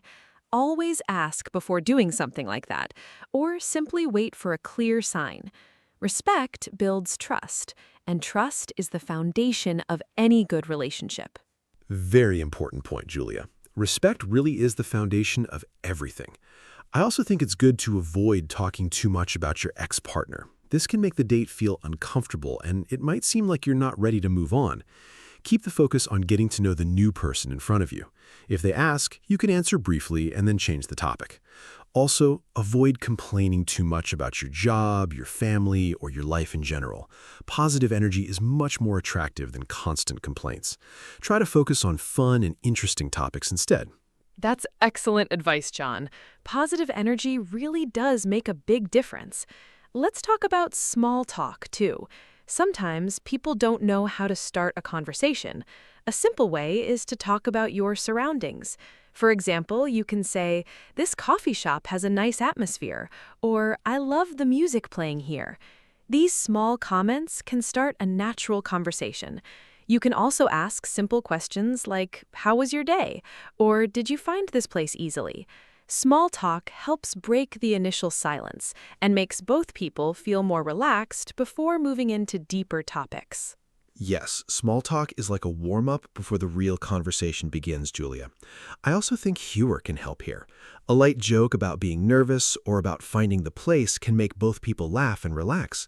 But remember, don't force the humor. If it doesn't come naturally, that's okay too. Not everyone needs to be funny. Being kind, genuine, and a good listener is much more important than being funny. Some of the best first dates are simple and calm without too many jokes. Just enjoy the moment and let the conversation flow naturally between both people. That's a great reminder, John. We don't need to try too hard. Let's talk about texting before the date, too. If you're meeting someone from a dating app, a little conversation before the date can help, but don't text too much before meeting. Save some topics for the actual date. If you already know everything about each other through text, the date can feel less exciting. A little mystery is good. Also, confirm the date and time a day before, just to be sure. This shows responsibility and good communication, and it avoids any confusion about the plan on the actual day. Good advice, Julia. I also think it's smart to plan a date with a clear structure, but stay flexible. For example, plan a coffee first, and if it goes well, maybe take a walk after. But don't plan too many activities. If the conversation isn't going well, a long date can feel uncomfortable for both people. A shorter first date is often better. You can always plan a second date if things go well. This also takes pressure off both people. There's no need to spend the entire day together on the first meeting. Quality time matters more than quantity of time. That's very true, John. Quality really is more important than quantity. Now let's talk about after the date. What should we do after a first date? I think it's polite to send a short message. You can say, "Thank you for today. I had a great time." This is kind, even if you're not sure about a second date. If you want to see them again, you can say so directly. Clear communication saves time and avoids confusion for both people. If you're not interested, it's still kind to send a polite message instead of just disappearing. This is called ghosting, and it can hurt people's feelings. Yes, ghosting is not a kind way to end things, Julia. It's much better to be honest, even if it feels a little uncomfortable at first. You can say something simple like, "I enjoyed meeting you, but I don't think we're a match." This is respectful and mature. Most people appreciate honesty, even when the answer is not what they hoped for. It helps both people move forward. Also, remember that rejection is a normal part of dating. Not every date leads to a second date, and that's perfectly okay. Everyone experiences this, so don't be too hard on yourself. That's such an important reminder, John. Rejection is normal, and it doesn't mean something is wrong with you. Let's summarize some key tips so far. Be on time, dress comfortably and neatly, smile, make eye contact, and listen carefully. Choose safe and positive conversation topics, and avoid your phone during the date. Be honest about your feelings, respect boundaries, and end the date with kindness, whether you want to meet up again or not. These simple tips can really help you make a great first impression. Of course, every date is different, but these basic ideas apply almost everywhere, in almost every culture. Great summary, Julia. I want to add one more thing. Relax and have fun. Sometimes people focus so much on doing everything right that they forget to enjoy the moment. A first date should be enjoyable, not stressful. Remember, the other person wants to have a good time too, just like you. If you both relax and be genuine, the date will naturally go better. Also, remember that you are not just being judged. You are also deciding if you like the other person. Dating is a two-way process. Keep this in mind, and it can really reduce your nervousness before a date. That's such a helpful perspective, John. Dating really is a two-way process. I also want to mention cultural differences. If you're dating someone from a different culture, be curious and respectful. Ask polite questions if you don't understand something. This shows genuine interest, not rudeness. Also, be patient with language differences if English is not the other person's first language. Speak clearly and slowly if needed, and don't make anyone feel embarrassed about mistakes. Kindness and patience are universal, no matter where you're from.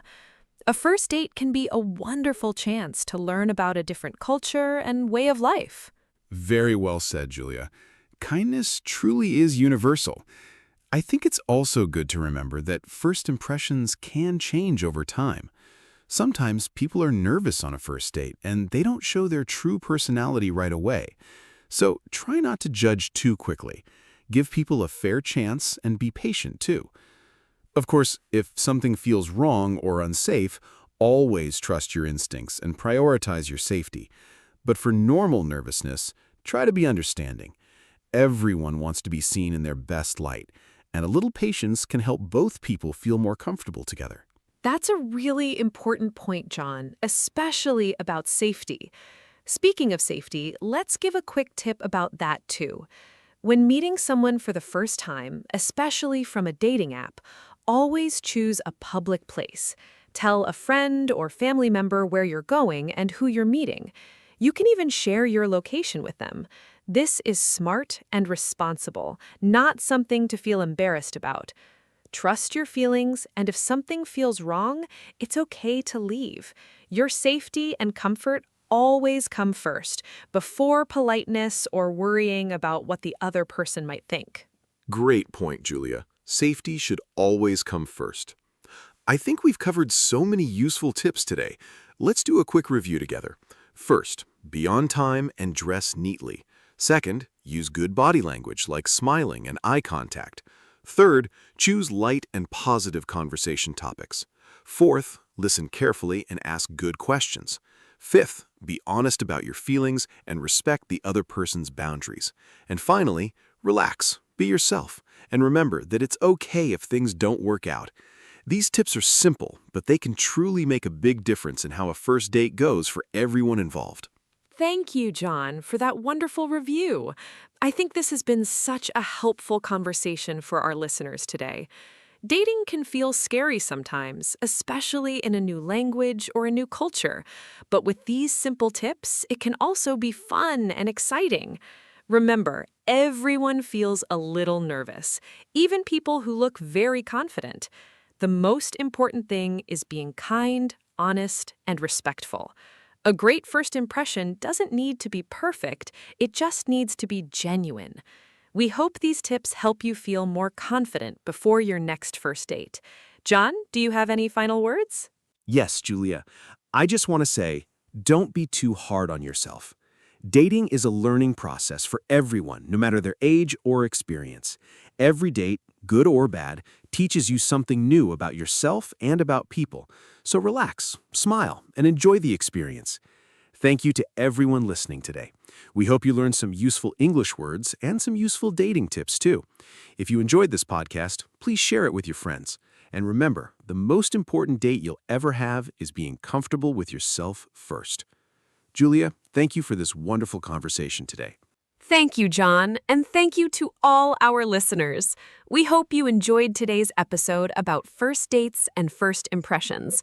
Remember our simple tips. Be on time, be kind, listen well, and most importantly, be yourself. We truly believe that everyone deserves a genuine connection, and it often starts with a great first date. Please join us next time for another fun and easy English podcast episode. Until then, take care of yourselves and good luck on your next date. Goodbye, everyone, and see you soon. Goodbye, everyone. Thank you so much for listening to our podcast today. We really enjoyed sharing these first date tips with you. Remember, practice makes progress, both in English and in dating. Don't be afraid to make mistakes, because that's how we all learn and grow. We hope you feel more confident and prepared now. Take these simple tips, be genuine, and most importantly, have fun. Thank you again for joining Julia and me today. See you in our next episode. Take care, stay positive, and goodbye for now. Hello, everyone, and welcome back to our podcast. Today, we have a very interesting topic. It is called the art of saying no. Many people find it hard to say no. Maybe you feel this way too. Do you always say yes, even when you don't want to? Today, we will talk about why saying no is important. We will also share some easy tips. I am very excited about this topic. I think it can help many people in daily life. So let's start our conversation today. I hope you enjoy it and learn something new and useful. Hi, everyone. Yes, this is a great topic, Julia. I think saying no is a real skill. Many people, including me, sometimes say yes too much. We say yes to work, to friends, and to family, but sometimes we feel tired and stressed. Learning to say no can help us feel better. It can also help us have more free time. Today, we will give simple examples. We will also give useful phrases you can use. I think this episode will really help our listeners. Let's begin talking about why saying no is so hard for many people. So, John, let's start with a simple question. Why do you think saying no is hard for people? I think many people want to be nice. They don't want to make others sad or angry. Some people are afraid of losing friends. Others feel guilty when they say no. I remember I used to say yes to everything. I was always busy and tired. Then I learned that saying no is okay. It doesn't mean you're a bad person. What do you think about this, John? Do you also find it difficult sometimes? Yes, I understand this very well, Julia. I think fear is a big reason. People are afraid of disappointing others. They also worry about what people will think of them. Some people think saying no is rude, but actually, saying no can be polite too. It depends on how you say it. I used to say yes to every request at work. I felt very tired every single day. Now I choose more carefully. I say no when I really need to. This has made my life much easier and calmer. That's a great point, John. How you say no really matters a lot. You can say no with kindness. You don't need to be rude or angry. For example, you can smile and speak softly. You can also explain your reasons simply. People usually understand if you are honest. I think honesty is very important here. When we are honest, people respect us more. They understand that we have limits too. Everyone has limits, and that is completely normal. We are not machines, we are humans with feelings. Exactly, Julia. I like the word limits. Everyone needs limits in life. Without limits, we can feel very tired. We might feel angry or stressed too much. This is not good for our health. Saying no helps us protect our time. It also helps us protect our energy. I think of it like a cup of water. If the cup is full, it cannot hold more. Our energy is similar to that cup. When we say no, we protect our cup from overflowing every single day. I really love that comparison, John. It makes the idea very easy to understand. Let's talk about some real situations now. Imagine your friend asks you for help, but you are already very busy today. What can you say in this situation?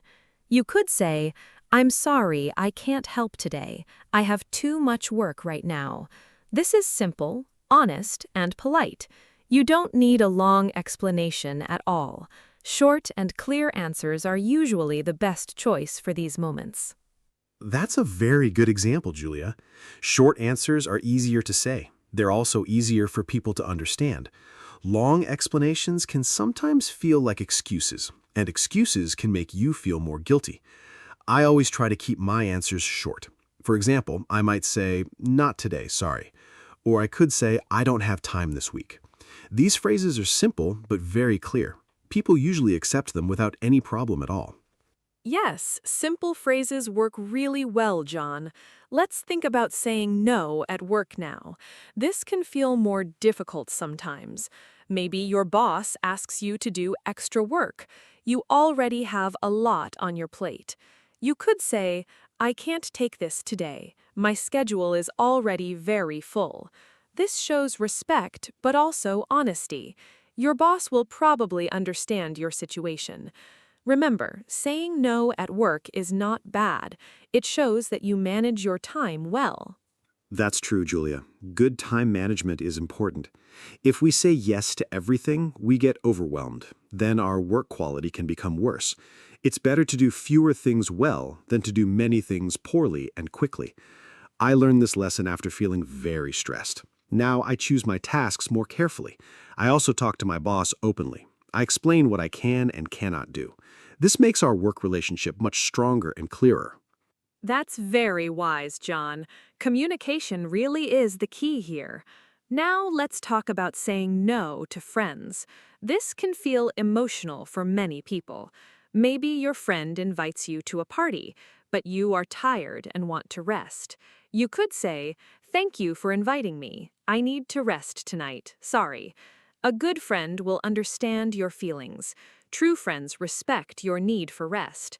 If they get angry, that says more about them. I agree completely, Julia. True friends will always understand you. They won't be angry about small things like this. Saying no sometimes actually helps friendships. It shows that you're being honest with them. Friendships built on honesty are usually stronger. If you always say yes but feel unhappy, that is not a healthy friendship. It's okay to protect your own time. Your friends should respect your boundaries and feelings too, always. Now let's talk about family, John. This can be even harder sometimes. Family members can feel closer than friends. Saying no to parents feels difficult for many people, but it is still important to try. For example, maybe your mother asks for a favor. You are busy with your own plans today. You could say, "I can't today, but tomorrow is fine." This shows you still care about helping them, but you also protect your own time and needs. Yes, family situations need extra care sometimes. We love our family very much, of course, but we also need to protect ourselves. Saying no does not mean we don't care, it simply means we have limits too. I try to be gentle when I say no to family. I use a soft voice and kind words. I also offer another time if I can.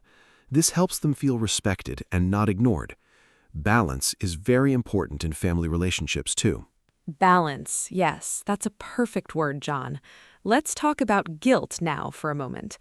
Many people feel guilty after saying no. This feeling is very common and normal. But guilt does not mean you did something wrong. It just means you care about others' feelings. Over time, this guilty feeling gets smaller. The more you practice saying no, the easier it becomes. I remember feeling very guilty at first. Now I feel much more comfortable and confident. That's a good point about practice, Julia. Saying no is really like a skill, like riding a bike or cooking food. At first, it feels strange and uncomfortable, but with practice, it becomes much easier. I suggest starting with small situations first. For example, say no to a small request. Then slowly try bigger situations over time. This helps build your confidence step by step. Soon, saying no will feel natural and simple. I love that idea, John, starting small. Let's also talk about useful phrases now for a moment. Here are some phrases everyone can use. I appreciate the offer, but I can't. That doesn't work for me right now. I need to think about it first. Thank you, but I'll pass this time. These phrases are polite and also clear. You can choose the one that fits best. Practicing these phrases can make saying no feel much easier in real conversations. Those are great phrases, Julia. Very useful. I also like saying maybe another time. This keeps the door open a little. It shows you are not completely closing off. Another good phrase is, I'm not able to right now. This is soft, but still very clear. I think tone of voice matters a lot too. A calm and friendly tone helps people accept your no. Even a hard no can sound kind with the right tone and warmth. Yes, tone of voice is really important, John. Body language matters too, I think. If you smile while saying no, it helps. If you look nervous, people might push more. Standing calmly and speaking clearly shows confidence. Confidence helps people accept your answer faster. I also think eye contact is helpful. It shows honesty and respect at the same time. These small things can make a big difference in how your no is received by others. That's very true, Julia. Body language matters. I also want to talk about alternatives now. Sometimes you can say no, but offer help differently. For example, I can't do the whole project, but I can help for 1 hour. This shows you still want to help a little. It's not always all or nothing, right? Partial help can be a good middle option. This way you protect your time, but still support others when you truly can. That's a really helpful idea, John. Partial help. Let's talk about saying no to invitations now. Sometimes we get invited to many events. We cannot attend everything, and that's okay. You could say, I can't make it this time, but thank you for inviting me. This shows appreciation while still saying no. People usually understand busy schedules and personal limits. Nobody can attend every single event in life. It's important to choose events that matter most to you. Exactly, Julia. We all have limited time. Choosing wisely helps us feel less stressed. I used to say yes to every invitation. I felt exhausted and had no free time. Now I choose events more carefully. I ask myself, do I really want this? If the answer is no, I decline politely. This has given me more time for rest. It has also given me time for things I truly enjoy and value in life. That's such an important question, John. Do I really want this is powerful. it helps us understand our true feelings. Sometimes we say yes out of habit. We don't even think about our own needs. Pausing before answering can help a lot. You don't need to answer immediately every time. You can say, "Let me think about it." This gives you time to decide calmly. Quick decisions are not always the best decisions for us. I completely agree, Julia. Pausing helps a lot. Taking time to think shows wisdom. It's not weak to ask for time. Many successful people take time to decide. This helps them avoid saying yes too quickly. It also helps them avoid regret later on. I always tell my friends this simple tip: you don't owe anyone an instant answer. This phrase has helped me feel less pressured in many different situations over the years. That's a wonderful phrase, John. Very true. Now let's talk about cultural differences a little. In some cultures, saying no directly is rude. People use softer, indirect language instead. In other cultures, being direct is normal and expected. It's good to understand the culture around you. This helps you say no in the right way. For example, in some places, silence can mean no. In other places, you need clear words. Understanding this helps avoid confusion between people. That's an interesting point, Julia, about culture. I think it's good to observe first. Watch how people around you communicate. This helps you understand their communication style. Then you can adjust how you say no.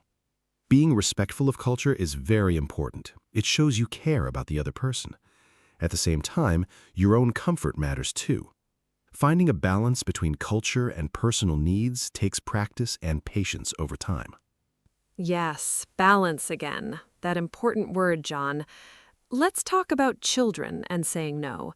Parents often need to say no to kids. This can feel hard because we love them, but limits are important for children too. Saying no teaches children about boundaries. It also teaches them about respect and patience. A calm, clear no works better than yelling. For example, not now, but maybe later. This teaches children that no is normal and okay. That's a great point about teaching kids, Julia. Children learn by watching their parents, too. If parents can say no calmly, kids learn this skill. This is a valuable lesson for their future. It helps them set boundaries when they grow up. I think this connects to everything we discussed today. Saying no is a life skill for everyone. Young or old, we all need this skill. It helps us live happier and healthier lives. Absolutely, John. It's a lifelong skill. Let's talk about self-care and saying no. When we say no, we protect our energy. This is a form of self-care, really. Self-care isn't selfish, it's actually necessary. We cannot help others if we are exhausted. Think about an airplane oxygen mask rule. You must help yourself first, then others. Saying no helps us keep our own oxygen. Then we can truly help people we care about. I love that airplane comparison, Julia. It really makes the idea very clear. We often forget to take care of ourselves. We focus so much on helping others, but burnout helps no one in the end. When we are burned out, we cannot function well. We might even feel angry or sad often. Saying no at the right time prevents burnout. It keeps us healthy, happy, and able to help others when we truly want to. That's so true, John. Burnout is serious. Let's talk about workplace boundaries a bit more. Sometimes coworkers ask for help constantly. It's okay to set clear working hours. You could say, "I can help during work hours only." This protects your personal time after work. Many people struggle with this boundary today, especially with phones and constant messages arriving. Setting clear boundaries helps separate work and rest, which improves both areas significantly. Yes, technology makes boundaries harder sometimes, Julia. We get messages any time of day. It's important to turn off notifications sometimes. You can say, "I don't check messages after 6." This is a boundary using your own words. People will slowly learn and respect this rule. At first, some people might not understand, but with consistency, they will adjust their expectations. Consistency is very important when setting any kind of boundary. Consistency, yes, that's another important word, John. If we say no sometimes, but not always, people get confused. They might keep asking, hoping we say yes. Being consistent helps people understand our limits clearly. It might feel hard at first to keep saying no, but over time it becomes much easier. People will learn to respect your clear boundaries. This makes future conversations simpler and less stressful for everyone involved in the situation. That's very true, Julia. Consistency really helps. I also want to mention self-confidence here. When we believe our needs matter, saying no becomes easier. Many people think their needs are less important, but everyone's needs and time truly matter equally. Building self-confidence takes time and practice too. Start by reminding yourself, my time is valuable. Repeat this to yourself when it feels hard. This simple reminder can really change your mindset over time. I really like that reminder, John. My time is valuable. Let's talk about mistakes now, too. Sometimes we say yes and later regret it. This happens to everyone, even experts like us. It's okay to make mistakes while learning. You can learn from each situation and improve. Next time, you might handle it differently. Being kind to yourself is very important here. Nobody says no perfectly every single time in life. That's a comforting thought, Julia, being kind to ourselves. We should not be too hard on ourselves. Learning any skill takes time and patience. Saying no is truly no different at all. Every mistake teaches us something valuable and new. I still make mistakes sometimes, even now, but I forgive myself and try again next time. This attitude has helped me grow a lot. Patience with yourself makes the whole learning process much easier. That's wonderful advice, John. Patience with ourselves. Let's talk about helping others say no too. If you have a friend who struggles, support them. You can say, it's okay to say no sometimes. Encouraging words can really help someone feel confident. We can support each other in this journey. Learning together makes the process feel less lonely. Maybe you can practice with a friend together. Role-playing different situations can be helpful and fun. I love the idea of practicing together, Julia. Role-playing can feel silly, but it helps. You can practice different phrases and situations. This builds confidence before using them in real life. It's like practicing a sport before a real game. The more you practice, the better you become. I think this is a great tip for our listeners. Try practicing with a friend or family member this week and see how it feels. That's a great suggestion, John. Practicing with someone. Let's summarize some of our main points now. First, saying no is a normal, healthy skill. Second, tone and body language matter a lot. Third, short and honest answers work best. Fourth, practice makes saying no much easier. And finally, protecting your time is a form of self-care. I hope these points are helpful and clear for everyone listening to our podcast today. Great summary, Julia. I would add one more point. Remember, saying no does not make you selfish. It makes you honest and healthy instead. Everyone has the right to protect their time. I hope our listeners feel encouraged after this episode. Saying no is truly an art, like our title says. It takes practice, patience, and a little courage. But it gets easier with time. I promise everyone listening today. Well, John, this has been such a great conversation today. I feel like we covered so many useful points. I hope our listeners learned something valuable from this episode. Saying no is not always easy, but it's important. I want to thank everyone for listening to us today. Please remember, your time and feelings truly matter. Practice a little bit every day, and it will become easier. Thank you all so much for joining our podcast. Yes, thank you everyone for listening today. This was a wonderful topic to discuss with Julia. I hope you feel more confident about saying no.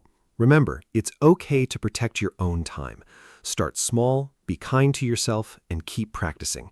We really enjoyed sharing these tips with all of you. Please join us again next time for another episode. Until then, take care of yourselves, and goodbye, everyone. Hello, everyone. Welcome back to our podcast. My name is Julia, and I am here with my friend John. Today, we have a very interesting topic. We are going to talk about sleep. Yes, sleep. Many people do not think sleep is important, but sleep is very, very important for our body and our mind. In this episode, we will talk about why we need sleep, what happens when we do not sleep, and how we can sleep better. I think this topic will help many of our listeners. So, John, are you ready to start this conversation with me today? Hi, everyone. Yes, Julia, I am ready. This is a great topic for me because I love to sleep. But really, I think many people do not sleep enough. They work late, they watch TV, or they use their phone at night. I do this too sometimes. Sleep is something we do every day, but we do not often think about it. I want to learn more about why sleep is so important for our health. I'm sure our listeners want to know this too. Let's start with a simple question. Julia, why do you think sleep is important? That is a great question, John. Sleep is important because our body needs to rest. When we sleep, our body can repair itself, our muscles relax, and our brain can rest too. During the day, we use a lot of energy. We walk, we talk, we think, and we work. At night, sleep gives our body time to recover. Without good sleep, our body cannot fix the small problems that happen every day. This is why doctors always say that adults need 7 to 9 hours of sleep every night. It is not just about feeling tired, it's about our health. I understand. So sleep is like a repair time for the body. That makes sense to me. I also read that sleep helps our brain. Is that true, Julia? I think when we sleep, our brain organizes all the information from the day. For example, if I learn a new word in English, maybe my brain saves this word while I sleep. Is this correct? I remember after a good night of sleep, I can think more clearly, but after a bad night of sleep, I feel confused and I cannot concentrate well. My memory is not good on those days. Yes, John, you are right. Sleep is very important for the brain and for memory. When we sleep, our brain takes the new information from the day and saves it in our long-term memory. This is why students should sleep well before an exam. If you study all night and do not sleep, your brain cannot save the information well. So sleeping is actually a very good study strategy. Also, sleep helps us solve problems. Have you ever had a difficult problem and after sleeping, you suddenly had a good idea? This happens because the brain keeps working while we sleep. Oh, yes, this happened to me many times. Sometimes I have a problem at work and I cannot find the answer. Then I go to sleep, and in the morning I suddenly know what to do. It's amazing. Now I understand why this happens. Julia, what happens to our body if we do not sleep enough? I know it makes us tired, but are there other problems too? I think many people do not know the real dangers of not sleeping. Can you explain this to our listeners? I think this information can help people understand why sleep is so necessary. Of course, John. When we do not sleep enough, many bad things can happen to our body. First, our immune system becomes weak. This means we can get sick more easily, like catching a cold. Second, we can gain weight because sleep affects the hormones that control hunger. When we are tired, we often want to eat more sugar and unhealthy food. Third, not sleeping enough is bad for our heart. It can increase the risk of heart problems in the future. And finally, it affects our mood. When we do not sleep well, we can feel angry, sad, or stressed easily. Wow, I did not know sleep could affect so many things. I always thought sleep only affects our energy level, but now I understand it affects our weight, our heart, and even our emotions. This is really important information. I think I need to change my habits. Sometimes I stay awake very late because I am watching videos on my phone. After hearing this, I really want to sleep earlier. Julia, how many hours of sleep do children need every night? I know adults need 7 to 9 hours, but what about children and teenagers? Is the number different for them? That is a good question. Children and teenagers need more sleep than adults because their bodies and brains are still growing every single day. Babies need about 14 to 17 hours of sleep every day. Young children need about 10 to 13 hours. Teenagers need about 8 to 10 hours of sleep every night. This is more than adults need. Unfortunately, many teenagers do not get enough sleep because of school, homework, and phones. This can affect their learning and their mood at school. Parents should help their children have a good sleep schedule with a regular bedtime every night. That makes sense. Growing bodies need more rest and energy. I remember when I was a teenager, I always wanted to sleep late and wake up late too. My parents always told me to sleep earlier, but I did not listen. Now I understand why they said that. Julia, let's talk about the sleep cycle. I heard there are different stages of sleep. Can you explain what happens during the night when we sleep? I think many people do not know that sleep has different parts, and each part is important for a different reason. Can you tell us more? Sure, John. Sleep has different stages, and we go through these stages many times during the night. First, there is light sleep. This is when we start to relax, and it is easy to wake up.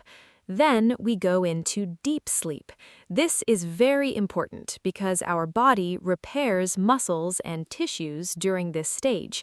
Deep sleep also helps our immune system. After deep sleep, we enter REM sleep. REM means rapid eye movement. This is when we dream. REM sleep is important for our brain and our memory. During the night, we repeat these stages about 4 or 5 times. That is very interesting. I did not know sleep had so many stages. So if we wake up in the middle of the night, we might not complete all these stages. Is that why sometimes I feel very tired even after sleeping for 8 hours? Julia, what can stop us from having good sleep? I think many people have trouble falling asleep or staying asleep. Can you talk about some common problems? I want to know why some people cannot sleep well even when they have enough time to sleep. This is a problem for many of our listeners, I think. Yes, that is exactly right, John. If your sleep is interrupted, you might not get enough deep sleep or REM sleep, so you feel tired even after 8 hours. There are many reasons why people cannot sleep well. Stress and worry are very common reasons. When our mind is busy thinking about problems, it is hard to relax and fall asleep. Drinking coffee or tea late in the day can also cause sleep problems because caffeine keeps us awake. Using phones or computers before bed is another big problem. The light from screens can confuse our brain and make it think it is still daytime. I think this is my problem. I always use my phone before I go to sleep. I check messages, watch videos, and sometimes I do not stop until very late. Maybe this is why I sometimes cannot fall asleep quickly. Julia, what can we do to sleep better? I think our listeners want some practical tips. Can you share some easy ways to improve our sleep? I want to know simple things we can do every day, not complicated things. I think small changes in our daily routine can make a big difference. Please tell us your best advice. Of course, here are some simple tips. First, try to go to bed at the same time every night. This helps your body have a regular sleep schedule. Second, avoid using your phone or computer at least 30 minutes before bed. You can read a book instead. Third, keep your bedroom dark, quiet, and cool. This helps your body relax. Fourth, do not drink coffee or tea in the evening. Fifth, try to exercise during the day, but not right before bed. Exercise helps us sleep better, but doing it too late can make it harder to relax. These simple changes can really help. These are very helpful tips, Julia. I think I will try to follow them starting tonight.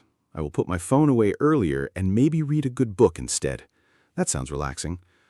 Julia, is it true that naps during the day are good for us? I sometimes take a short nap after lunch, especially on weekends. Is this a good habit or is it bad for our night sleep? I have heard different opinions about naps, so I'm not sure what is correct. Can you explain the truth about napping? I think many people wonder about this too. Great question, John. Naps can be good for us, but it depends on how long we nap. A short nap, about 20 to 30 minutes, can help us feel more energetic and focused. This is called a power nap. It does not usually affect our night sleep. However, if we take a long nap, for example, 2 or 3 hours, or if we nap very late in the afternoon, it can make it harder to fall asleep at night. So, if you want to take a nap, keep it short and try to nap earlier in the day, not close to evening. That is good to know. I usually take short naps, so I think that is okay for me. Julia, what about food and drinks? Does what we eat affect our sleep? I know coffee can keep us awake, but are there foods that help us sleep better? I'm curious because I want to eat the right things in the evening. Some people say warm milk helps you sleep. Is this true, or is it just an old story that people believe? I want to know if there's real science behind this idea, or if it is just a myth. Yes, food can affect our sleep, John. Warm milk actually can help a little because it contains a substance called tryptophan, which can help our body relax. Other foods like bananas, almonds, and herbal tea like chamomile tea can also help us feel calm before bed. On the other hand, we should avoid heavy, spicy, or very sugary food before bedtime because it can make our stomach uncomfortable and disturb our sleep. Also, drinking too much water right before bed is not a good idea because we might wake up during the night to use the bathroom. Balance is important. This is all very useful information, Julia. I think I learned a lot today about food and sleep. Now let's talk about something different. Does the temperature of the room really matter for sleep? I always thought a warm room is more comfortable, but maybe I am wrong. Can you tell us the best temperature for sleeping? I think many people do not think about this, but maybe it is more important than we realize. I'm curious to know the ideal temperature range that helps our body relax and fall asleep faster at night. Please explain this to us. Actually, John, a cool room is better for sleep than a warm room. Our body temperature naturally drops a little when we sleep, so a cool room, around 65 degrees Fahrenheit or about 18 degrees Celsius, helps this process happen naturally. If the room is too hot, it can be uncomfortable and we might wake up during the night. That is why many people sleep better in winter with a light blanket than in a very warm summer night. Fresh air and good ventilation in the bedroom can also help. Try opening a window a little before you sleep, if possible. That is interesting. I did not know a cool room could help us sleep better. I always sleep with a warm blanket even in summer, so maybe this is not the best idea. Julia, let's talk about exercise again. You mentioned exercise helps sleep. Can you explain more about this connection? I know exercise is good for our health in general, but I want to understand exactly how it helps with sleep. Does it matter what type of exercise we do? For example, is running better than walking, or does any kind of movement help us sleep better at night? Good question, John. Exercise helps sleep in many ways. When we exercise, our body uses energy, so we naturally feel more tired later and ready to rest. Exercise also reduces stress and anxiety, which are common reasons people cannot sleep well. Any type of exercise can help, whether it's running, walking, swimming, or yoga. The important thing is to be active regularly. However, as I said before, it is better to exercise earlier in the day. If you exercise very close to bedtime, your body temperature and heart rate increase, and this can make it harder to fall asleep quickly. I see, so the timing of exercise is very important, not just doing it. I usually go to the gym in the evening after work. Maybe I should try to change my schedule and exercise earlier, like in the morning.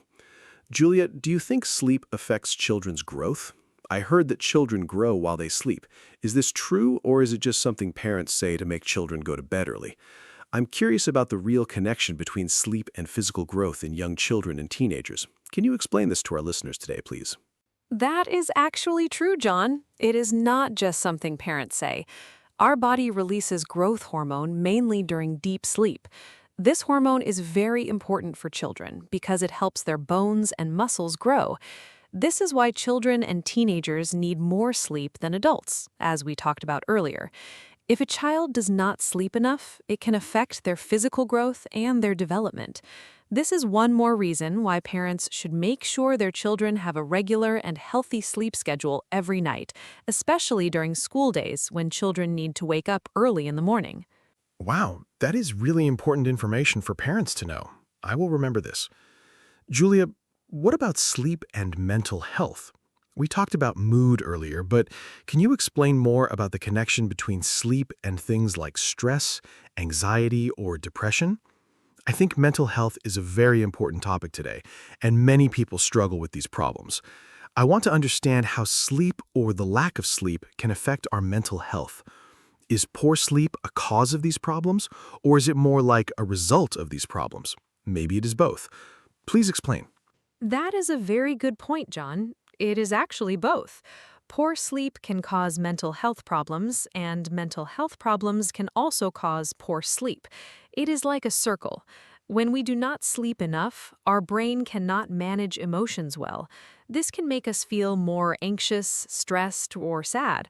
At the same time, if someone feels very stressed or anxious, it becomes harder for them to relax and fall asleep. This is why doctors often say that good sleep is one of the most important things for mental health, along with healthy food, exercise, and social connections with family and friends. This makes a lot of sense. I think many people do not realize how connected sleep and mental health really are. Julia, is there a difference between men and women when it comes to sleep? I'm just curious about this. Do men and women need the same amount of sleep, or is there a difference? I've never really thought about this question before, but now that we are talking about sleep, I'm curious to know if there are any differences between how men and women sleep or how much sleep each group typically needs to feel healthy and rested. That is an interesting question, John. In general, men and women need a similar amount of sleep, around 7 to 9 hours for adults. However, some studies show that women may need a little more sleep than men, maybe about 20 minutes more on average. This might be because women's brains work a little differently, or because of hormonal changes during their life, like during pregnancy or menopause. Also, women report having sleep problems, like insomnia, more often than men. But every person is different, so the most important thing is to listen to your own body and give it the rest it needs. That is good advice, Julia. Every person is different, so we should not compare ourselves too much to others. Let's talk about something practical now. What should we do if we cannot fall asleep at night? Sometimes I lie in bed for a long time and I cannot sleep. It is very frustrating. Do you have any advice for people who are lying awake in bed and cannot fall asleep? I think this happens to almost everyone sometimes, so I'm sure our listeners would like to know what to do in this difficult and frustrating situation during the night. Yes, this happens to many people, John. If you cannot fall asleep after about 20 minutes, it is better to get out of bed instead of lying there and feeling frustrated. You can do a quiet, relaxing activity, like reading a book with soft light or listening to calm music. Do not look at your phone because the light can make it harder to sleep. Breathing exercises can also help. Try breathing in slowly for 4 seconds, holding for 4 seconds, and breathing out for 4 seconds. This can help calm your mind and body. When you feel sleepy again, go back to bed. That breathing exercise sounds very helpful. I will try it tonight. Julia, do you think technology like sleep apps or smartwatches can really help us sleep better? I see many people using apps to track their sleep these days. Do these tools actually work, or are they just for fun? I'm curious because I have a smartwatch and it shows me information about my sleep every morning, but I'm not sure how accurate or useful this information really is. Can you share your opinion about sleep technology and whether it is truly helpful for improving our sleep quality? That is a good question, John.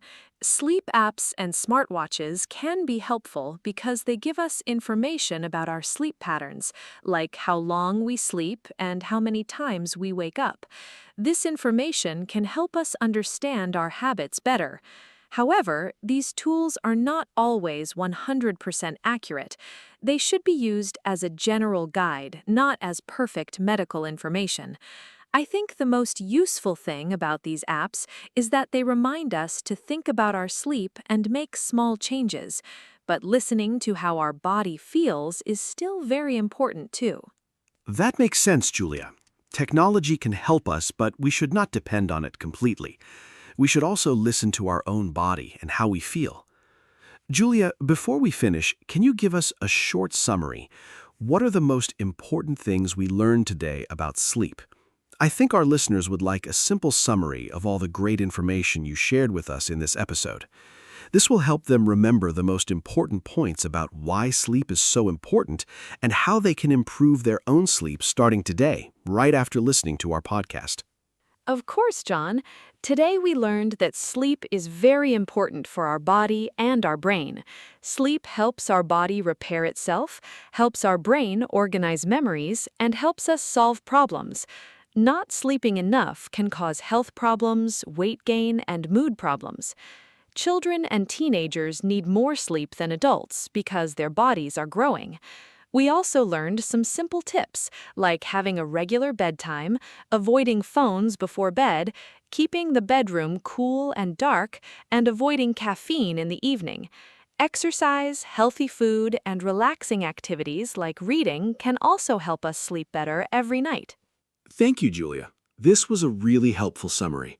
I learned so much today, and I am definitely going to change some of my habits, starting with putting my phone away earlier tonight. I hope our listeners also learned a lot about why sleep is so important for our health, our brain, and our happiness. Sleep is something we all do every day, but we do not always think about how important it really is. I think today's episode gave us many simple and practical ideas that everyone can use to improve their sleep quality, starting from tonight if possible. Yes, John, I agree completely. Sleep is truly one of the most important parts of a healthy life, just like eating well and exercising. I hope everyone listening today will try at least one small tip from our conversation, like going to bed a little earlier or turning off their phone before sleeping. Small changes can really make a big difference over time. Thank you all so much for listening to our podcast today. We really enjoyed talking about this important topic with you. Please remember to rest well tonight, and we will see you again in our next episode soon. Thank you, everyone, for joining us today. It was a pleasure talking about sleep with Julia and with all of you. Remember, good sleep is not a luxury. It is a necessity for a healthy and happy life. Take care of your body by giving it the rest it deserves every single night. If you enjoyed this episode, please share it with your friends and family, especially if they need better sleep habits too. Do not forget to follow our podcast for more interesting topics like this one. Sleep well tonight, everyone, and we will talk to you again very soon. Goodbye. Hello, everyone. Welcome to our podcast. My name is Julia. Today we have a very interesting topic for you. The topic is humans and nature. Who needs whom? This is a big question, and I think it does not have an easy answer. Nature gives us food, water, and air every single day. But do we help nature too, or do we only take from it? I have a good friend here with me today. His name is John, and he loves nature very much. John, can you say hello to our listeners? I am very happy to talk about this topic with you today, and I hope it will be fun and easy for everyone to understand. Hi, everyone. I'm John. Thank you, Julia, for that nice introduction. Yes, I really do love nature a lot. I like walking in forests, and I enjoy looking at rivers and mountains, too. Nature makes me feel happy and calm inside. I also think about this question a lot. Who needs whom more, humans or nature? At first, it looks like an easy question. We need nature for food, water, and clean air. But nature does not really need us at all. Nature was here before humans, and it can live without us. But we truly cannot live without nature. So today, let's explore this topic together, step by step, and share our own thoughts with everyone listening. That's a great point, John. Let's start with the basics first. Why do humans need nature so much? First, we need air to breathe every day. Trees and plants make oxygen for us to use. Without oxygen, humans simply cannot live at all. Second, we need water. Rivers, lakes, and rain give us clean water every single day. Third, we need food. Fruits, vegetables, and grains all come from the earth. Even meat comes from animals, and animals eat plants too. So really, everything on our table comes from nature in some way. I think many people forget this simple fact. We open the fridge and we don't think about where our food really comes from. You're right, Julia. Nature gives us so much, and we often forget to say thank you for it. I also want to add something important here. Nature gives us materials, too. Wood from trees helps build houses and furniture. Cotton from plants makes our clothes every day. Even medicine comes from plants. Many important medicines started as simple plants found in the forest. So nature is like a big supermarket, but a completely free one. We just take things, but we don't always take care of it. I think this is a real problem. If we only take and never give back, nature can become weak, and then it cannot help us anymore in the future. Exactly, John. Now let's talk about the other side of this question. Do humans actually help nature? Some people say no, that humans only destroy nature. Look at pollution, cutting trees, and dirty rivers around the world. Factories make smoke, cars make gas, and this hurts our air. Plastic goes into the ocean and hurts fish and other sea animals. Forests become smaller every single year because people cut trees for wood or farms. This makes me feel sad sometimes. Animals lose their homes, and some animals even disappear forever from our planet. I think humans have a lot of power, but sometimes we use this power in the wrong way, and nature pays the price. Yes, that's very true, and it's a serious problem for everyone. But I don't think all humans are bad for nature. Some people work hard to protect it every day. Scientists study animals and plants to help them survive. Farmers plant new trees to replace old ones. Governments make national parks to protect wild and beautiful places. Regular people like us can help too. We can recycle plastic and paper at home. We can save water and electricity every day. We can walk or ride a bike instead of driving a car. Small actions can make a big difference when many people do them together. I believe humans can be good friends to nature if we really try hard. I love that idea, John, being a friend to nature. Let's talk about animals now, since they are a big part of nature too. Bees are very important, for example, in our world. Bees fly from flower to flower, and this helps plants grow strong. Without bees, we would not have many fruits and vegetables at all. Also, animals like cows and chickens give us food like milk, eggs, and meat every day. Wild animals are important too, in their own special way. They keep nature balanced and healthy for everyone.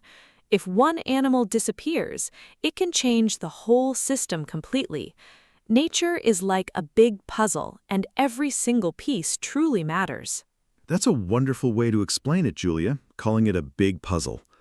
I want to talk about forests now, because they're so important. Forests are like the lungs of our planet in a way. Trees take in bad gas, called carbon dioxide, and they give us fresh oxygen instead. Forests are also home to millions of animals and plants around the world. Some forests, like the Amazon, are huge and full of amazing life. Sadly, people cut down many trees every year for wood, paper, or new farmland. This is called deforestation, and it's a big problem. When forests disappear, animals lose their homes and the air becomes less clean for everyone. Forests really are amazing, John. Let's talk about water now, too, since it's so important for life. Water covers most of our planet, but not all water is clean or safe to drink. Rivers and lakes give us drinking water, and oceans give us fish and seafood to eat. But pollution is a big problem for water too, sadly. Factories sometimes put dirty water into rivers without thinking. Plastic bags and bottles go into the ocean and hurt sea animals like turtles and fish. I saw a video once about a turtle with plastic stuck in its nose. It was very sad to watch, and it made me think a lot about how we use plastic. That sounds really sad, Julia. I understand why it affected you. Plastic is a big problem almost everywhere today. I try to use less plastic in my daily life now. For example, I use a reusable water bottle instead of buying new plastic bottles. I also bring my own bag when I go shopping for food. These are small changes, but they really do help over time. I also think education is very important for the future. When children learn about nature at school, they grow up caring about it more naturally. Maybe someday we will have better ways to clean the ocean and stop pollution completely. And I feel hopeful about this. I feel hopeful too, John. Let's talk about climate change now, because many people discuss it today. Climate change means our planet's temperature is slowly getting warmer over time. This happens because of gases from cars, factories, and other things made by humans. Warmer temperatures can cause big problems like melting ice, stronger storms, and strange weather patterns. Farmers can have trouble growing food when the weather changes too much each year. Animals can lose their homes too, especially polar bears living in cold places. I think climate change shows us very clearly that humans and nature are deeply connected. What happens to nature also happens to us eventually. That's very true, Julia. We are all connected, like one big family, really. I think many countries are trying to fix this problem now. They're using clean energy, like solar power from the sun and wind power from the wind. These types of energy don't make bad gases like oil or coal usually do. Also, more people are buying electric cars now, which don't need gasoline at all. I think this is a very positive change for everyone. Still, we need more people and more countries to work together on this. One country alone cannot fix climate change by itself. It's a problem for everyone on Earth, so everyone needs to help solve it. Working together is so important, John. You're right. Let's talk about something more personal now, if that's okay. Do you have any nature near your home? I have a small park close to my apartment building. I like to walk there almost every morning. I see birds, trees, and sometimes even squirrels playing. It makes me feel relaxed and happy inside. Being close to nature is good for our mental health too, not just our body's health. Studies show that walking in nature can really reduce stress levels. I think city life can be busy and noisy, so parks give us a quiet place to rest our minds. What about you, John? Yes, I do, Julia. I actually live near a small forest. I go there every weekend to walk my dog outside. The fresh air feels amazing, especially after a long week of work. I also have a small garden at my home. I grow tomatoes, peppers, and some pretty flowers there. Gardening is a wonderful hobby because you can see how plants grow every single day. It also teaches you patience because plants need time to grow slowly. My dog loves the garden too. He likes to dig in the dirt sometimes, which is not great for my poor tomatoes. But overall, it makes our home feel more connected to nature. That sounds lovely, John. A garden and a dog together? I want to try gardening too, someday soon. Maybe I will start with something easy, like herbs in my kitchen window. Basil and mint are supposed to be easy to grow, I heard. Let's talk about cities now, because most people today live in big cities, not in the countryside. Cities are often full of buildings, cars, and concrete, with less green space around. This can be a real problem for nature and for people, too. But some cities are trying new ideas, like green roofs, city gardens, and more trees on the streets, which I think is very smart. Green roofs sound really cool, Julia, honestly. I've seen pictures of buildings with plants growing right on top. It looks beautiful, and it also helps keep the building cool during summer. Some cities also build special paths just for bikes, so fewer people need to use cars. This helps reduce pollution in the air a lot. I read about a city that planted thousands of trees along its main streets. Now the air is cleaner and people feel happier just walking around outside. I think city planners today understand more about nature's importance than they did before. It's exciting to see cities changing to become friendlier to both humans and nature. It really is exciting, John. Let's talk about food again, but in a slightly different way this time. Have you heard of organic farming before? Organic farms grow food without using strong chemicals at all. This is better for the soil, the water, and the animals living nearby, too. Some people say organic food is healthier for humans as well. Also, eating local food, food grown near your home, can help nature a lot. It uses less fuel for transportation because the food doesn't travel very far. I try to buy local vegetables at the farmer's market sometimes. It feels nice to support local farmers and eat fresh food. That's a great habit, Julia. I should try the farmer's market more often too, honestly. I usually just go to the big supermarket, which is convenient, but maybe not always the best choice for nature. Let's also talk about water usage at home for a minute. Many people don't realize how much water they use every single day. Taking shorter showers, fixing leaking pipes, and turning off the tap while brushing your teeth can save a lot of water. These are simple habits, but if millions of people do them together, it makes a real difference. I think small daily choices really do add up to something meaningful for our whole planet. Small choices really do matter, John. I completely agree. I want to ask you something interesting now, if you don't mind. Do you think animals need humans, or can they live completely without us at all? I think some animals, like pets, really need humans to take care of them properly. Dogs and cats depend on us for food and love every day. But wild animals, like lions or eagles, don't need humans at all, really. Actually, they usually do better without us because we sometimes destroy their homes or hunt them for sport. I think this shows an important difference between wild nature and our human world. That's a really good point, Julia, about that important difference. I think humans have become very powerful compared to other animals today. We build big cities, we travel by airplane, and we even go to outer space now. But with this power comes a big responsibility too, I believe. If we are the strongest species on Earth, we should also try to be the most caring one. Instead of only using nature for ourselves, we should protect it for future generations too, like our children and grandchildren someday. I want my future kids to see forests, oceans, and animals just like we see them today, not only in old pictures. That's such a beautiful thought, John, thinking about future generations like that. Let's talk about oceans a little more now, since they cover so much of our planet's surface. Oceans give us food, like fish and seafood, and they also help control our weather and climate patterns. Oceans even produce a huge part of the oxygen we breathe, more than forests do, actually, which is quite surprising. But oceans face big problems today, like plastic pollution, overfishing, and rising water temperatures.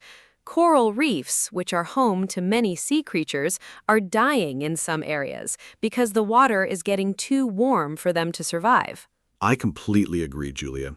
I didn't know oceans made more oxygen than forests. That's really surprising to hear. It shows how important they truly are for all of us on this planet.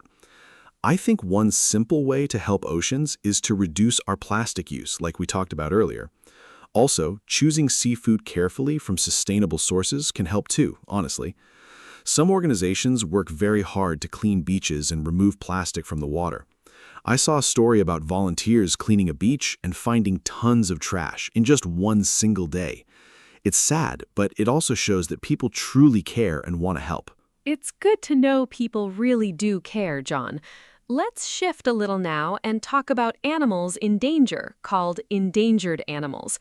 These are animals that might disappear forever if we don't protect them soon. Pandas, tigers, and elephants are famous examples of this problem. Many zoos and organizations work hard to protect these animals and help their populations grow again slowly. Some countries have strict laws against hunting endangered animals too, which helps a lot. I think it's important to teach children about these animals as well, so they grow up wanting to protect them naturally from a very young age into their future lives. That's very true, Julia. Understanding really does lead to caring, and caring leads to real action. I remember visiting a zoo as a child and seeing a tiger for the very first time. It was amazing, and it made me want to learn more about wild animals immediately. I think documentaries and nature shows also help a lot with this too. When people see beautiful nature on their television screen, they often want to protect it in real life as well. Technology, like social media, can spread awareness very quickly nowadays. A short video about an animal story can reach millions of people in just one single day. Social media really does spread things fast today, John. You're right. Let's talk about something positive now. Some good news about nature for a change. Did you know some animals that were almost extinct are now doing much better? For example, the bald eagle population grew a lot after people protected it with strict new laws. Some whale species are also increasing in number now after countries stopped hunting them so much. This shows that when humans really try hard, we can fix problems we created ourselves. I think this is very hopeful and important to remember always. It's not too late to help nature, and every small action truly counts. That's wonderful news, Julia. And it gives me a lot of hope too. I think it's important not to feel too sad or hopeless about nature's problems all the time. Instead, we should focus on solutions and positive actions we can take. For example, planting one tree might seem small at first, but if 1 million people plant one tree each, that's 1 million brand new trees. I think schools should teach children more about this kind of positive action too. When you feel like you can actually help, you feel more motivated to do something real. I always tell my friends that every single action matters, even small ones. I love your positive attitude, John. It's really nice to hear. Let's talk about something practical now. What can our listeners do today, right now, to help nature? First, they can start recycling paper, plastic, and glass at home right away. Second, they can use less water and electricity every single day. Third, they can try to walk or use public transportation instead of driving alone all the time. Fourth, they can plant a tree or even just a small flower in a pot on their balcony. Fifth, they can learn more about nature and share this new knowledge with friends and family members too. Those are great tips, Julia. I would also add one more thing. Try to reduce food waste at home. Many people throw away food that is still perfectly good to eat. This wastes not only food, but also the water and energy used to grow it in the first place. Try to buy only what you truly need and use leftovers creatively in new meals during the week. Also, support companies that care about nature and use eco-friendly products whenever possible. Every time we buy something, we are actually voting with our money for the kind of world we really want to live in together. Voting with our money. I really like that idea, John. Let's talk about children in nature now for a moment.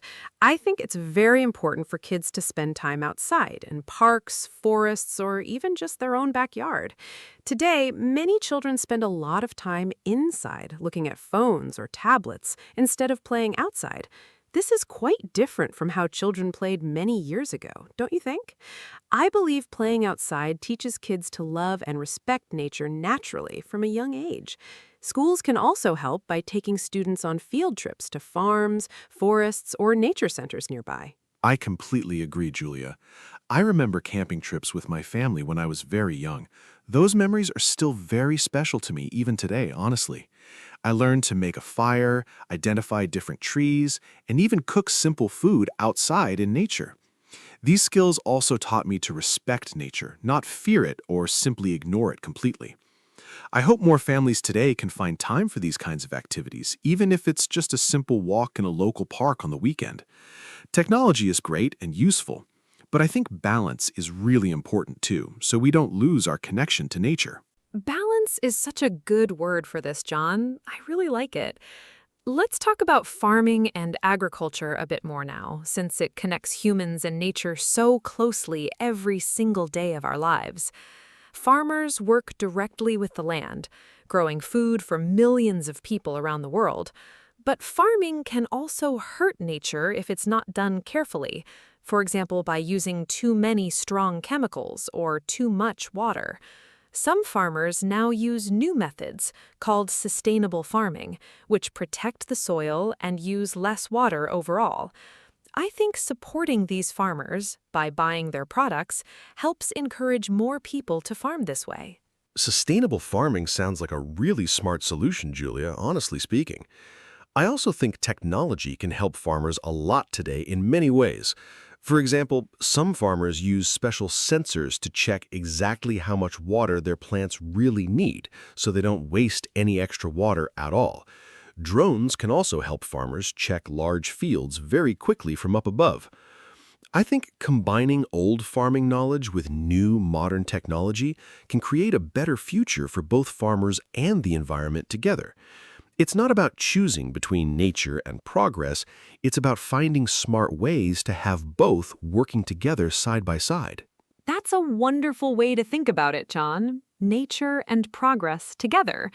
Before we go on much further, I want to remind everyone how important small daily habits really are for our planet's future. Simple things like turning off lights, using less paper, and choosing reusable items over disposable ones can genuinely help nature heal and recover over time.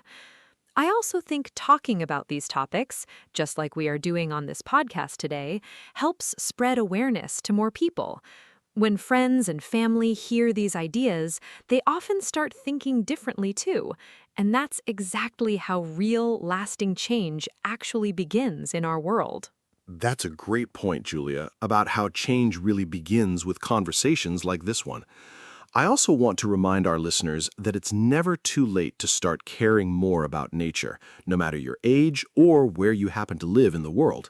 You don't need to be a scientist or an expert to help out. You just need to care and take small actions regularly, every single week.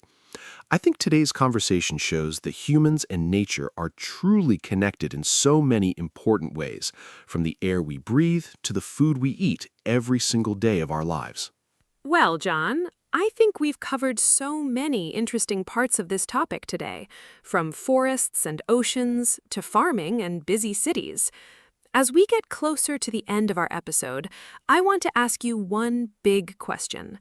In your honest opinion, who really needs whom more, humans or nature?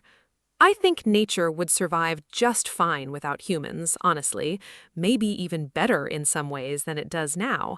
But humans absolutely cannot survive without nature at all, not even for one single day. So I believe the honest answer is humans need nature much more than nature needs us, and we should never forget this. I agree with you completely, Julia. It's a humbling thought, isn't it, when you really think about it? We often believe we are in control of everything around us, but really, we depend on nature for our very survival every single day. I think understanding this should make us more respectful and careful with how we treat the natural world around us. Instead of asking only, what can nature give me, maybe we should also ask, what can I give back to nature instead? I think that small change in thinking could really change how humans act in the future, moving from just taking to actually caring. Thank you so much, John, for this wonderful and thoughtful conversation today. I really enjoyed talking with you about humans and nature, and I learned a lot too. I hope our listeners feel inspired now to go outside, appreciate nature more, and maybe even make one small positive change this week. Remember, every single person can make a difference, and small actions together can create a really big impact over time, more than you might think. Thank you also to everyone listening to our podcast today. We truly appreciate your time and support. Please join us again next time for another interesting and friendly conversation together soon. Thank you, Julia, and thank you to all our wonderful listeners out there. This was such a fun and meaningful topic to discuss together today, and I really enjoyed it. I hope you learned something new and maybe practiced some English while listening too along the way. Remember, nature needs our care and respect, and we truly need nature to survive and live happy, healthy lives every day. Let's all try to be better friends to our planet, starting today with small and simple steps we can take. Thank you again so much for joining us, and we can't wait to talk with you again soon. Goodbye for now, everyone.